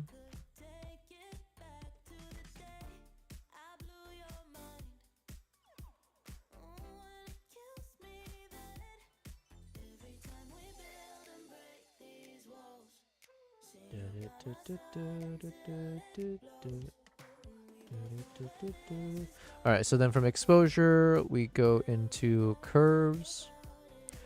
And then here, same thing. We just need to create a parallel node.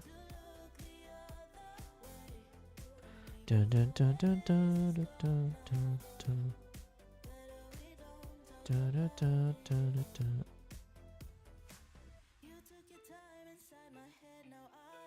Okay, so from this one, we connect it directly to contrast for this and the DCTL version.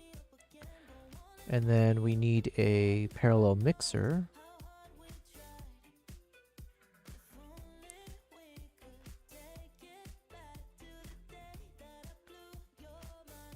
Now let's bring these all a bit closer so I have some space. Do, do, do, do, do. Do, do, do, do, do. So then we connect each of these. Perfect. Continuing on to the white black points. And then this one, how do we do this? Okay, so now we need a parallel node. Add node. Wait, how do I do this? Not a mixer. Add parallel. Okay, there we go. So then from this parallel, this should replace... Wait, am I doing this right?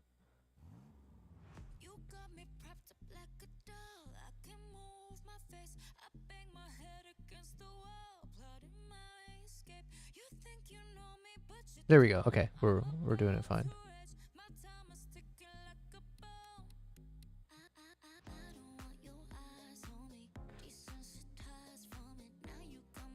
Okay, I think I did it right. So the final one, white black point, it will then go into this parallel node, which then splits off into 4 nodes that control saturation, desat, density, and hue shift. And then within each of those, oh my god, I'm actually, this is going to get a little bit wonky, I guess, if I follow ChatGPT's instructions. BD said, sorry to disappoint, but I have no experience exporting a DCP format out of Resolve like that. I will say that Resolve doesn't really export some industry standard final authoring formats, especially for cinema. So it's generally not advisable. I know once picture lock is set, the finishing house wants an AAF out of Avid or Premiere and a DPX sequence just for cross-check. Jesus. Okay.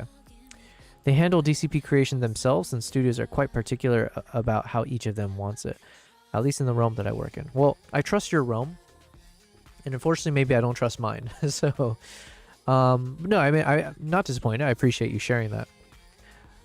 Listen, there's a DCP option in DaVinci. I'm hoping I'm following all the right instructions, so it exported without any warning signs. Hopefully that's enough, but yeah. Okay, so here's where I might be going a little too crazy here. Because according to ChatGPT, if I have some nodes where I'm creating a parallel structure, because it's like I have my basically I have these DaVinci nodes where if you want to adjust for saturation, density, hues, I have nodes where you do that directly within DaVinci, right? Like the color slice, for example. And then I created these like separate nodes where it's like, if you have the DCTLs, you know, because I have DCTLs as well, then it's like use these nodes to basically work within the DCTL version. However, if I do it where it's like parallel, that means I have to create 4 different parallel structures, and each of these parallels then split into 2 and then come back, which would be a little bit much, visually at least. Versus, do I actually need a separate node for the DCTL? Couldn't I just load in the same DCTL here? So what is the difference?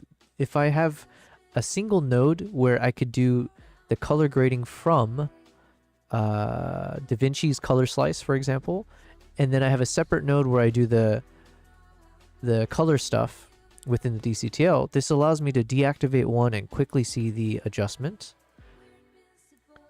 Whereas if I have in one node, it won't be as easy to deactivate the DaVinci-based color slice stuff if I did it on a bunch of them. I guess I could toggle off the DCTL version though. So I can, but then the problem is if I did anything in the DaVinci version, I can't just turn that off and only see the DCTL version. So I do think that it probably makes sense to have a separate node for the DCTL version. But I'm just kind of speaking out loud and hoping I come to an answer that doesn't force me to do the thing I'm about to do. They handle, audio is a totally separate thing from audio post. They want mixed down stems in wave usually in 5.1, 7.1, Atomos, ADM. Jesus. BD, did you have to go to school for all of this? And like when you go to film school, do they teach you everything? Like audio plus, video plus shooting plus storytelling, color grading.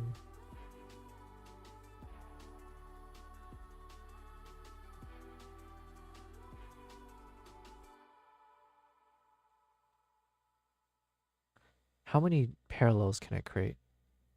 See, that doesn't work.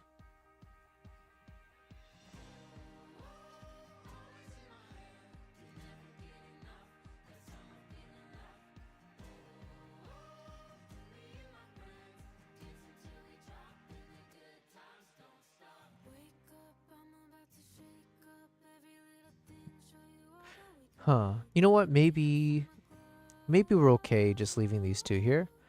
Because I don't think I could create a bunch of parallels anyways off of one.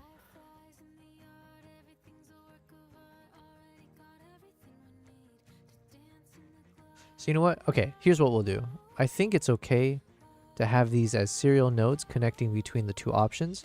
Because I guess what's most likely going to happen is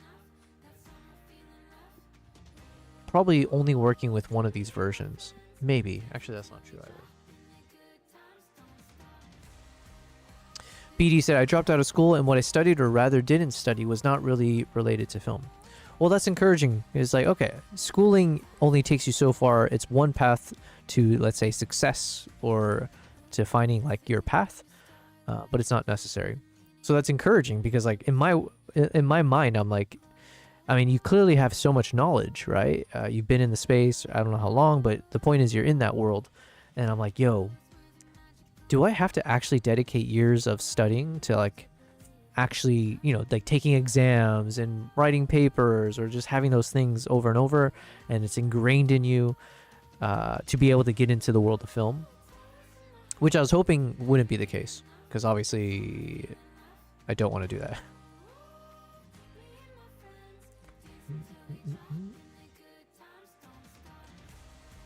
Dun, dun, dun, dun, dun, dun.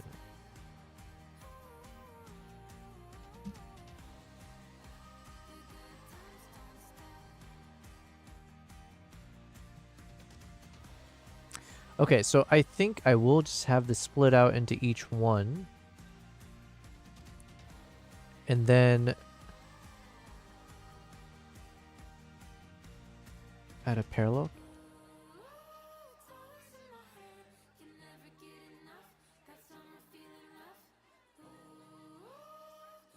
No, that's not what I wanted.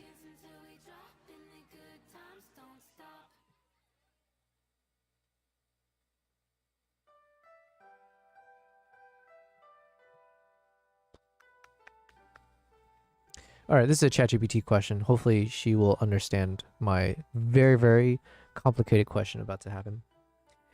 People that I work alongside with that went to film school say the only thing they really got out of it was relationships. Yeah, you know what? I say the same thing, and I hear the same thing from like business school, like any kind of like I guess like post grad or anything like that. Actually, no, that could be different for other fields. But like for business school, for sure, it's always like it's about the networking. Some of those same people they went to school with still work on their crews today.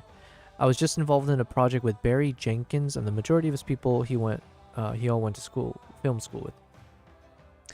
Who is Barry Jenkins? Oh, Beatty, could you remind me who your favorite cinematographer is? I believe he said it's like someone from Mexico, maybe, but I couldn't remember the name, and I forgot the films that he did. So, Barry Jenkins. Oh, I haven't seen Moonlight. I haven't seen any of these. Did I see Mufasa? I have not.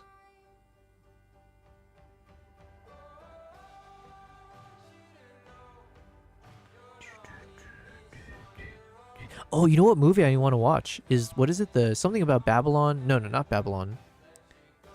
The one with Leonardo DiCaprio. It's going viral right now because apparently he does like a Mexican whistle. I didn't know that was a thing. I grew up in Arizona.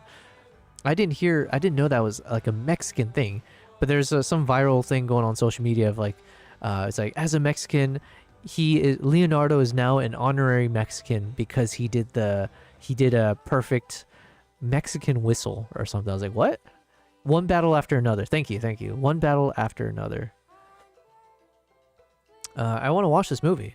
I'm a huge fan of really, really long movies. So the fact that I saw it was like something like almost 3 hours long, I was like, yo, sign me up. 2 hours, 50 minutes? Hells yeah. Kevin Bacon's in the movie? Wait, who's in this movie? 95% on Rotten Tomatoes. Damn.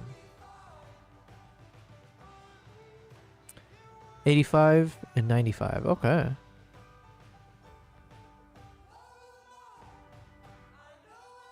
Yeah, I'm excited to watch this. 3 hours long. Hells yeah. I have no idea what this movie's about, by the way. I almost don't even care about reading the synopsis. I just saw that one viral clip of Leonardo speaking Spanish and then whistling. And it sold for me. The DP is a DP. DP I'm most inspired by and appreciate the most is named Chivo. Thank you. Okay, if I remember, Chivo was supposed to mean like the goat in Spanish or something, right? Emmanuel Lubezki. Chivo. Oh, that's what we looked up last time. And what did he do? The Revenant. Okay, I'm gonna have to like try to lock this into my memory. Tree of Life. I really like this movie. Is this the one with Hugh Jackman? I remember like it was controversial in terms of some people hated it. I kind of liked it. I loved the feeling it gave me throughout the entire film. And I was young when I watched it, but there was something about it that felt magical. It felt somber, but just like not like maybe it was slightly depressingly so, but there's a feeling to it that just felt like it hit the heart in a non-depressing way. That's the best I can describe that movie, but I really enjoyed it growing up. I haven't watched it since. I should watch it again. Children of Men, of course, I love that. I need to watch Birdman. Gravity, I like. Revenant, of course. Okay. Emmanuel Lubezki. I'm not going to remember this name, but hopefully I'll remember the movies. And he's a DP. Oh, wait. So is DP and cinematographer, it's essentially the same thing? In the government sense. Not sure what the government sense is about, but okay. One battle after another. All right. We got to watch that. Okay, so here's where I'm getting stuck with my current process here. Let's ask ChatGPT. Okay, I'm throwing another hardball question at you about creating my node tree. I have my final color grading around contrast and exposure, and then it goes into a parallel node, and then from that parallel node, it splits into 4 nodes for saturation, desaturation, density, and hue shift. So those are the 4. However, for each of those 4, I have a separate node set up for the DCTL version of said node. So for example, the parallel node splits into 4, the first one being saturation, and then from that saturation I have another node which is the DCTL version of saturation, and so on for the other 3 nodes. So desaturation, density, and hue, I have a DCTL version for each one. Now, the thing that's confusing is previously you mentioned that it's best to do parallel nodes if I have like a DCTL version. However, I don't know if I'm able to create parallel for each of these 4 nodes. So can you help me figure this out? Thank you very much, Gonzalez Iwasaki. Absolutely. Let's for the tackle sub that. on YouTube. So Thank basically you. what you're doing is you've got that initial parallel split into your 4 nodes, each for saturation, desaturation, density, and hue shift. And now you want to add a DCTL version of each of those. So what you can do is actually add a second layer of parallel nodes. Essentially, you're nesting parallel mixers. So each of those 4 nodes can split again into 2 parallel nodes, one for the normal adjustment and one for the DCTL adjustment. So in other words, under each of those 4 main nodes, you have a little parallel split. One path goes to your standard control and the other path goes to your DCTL control. And But hold on a second, because that feels a bit confusing, right? Because then you're saying I have like an empty node. You're saying like create a node. So for instance, I have the little parallel node, and from that parallel node, it splits into 4. And then it connects to 4 nodes, but then you're saying each of those nodes have to be empty, because then from that node, you're then creating another parallel node, which then splits into 2, and then it comes back.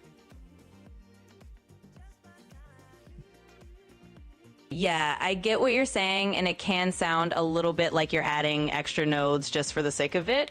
So let's simplify it. Basically, you don't need an empty node as an extra step. You can just create one parallel mixer that splits into those 4 nodes for saturation, desaturation, density, and hue shift. And then right next to each of those nodes in that same parallel block, you add the DCTL version right alongside it. So you have just one parallel mixer creating 2 columns, essentially. One column is your standard adjustments. The other column is your DCTL adjustments. Okay, but that part I understand. But then that's essentially doing a serial connection between the DCTL version and the non-DCTL version. So is that something that I shouldn't do? Or is that fine? Ah, gotcha. So in that case, you'd actually want to keep them truly in parallel, not in a serial chain. And to do that, you can just have both the standard adjustment node and the DCTL node side by side in the same parallel block. So each of those 4 adjustments will have 2 nodes running in parallel, one for the normal control and one for the DCTL version. That way, they're not feeding into each other a serial line. They're both being applied in parallel, and you can blend or choose between them as you like. So yes, that'll keep everything. I don't think she's following me. Yeah, thank you very much, Gonzalez Iwasaki. That's a cool name. It's like half Spanish, half Japanese. Thank you very much for following on the YouTube side. BD said, and to go back to film school topic, the people that I observe fresh out of film school have all these textbook ideas in their head and set very ingrained ways of doing things, and they really don't have the practical experience to do anything besides PA. What is PA? Let me guess. I can't guess. On the set because they think they have something. Okay. And are deserving of a higher role. Maybe it's just a general mentality of Gen Z, but film school somehow doesn't get across that you have to pay your dues and there's no correct way to do something. And especially with people who call themselves DPs or aspire to be, they all look the exact same for the most part. Nothing sets them apart stylistically, and they don't have a visual voice that is unique. Okay, the quick analogy I guess I was thinking of as you're speaking about this, and I have no idea because I didn't go to this. I was thinking like military school almost, like, you know, would this be somewhat the same of like someone who goes to West Point and then immediately, you know, after graduating and then when they enter the military that at like some officer level or whatever, versus someone who was quote unquote like a grunt, you know, went in as a whatever infantry level or whatever the basic thing is, and then kind of level their way up. And so then the people who did it the hard way, let's say, you know, subjectively, but like the one who did it that way, would that be kind of the same thing? They look at the officers coming from West Point and be like, oh, okay, you're all this, you know, textbook officer, you did your little training stuff, but you don't understand what it's really like to be in the field, in the trenches, blah blah blah. But I'm saying this without actually knowing any truth to anything I just said, but I was thinking of an analogy. Unfortunately, I don't think ChatGPT was helping me here, because my understanding is if I have these two versions of a saturation type, if I do it in a serial way, then if I make changes to the first one, it will potentially affect the other one. And I guess maybe I can turn it off. But then the question is, which one do you put first? And then if I try to put it into parallel, it looks like I can't actually do that, because I already have a parallel, which is splitting into 4, but then I can't split the parallel into another split. So it just goes directly into a node. So unless I do an empty node and then create a parallel to split into 2, but then it feels unnecessary because now I'm just creating 4 extra nodes for no reason, which feels a bit silly. But maybe even me doing this is a bit silly, so I acknowledge that. But then maybe it's one of these like layer mixers, or what is a layer mixer? I have no idea. There's a parallel mixer, but that doesn't seem to work either.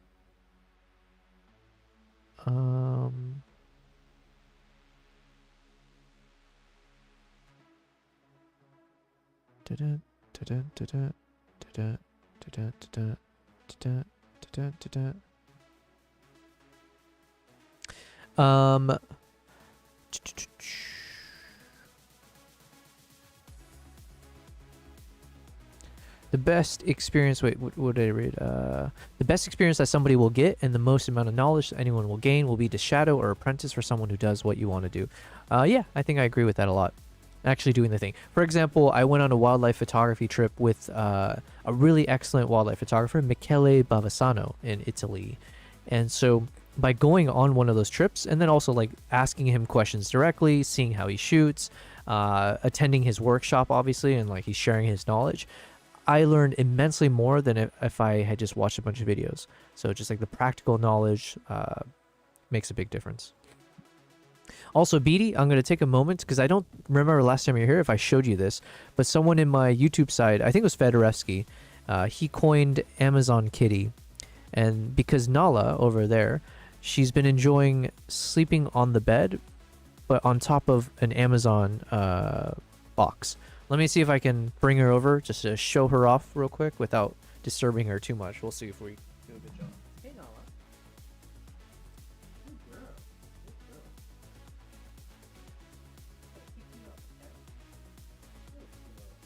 Good girl. Oy, ay, ay.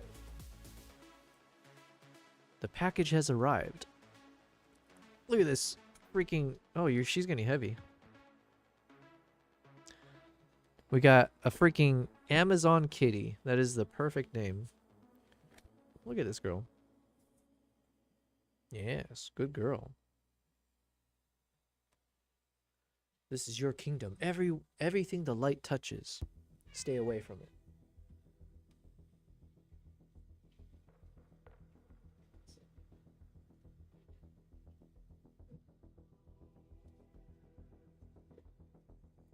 Okay, I introduced more cat hair to my desk, unfortunately, by doing that. Okay, so how do I freaking solve this? We might just proceed with the serial. Let me ask one more question to ChatGPT. Before I move on, what is a layer mixer and key mixer and splitter? Can I use one of those to do the thing that I just asked about in terms of splitting a parallel node into 4, but then having each of those 4 be a split of 2 options in a parallel format?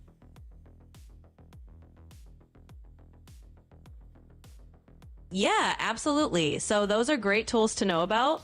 A layer mixer or a key mixer can actually be really helpful.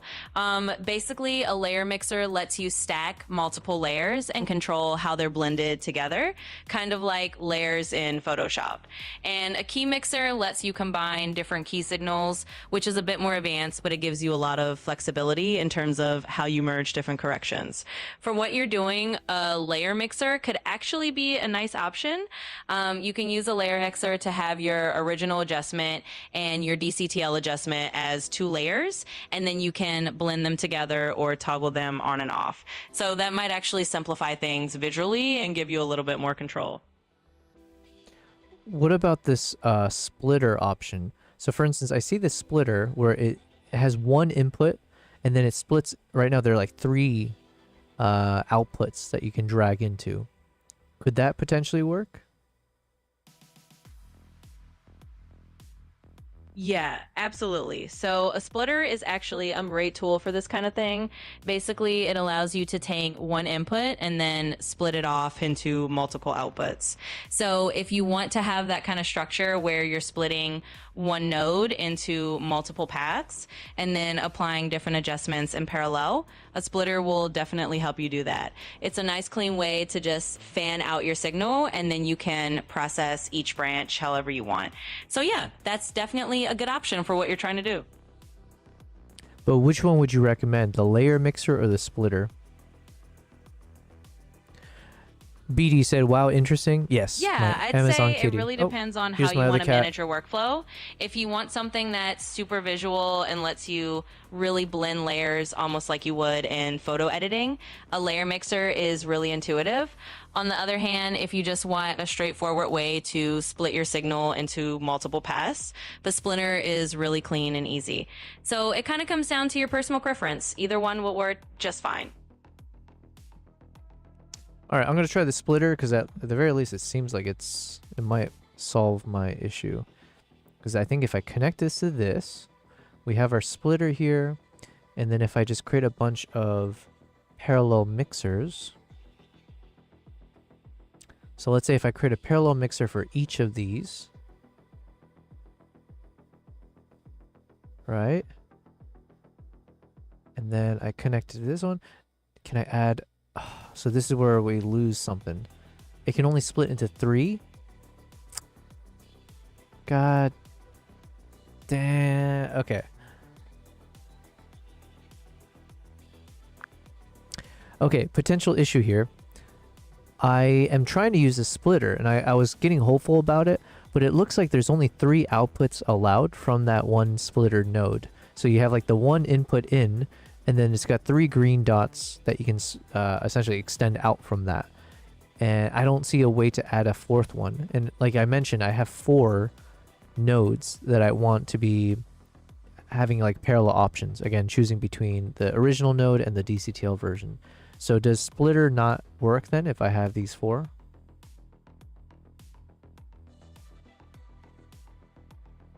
Yeah, I see what you're running into. So the splitter node is a bit limited in that sense because it only gives you those 3 outputs by default. So if you've got 4 different adjustments that you want to split into, then yeah, that's a bit of a roadblock. In that case, I'd probably lean toward using the layer mixer or just setting up multiple parallel nodes manually. That way you can have as many branches as you need and you're not limited by the 3 output constraint. It's a little more manual setup, but it gives you the flexibility you need.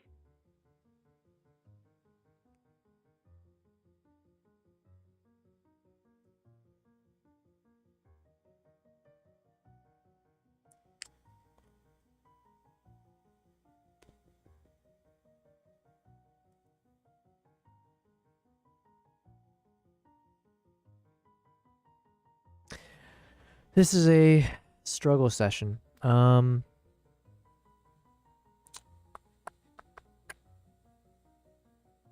thought I was onto something because I had these parallels. So I thought maybe I can connect that splitter into all 4 and into the parallel nodes. And then the parallels I can then have one extending to each version and then combine it back later. So in that way it follows the format that we're looking for, where it treats each one equally, and it doesn't do a sequential editing. So if I do the saturation first and then I use the DCTL saturation, it would be different than if I did in the reverse order. But I don't see the tool that will allow me to do this correctly. So for example, if I remove this one again, if we add, let's add the parallel again. What's it add outside? What is that? I don't know what that is. So we have our parallel mixer.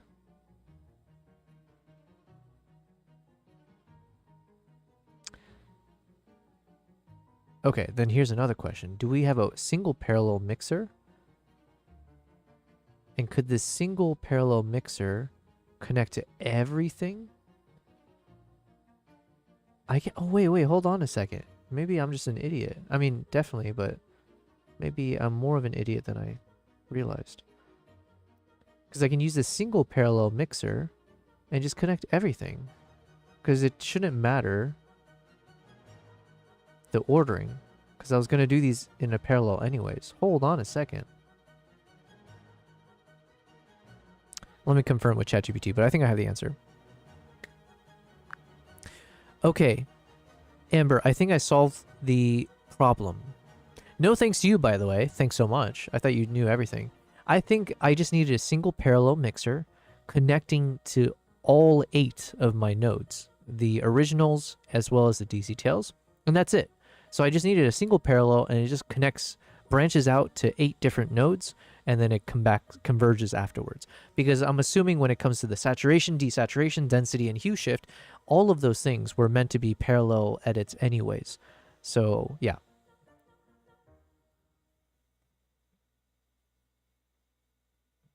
Ah, well, there you go. Sometimes it's just about finding that one simple connection. So, yep, if you just use one parallel mixer to fan out to all 8 of those nodes, your originals and the DCTL versions, then yeah, they can all run in parallel just like that.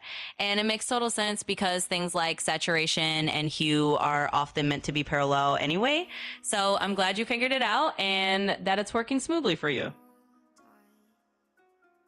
I'm glad that you're glad that I figured it out.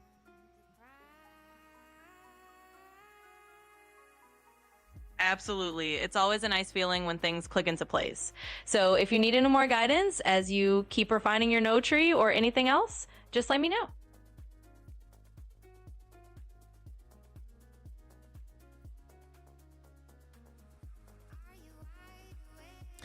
If anything else, this power grade is going to be the most complicated looking thing ever. I'm doing my best to see if I can make this look aesthetically pleasing. And it looked halfway decent before. Now I'm not sure, because now we got like zigzag lines everywhere. But let's see. We'll see what we can do. So I think I've done everything correctly. So let's zoom out real quick. Let's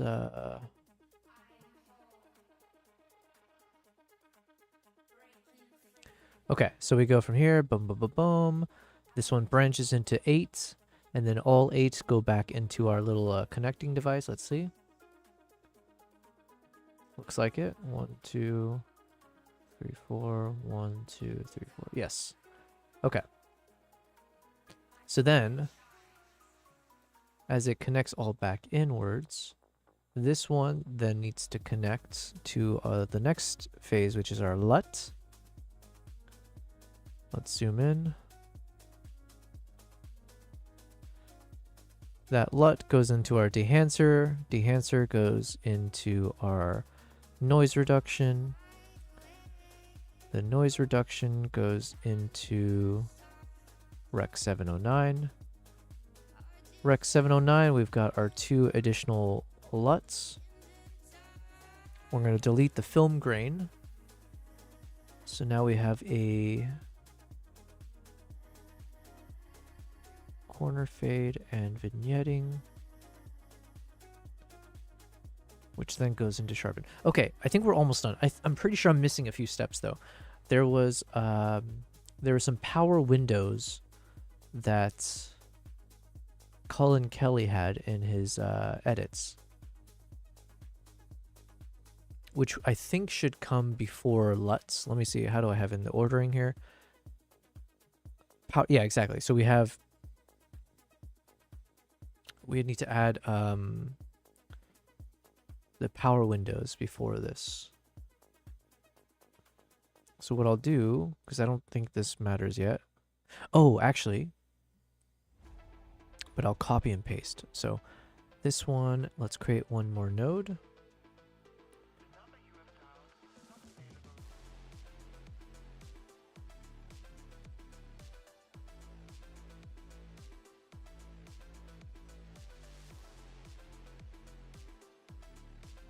Okay, so then I'm going to rename this one power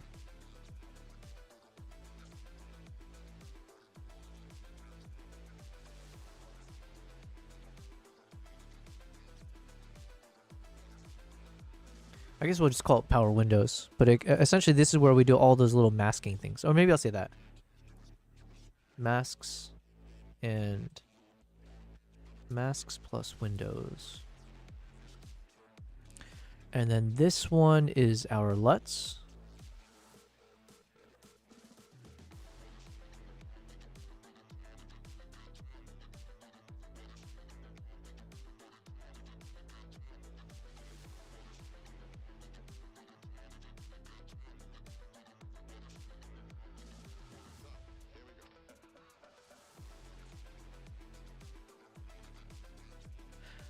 Okay, and now I need to understand. Here, I didn't create a parallel thing. Do I need one beforehand?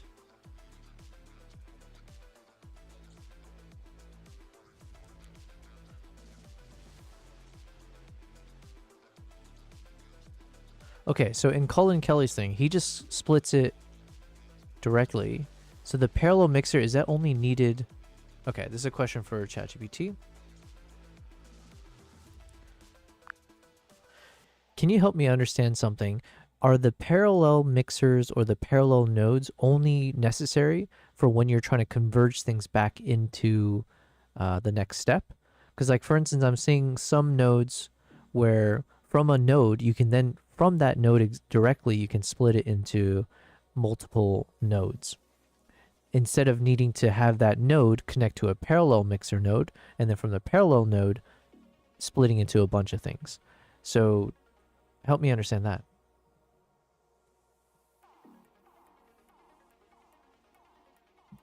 Sure, absolutely. So in general, parallel mixers or parallel nodes are really most useful when you want to take multiple different adjustments and then combine them back together into a single branch. So if you think of it like multiple streams of adjustments that all need to flow back into one river, that's where a parallel mixer is perfect. On the other hand, if you're just branching off from one node into a couple of separate adjustments and you don't need to merge them back together, you might not need a parallel mixer at all. You can just have a single node that splits off into a couple of other nodes directly. So basically, you only really need the parallel mixer when you want to take multiple adjustments and then combine them back into one. Otherwise, you can just split nodes as needed. Okay, so I don't need it for the beginning. So if I have one node that then splits into two, right? I don't need a parallel node to split it into two. I can just directly do it from that previous node and then have it connect into both nodes as parallel. And then I just need the parallel node at the very end to mix those nodes back together into one. Exactly, you got it. So yeah, if you have a single node and you want to split it into two separate adjustments, you can absolutely just do that directly. You don't need to drop a parallel mixer node right at that point. You can just have those two branches run parallel naturally. And then exactly as you said, you just use the parallel mixer at the end when you want to merge those separate paths. Okay, so basically I was doing an unnecessary step. I didn't need this parallel node in the beginning. I could have just essentially, which I'll do now, I could just connect from the end of one node into multiple, and that works like a parallel structure. It's more just at the end You just need to make sure you use this parallel mixer to mix however many you've got that's been split into parallels back into a single structure. I think that makes sense.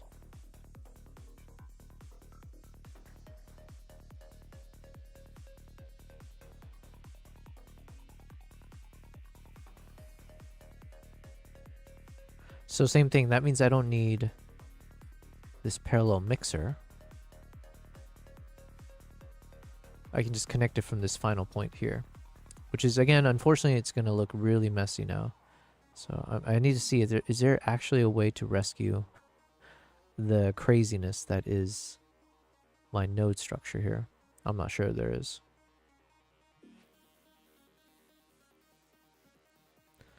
It's about to get really funky in here. Let's see. So I need to go this to that. 1, 2, 3, 4, 5, 6, 7, 8. And then all of those connect back to this guy.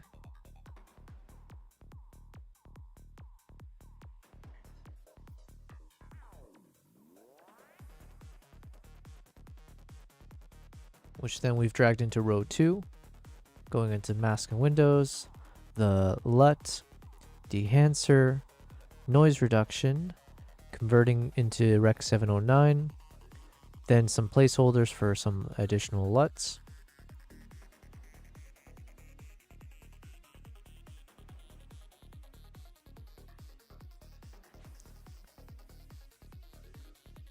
And then we've got our vignetting and our corner fades.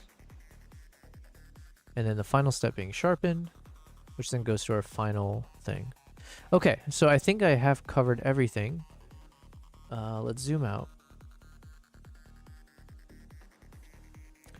So it is a bit messy for sure. Actually, let's see how many we got. 1, 2, 3, 4, 5, 6, 7, 8, 9, 10, 11, 12, 13, 14, 15, 16, 17, 18, 20, 22, 4, 26, 8, 9, 30, 31, 32. 32 nodes. So it is a little bit on the crazy side. But I think this will work for my needs.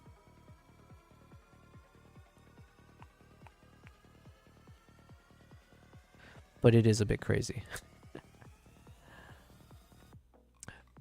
So then before we proceed with this, the other thing I want to do is figure out what are the things we can do to simplify what we've got.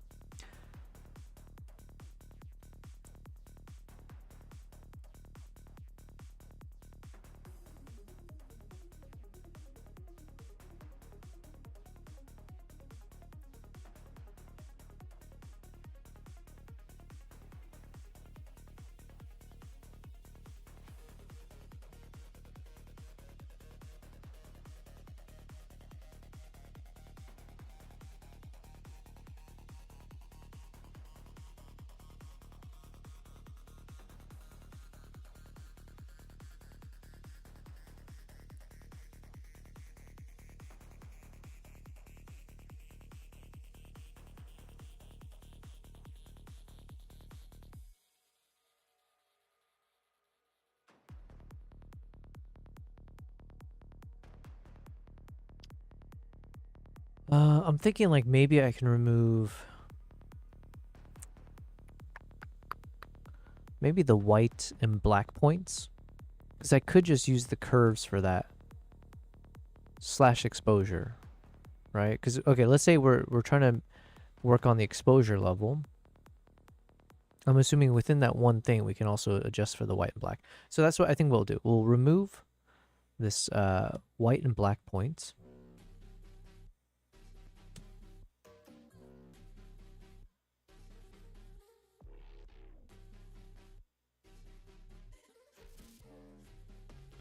So what does that do for us?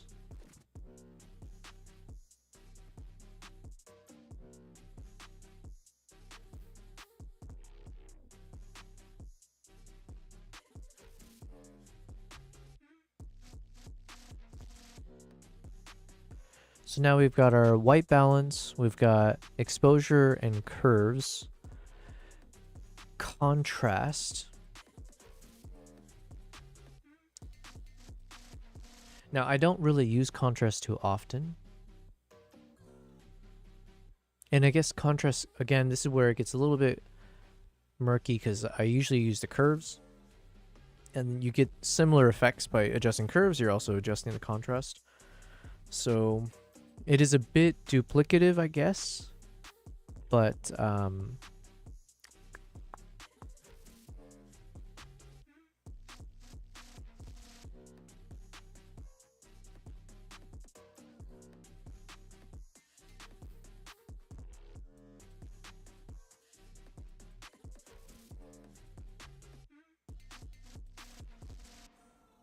okay, let's have a chat with ChatGPT while we're doing this. Okay, so I'm looking at my node structure and it's not bad, but I'm trying to see what are the ways that I can maybe simplify it. You know, remove some of the nodes, combine some of the features into a single node.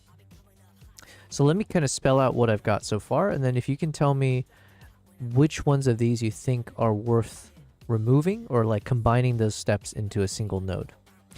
So our first node is the conversion into DaVinci Wide Gamut. And from there, our next one is our color correction for white balance. After that, we do a color correction for exposure.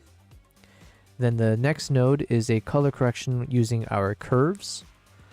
So like for instance, creating an S curve, let's say.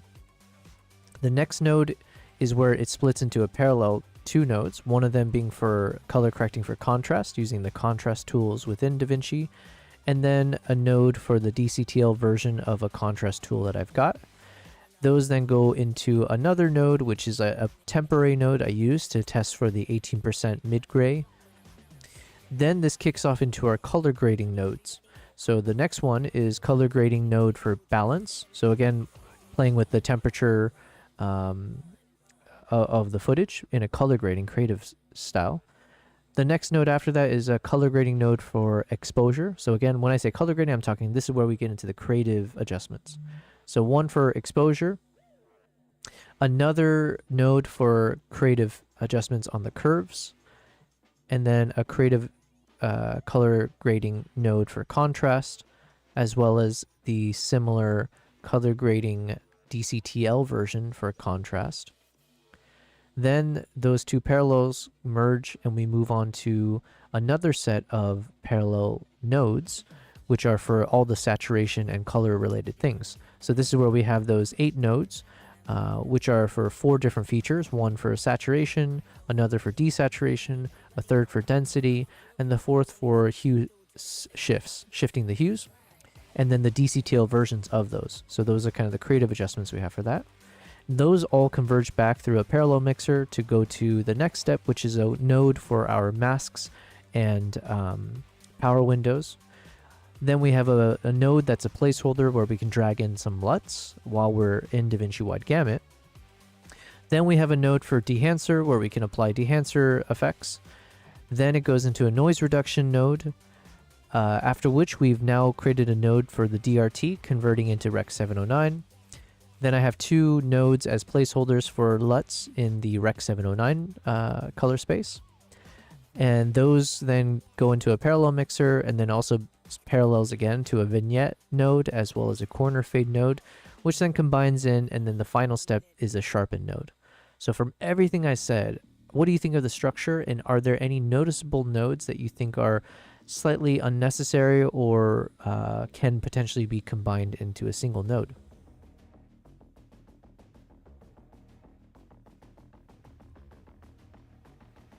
Yeah, absolutely. So it sounds like you've got a pretty detailed node tree going on. And honestly, a lot of what you're doing is pretty standard. But if you want to simplify it just a little bit, you could think about combining some of those steps. For instance, on the color correction side, if you're adjusting things like white balance and exposure and curves, you might be able to combine a couple of those into a single node if you're comfortable doing it all at once. Or if you like them separate, that's totally fine. But sometimes people will combine like white balance and exposure into one node, curves into another, and then maybe your contrast adjustments all together in one place. That can reduce the number of nodes. And then similarly on the color grading side, if you have a creative exposure adjustment and a creative contrast adjustment, sometimes people will combine those into one node just so you have fewer nodes overall. But again, it's kind of a personal preference. If you like them separated out, that's totally fine. But if you're looking to simplify, you can definitely combine a couple of those nodes into one and reduce the overall number. Okay, so for example, Cullen Kelly just calls it primaries. I don't know if that's like a standardized term for when you're playing with contrast and exposure. So kind of different from what you said, but it looks like he uses a single node for anything to do with contrast and exposure for like tonalities, let's say.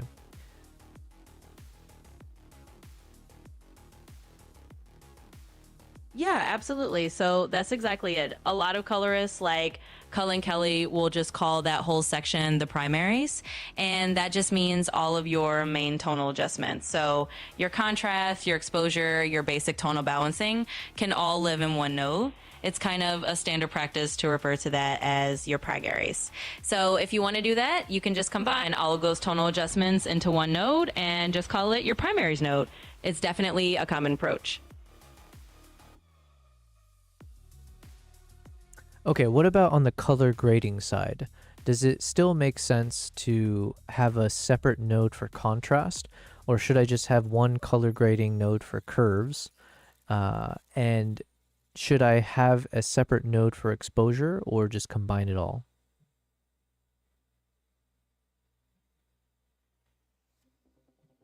Yeah, that's a great question. So on the color grading side, it's really about your personal workflow and how you like to work. A lot of colorists do like to just have one node for their creative curves and contrast adjustments all in one.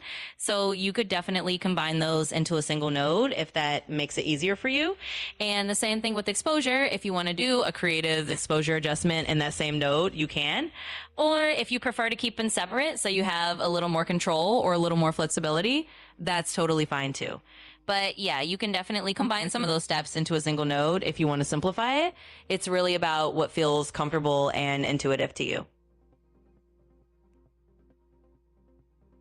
Okay, I think I've made a few decisions. As you're seeing, I'm deleting a few things. I think on the color correction side, I feel a bit more comfortable saying let's have a single node that does the exposures, contrast, and the curves. And then I'll still leave one additional thing. Actually, no. And then we don't need the we don't need the DCTL on the color correction side, I don't think. That will be more maybe on the color grading side of things. So let's say on the color correction side of things, we're essentially just going to have 3 steps. It's the white balance, and then our primaries. From that, I guess the third step will be that 18% mid-gray check. So let me see here. Just thinking, do I still keep it in this kind of ordering? Yeah, we'll still stack it just for a bit more space saving.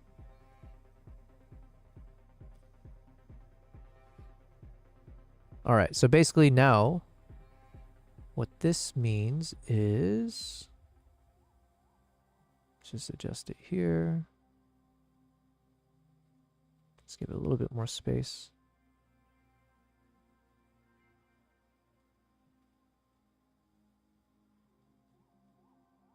All right.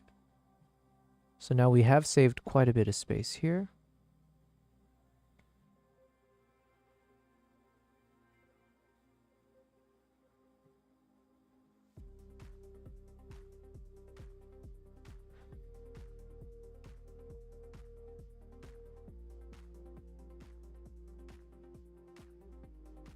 Okay. Perfect. So now we've saved a lot of space, and then obviously here we still have a bunch of craziness going on, but maybe it's not as bad. Let's see. So basically we got color correction, then we do our color grading of roughly the same things. But the difference is I have one for primaries that combines, whereas here I still have exposure split out. Okay, let me think about this now. Does it just make sense to have even Steven, right? Simplicity. Well, it won't be even. Let me think.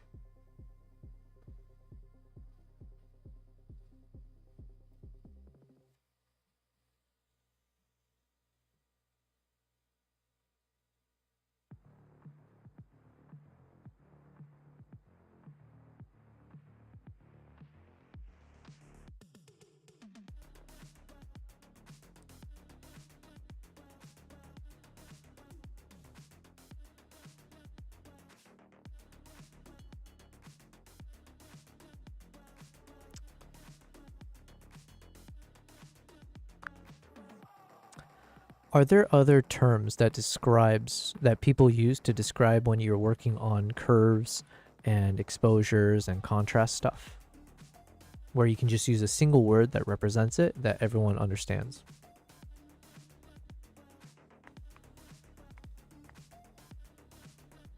Yeah, definitely. So primaries is probably the most common single term that people will understand for all those foundational tonal adjustments. Another word you might hear is global adjustments or global corrections, which just means you're working on the overall image in a broad sense, not on a specific area. But yeah, primaries is usually the shorthand that most colorists will get right away. Okay, we'll do the same thing then. So I'm going to get rid of the...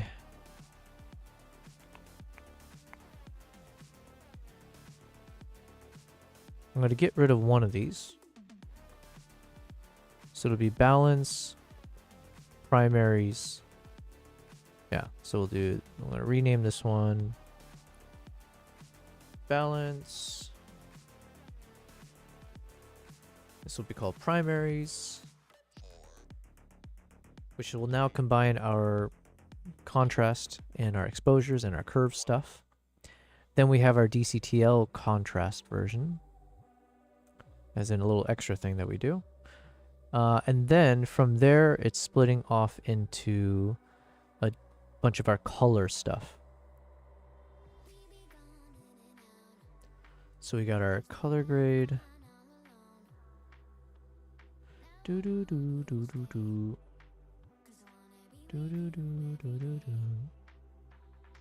do. Actually, oh no. And then here, the change I need to make is that this DCTL needs to be a parallel.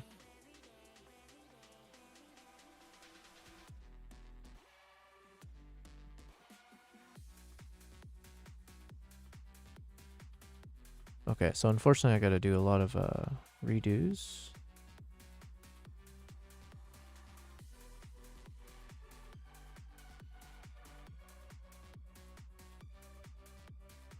So for example, I think now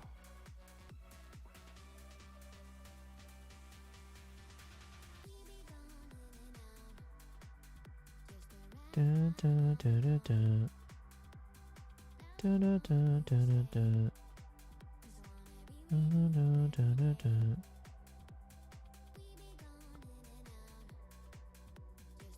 Da, da, da, da, da.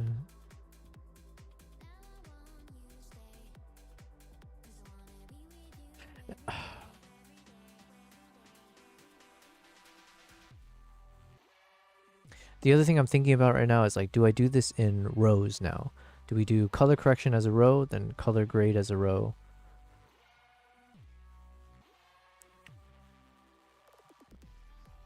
But the problem is we're going to have this craziness with these 8. And so regardless, we're going to run into a vertical issue. All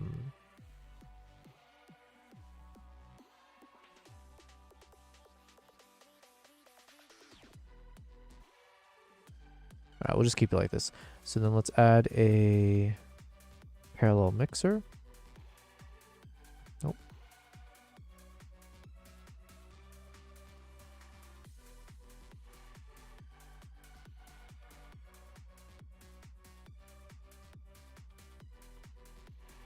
Okay. And then from this one now, it has to connect to all 8.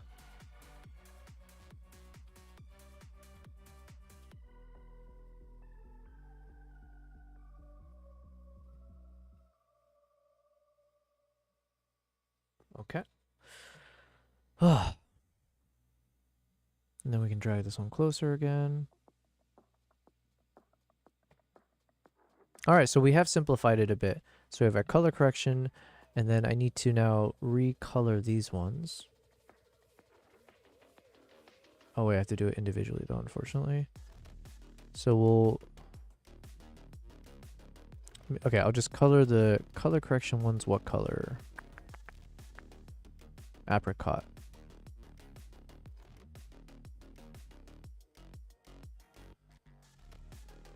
Okay, so then we go into our color grading.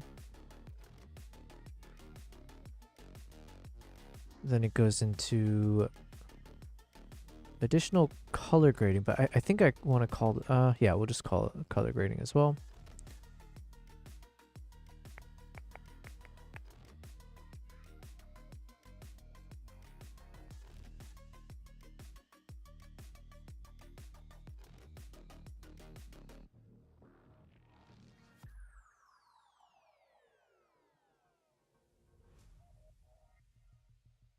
Actually, we'll make these ones, I'm not sure how to categorize, but we'll put these all as its own category.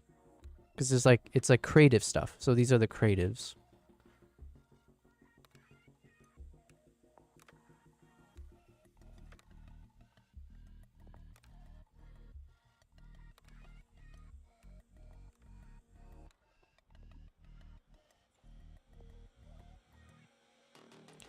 Okay, and then let me bring this back.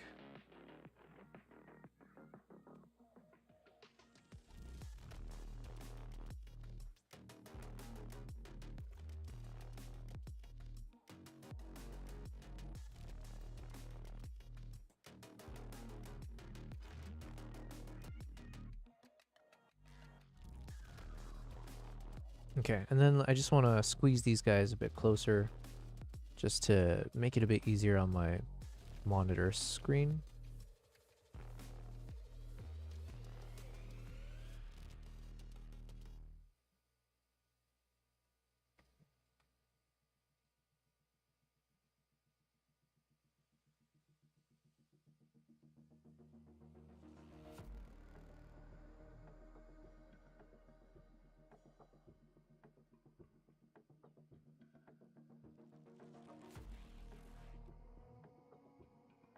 Okay.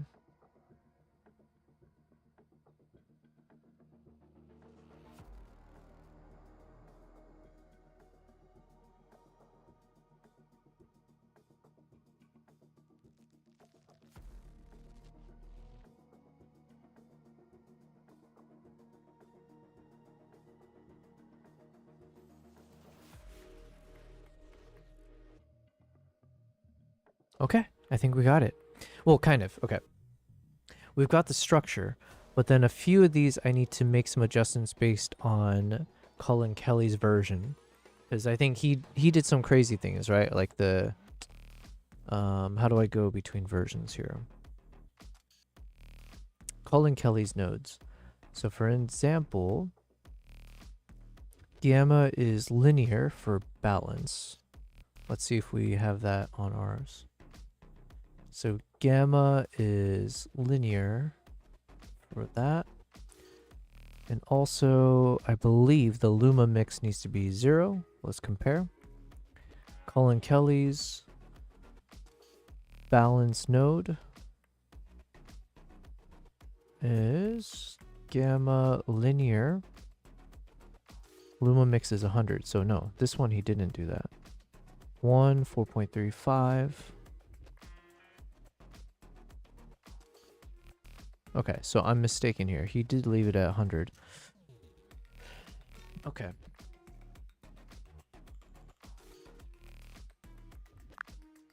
I have a question. When it comes to white balance, I've seen a few colorists suggest that for the node, you need to switch the gamma to linear.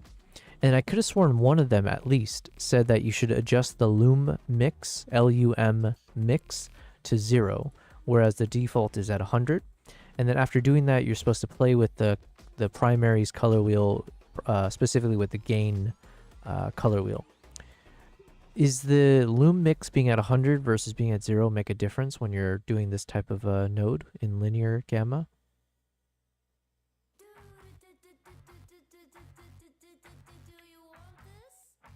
Yes, it actually can make a difference. So you're right that some colorists do suggest changing the gamma to linear for a white balance node because it kind of gives you a more neutral starting point. And that luma mix setting basically controls how much the luma or the brightness information is mixed with your color adjustments. When luma mix is at 100, it means that the adjustment you're making are sort of preserving the original luminance while you're shifting color. When you set it to 0, you're essentially allowing the color adjustments to affect the image without preserving that original luminance relationship, so it can change the way the colors and the brightness interact. In practice, it's kind of a creative choice. Some colorists prefer setting it to 0 in a linear gamma node for white balance because they feel like they have a little more direct control over the color shift without the luma interfering. But it's not a hard rule. It's just one of those things that you can experiment with. So if you're curious, you can try setting the luma mix to 0 in that linear gamma node and see if you like the way it feels for white balancing. I guess it's not what I want. I want to see what the experts do. So I think here... Of my new template node tree, I hope this gives you that change on rate. This is going to be made. So I'm looking at this one. Okay, this is where I guess I get confused, but we'll see. Because here I see luma mix is set to 0 when he was on balance earlier. It's the same for primaries. It seems to be the same for... Okay, we'll see. Like, as default, it seems like his loom mix is set to 0.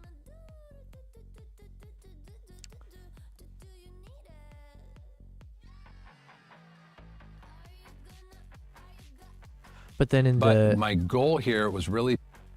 In the one that I just downloaded from him, it's set to 100. So now I'm just wondering, either did he just not carry that over into the one that I downloaded? Or is there something I'm missing here? Because I'm looking at all of this as I'm kind of rewinding.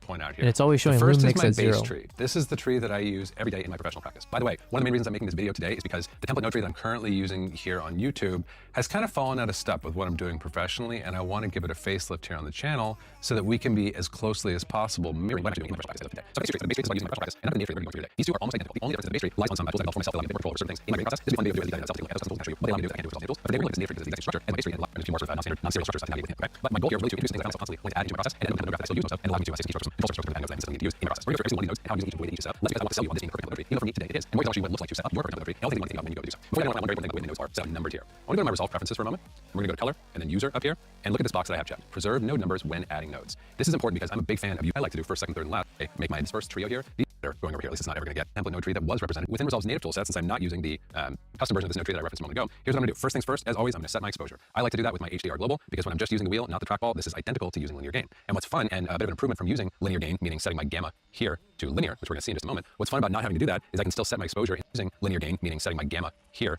to linear, which we're going to see in just a moment. What's fun about not having to do that is I can still set my exposure in that linear gain fashion. But once I've set my exposure, I can go over to my primaries and I can grade in log, which is my preference. So for this shot, I might like open up my shadows a little bit, drop my gamma down, bring my gain up, just kind of try to finesse the tonality of this image a little bit more, even beyond just what I'm getting out of my exposure adjustment. So something like that's starting to feel pretty good to me. I'm getting a little bit more kind of thickness in the image, but I can still see everything really well. It's still on just what I was a little bit linear gain, meaning setting my gamma here to linear, which we're going to see in just a moment. What's fun about not having to do that is I can still set my exposure in that linear gain fashion, but once I've set my exposure, I can go over to my primaries and I can grade in log, which is my preference. So for this shot, I might like open up my shadows a little bit, drop my gamma down, bring my gain up, just kind of try to finesse the tonality of this image a little bit more, even beyond just what I'm getting out of my exposure adjustment. So something like that's starting to feel pretty good to me. I'm getting a little bit more kind of thickness in the image, but I can still see everything really well and it's feeling really good. And funny enough, this is a shot that is a good example of one where the balance is far enough out that it's almost distracting from my ability to make really finesse decisions with my prime node here. So I'm not going to spend a ton of time here, and instead I'm going to press forward to adjusting my balance. Even though I typically like to start with prime and with my tonal adjustments, that's what this node is for doing exposure and contrast, all tonal work for the image. I like to start there because generally speaking, that's going to be more critical to the eye, that's going to have more impact on the end viewer. So I like to prioritize that first and then move on to my balance. But in this case, the balance is also going to play a big role because I really want to swing around and make a big change with it. And herein is the first point where that preserve node numbers option that we just looked at in our resolve preferences is going to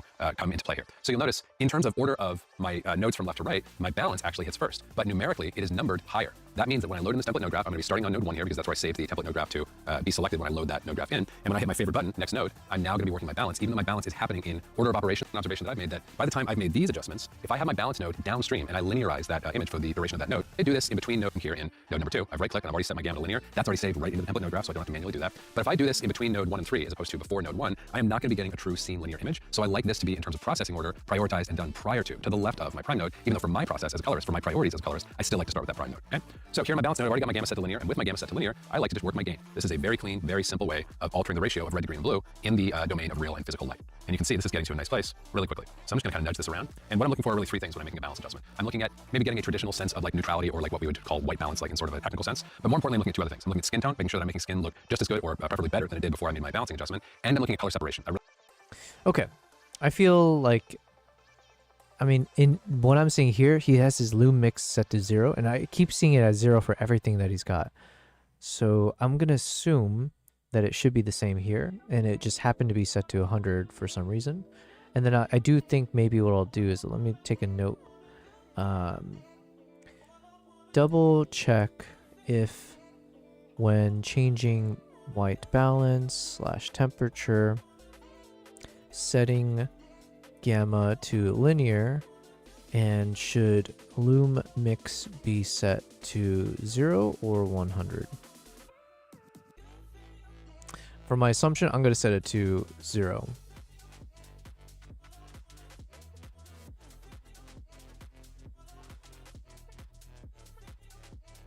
And then that means for the color grading side, I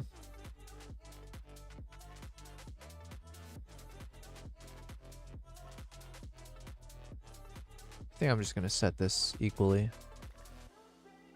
So we'll grab these, squeeze them in. Okay, so then probably that means the same thing for this one.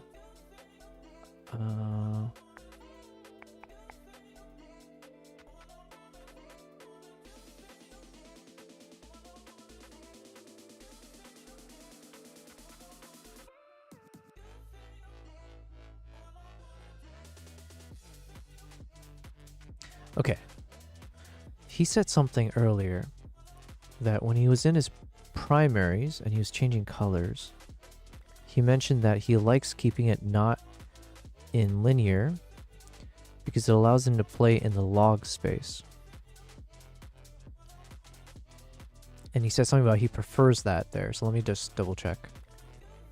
Its feet and looking good here. It's never going to get better going over here. At least it's not ever going to get to a good point if I am relying on things after that point to get to a good looking image. So this is really the heartbeat of the template node tree. This is the section of the template node tree that was represented in my prior version. Since I'm not using the custom version of this node tree that I reference, is identical to using linear. First things first, as always, I'm going to set my exposure. I like to do that with my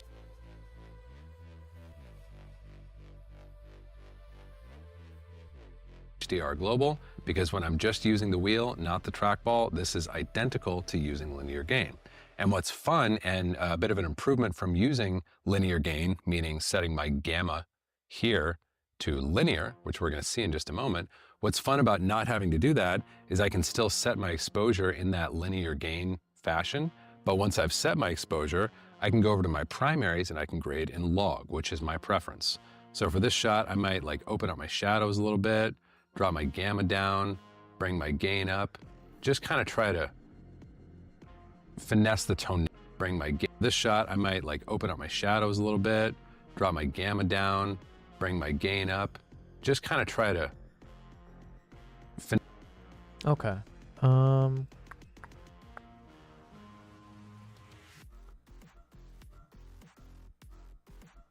it's called linear gain. Let me just write that.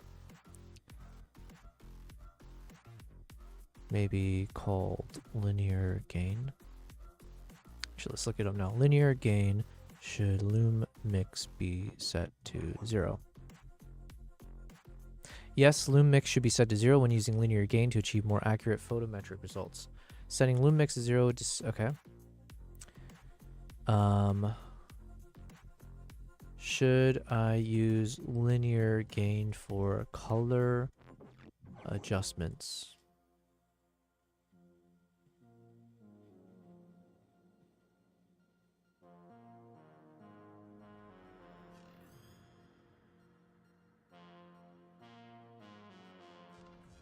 Okay. Supposedly that's the right way to do it. So we'll kind of do the same thing. So we'll go to gamma to linear. And then let's shift the... Where are you? Where's the loom mix? There you are. Set this to 0. There we go.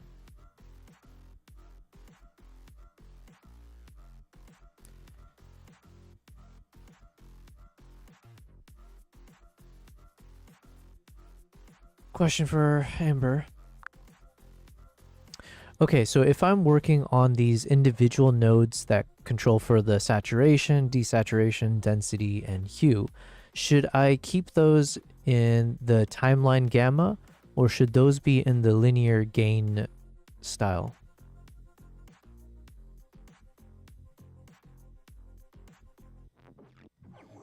For those kinds of adjustments, it's typically fine to keep them in the timeline gamma.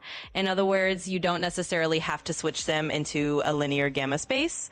Most colorants will do their saturation, desaturation, density, and hue shifts just in the normal gamma space that they're working in, especially if you're already in a good working So color. then which ones of these do I want to have the gamma set to linear and do the linear model? Should it just be for the white balance and like those kind of color adjustment things from like an overall sense?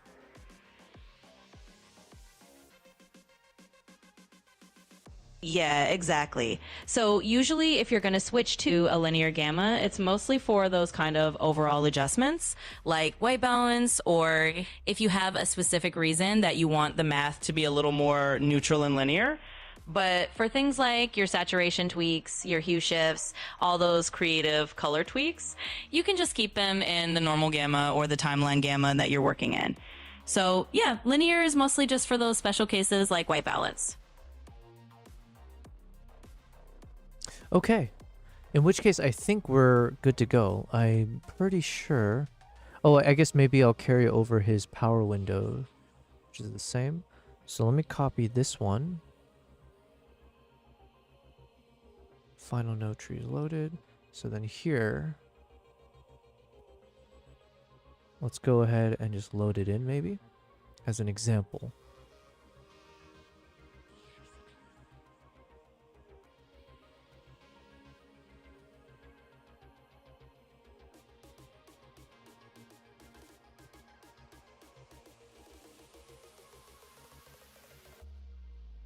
Where'd the title go?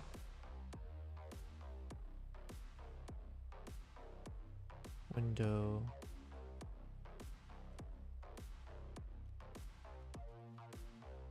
Masks. Okay, what else do we need to carry over?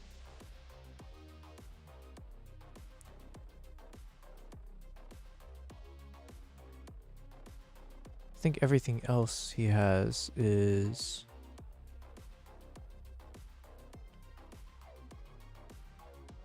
has nothing in it besides that whole linear thing. Gamma. Oh wait, he said there's one thing I needed to do. Hold on. Which one was it for?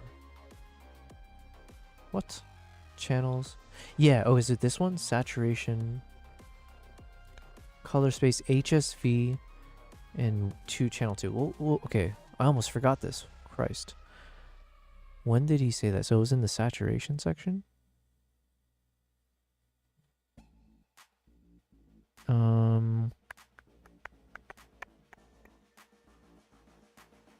Where did I put the note for that? Saturation. Set nodes. Okay, okay. For saturation.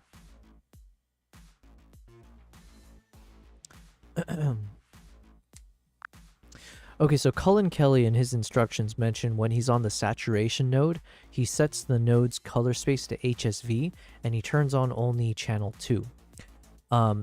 Now, if I follow those instructions, do I only do that to the saturation nodes, or should I be doing that to the desaturation nodes, the hue shift, and the densities as well?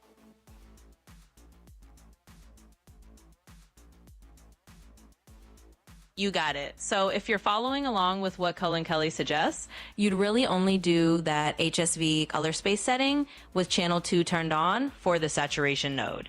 Basically, that's a little trick to isolate just the saturation adjustments.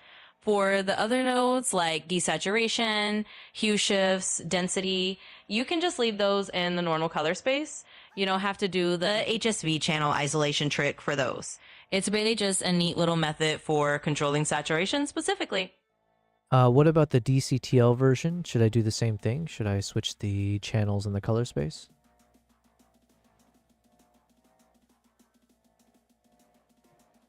You generally don't need to do that for the DCTL version.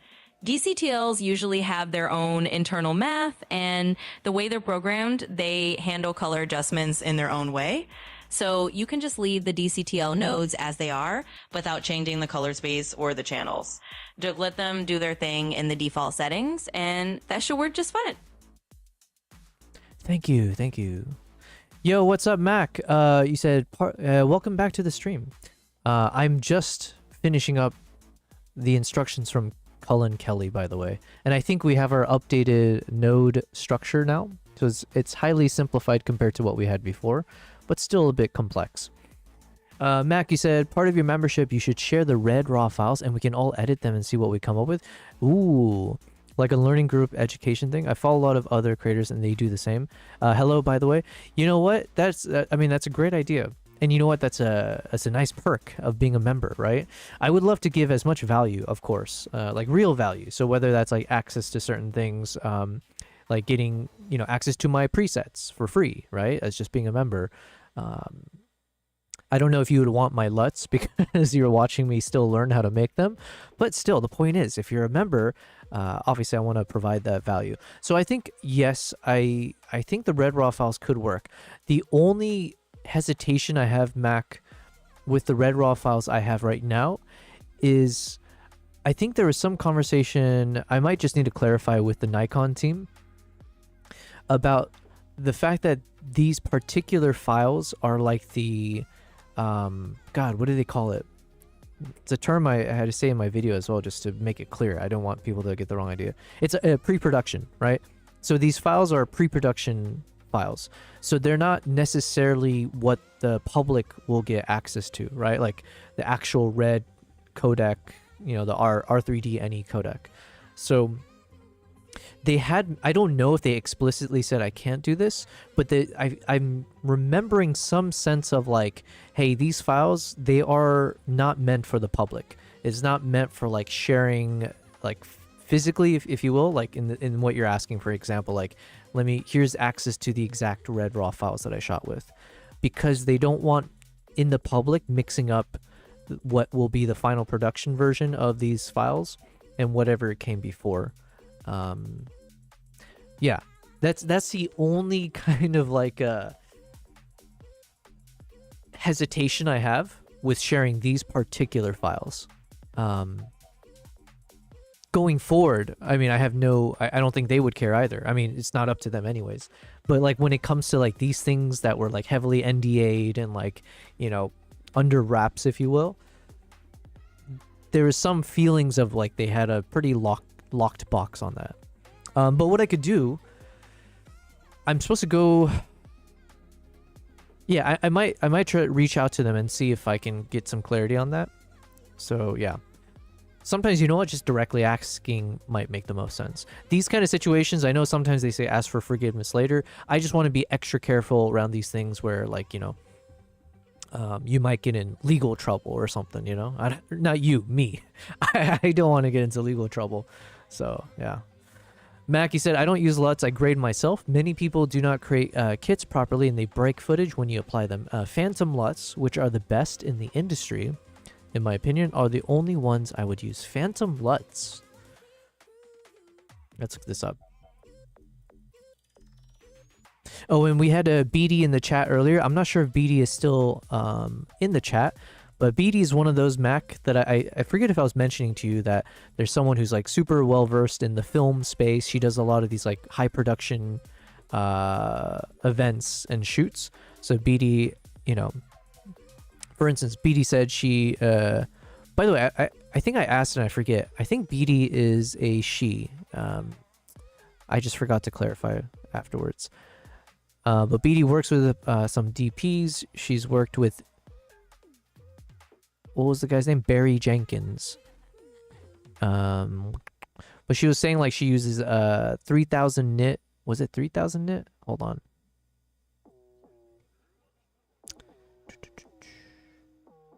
She was using a 3000 nit monitor for one of her projects just now, or like one of the shows that they were running. But then even the one she normally uses is 1500 nits, and it's like something called the quantum. What was it? Christ, my memory's bad. She uses a Flanders 55-inch monitor that has 2000 nits and has a quantum dot OLED. I was like, yikes, that sounds so intense. Mac, you said Joe F really went in depth into creating them and made sure R&D it didn't break for people. Definitely, I understand. Many in the industry use phantom LUTs. Okay, let's check this out. Joel, I see Joe F. Joel F.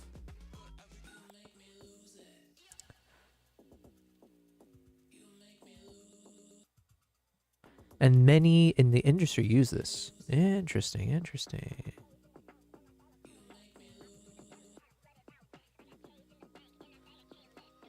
Well, it sounds like I should probably get this myself.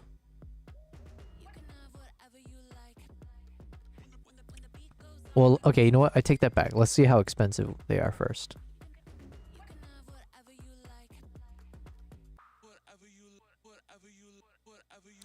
Do these LUTs work with raw video formats? Yes, they do. Oh, hold on. These LUTs will expect log footage in the particular log format associated with the camera. So when loading raw video into your NLE, ensure that you set the output to log and also set the color space. Okay. What is the price? Give me price.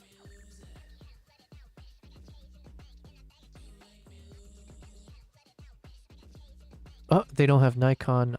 They don't have the new red. So maybe either way, it sounds like I have to wait for it. But look at just for a reference, let's see. 80 bucks for 11. Okay, okay. Actually, this is encouraging. It's not like they're selling crazy number of LUTs, because sometimes I do get a bit overwhelmed when you have to go through like 50 LUTs, right? So I do kind of appreciate that they keep it fairly simple. So then you do feel like you're getting quality. It's like a perception thing, I guess, but... Okay, let me look at the Sony one then, maybe. Sony FX3. Oh, monitor's so bright. 79 bucks, 80 bucks for all of them? Okay, that seems reasonable. But yeah, Mac, I totally get what you're saying. Because like I've run into that problem before. I haven't bought... Actually, no. I've run into that with like presets maybe, but then like the LUTs that are built into DaVinci, I would like hover over it and all of them will like overexpose or like super blown out in different ways or broken. So I just kind of assumed I'm not going to ever use LUTs because I was like, yo, these are all trash. The first time I actually ended up enjoying LUTs was the ones that I got from Lens Distortions. So I will say the Lens Distortions LUTs, while it maybe it's not going to be as good quality as like this guy's, the Phantom LUTs, I felt like the Lens Distortion LUTs was the first ones where when I applied it, they generally didn't end up blowing up my footage in some like disgusting way.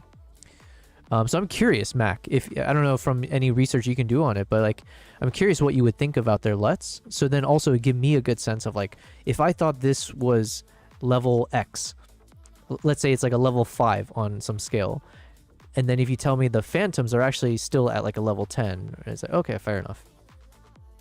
These were like the LUTs that I ended up downloading from Lens Distortions because I have a membership with them.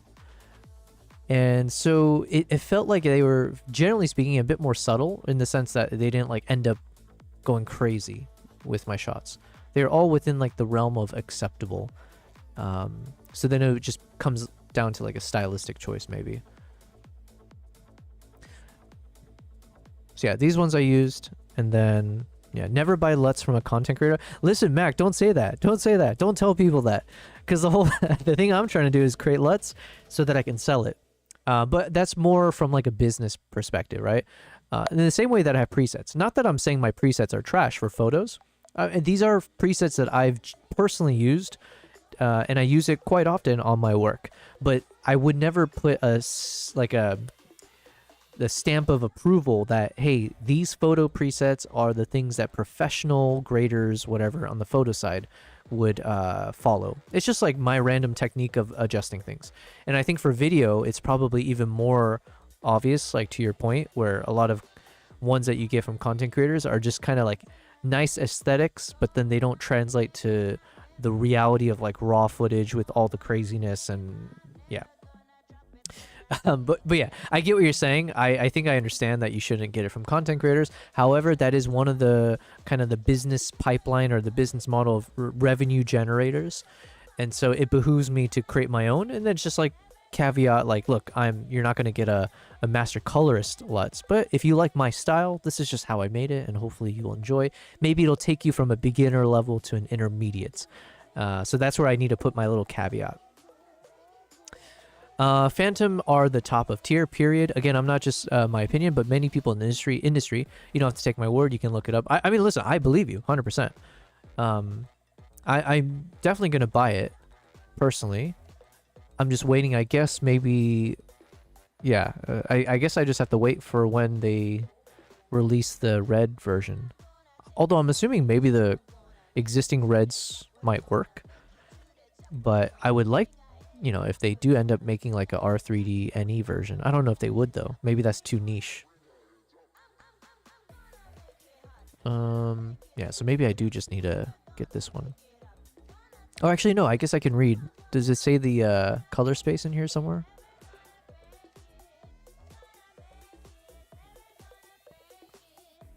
Actually, I don't know what I'm looking for.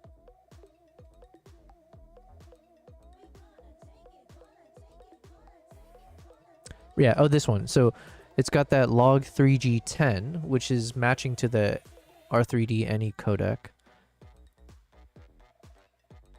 So does that mean it should work? I have no idea.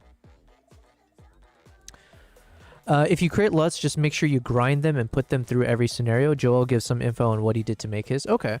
Well, man, thank you so much, by the way. I appreciate the knowledge. I feel like the past... Actually, it might have started from the beginning of my streaming, but it feels like I'm consuming more knowledge one way, my way, versus exporting knowledge or passing on knowledge to others. Or at least the people in the chat tend to be super helpful to me. So I do appreciate that. We're learning so much here. So I need to then keep a note for Phantom LUTs. And then maybe even just by using this, I can then use this as a way to then make adjustments from it to create my own style. But I always feel a little bit bad about like copying from others, especially if it's like individuals. But yeah, I need to learn somehow. So, yeah. So Mac, in terms of how I'm gonna make my LUTs, we've only gone through the one, right? So I thought I was gonna make more LUTs fairly quickly, but then I realized after watching some of that Cullen Kelly video and some others that I do need to adjust my power grade. Excuse me, my power grade a bit more. So I think this is now our finalized version. Let me walk you through it, just because I need to also remind myself. And let me look at my notes. So in my new power grade structure, it starts with, and let me zoom in now.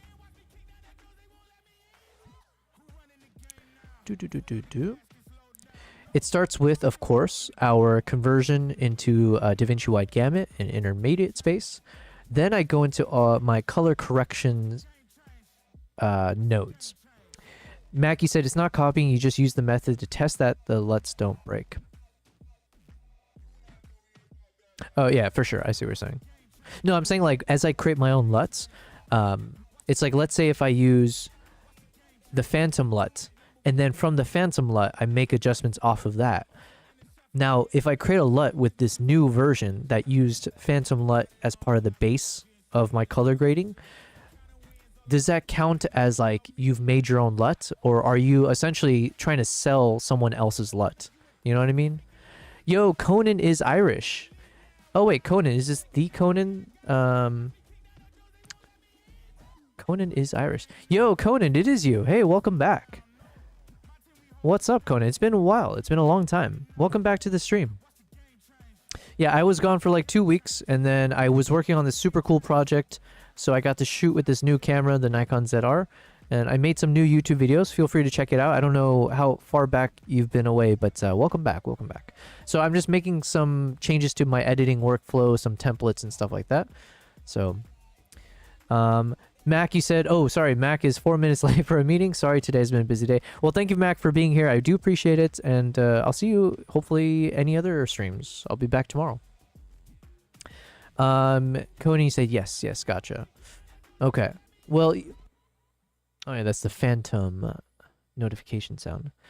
Coney said, my bad, I fell off a roof, phone broke, and camera ended up... Oh, sorry, I read that differently. I thought you were saying your camera ended up in a hospital. You fell off a roof. You broke your phone and your camera. Damn. And you ended up in a hospital with a broken hand. Well, damn, dude, that's obviously pretty rough. Hopefully you're recovering okay.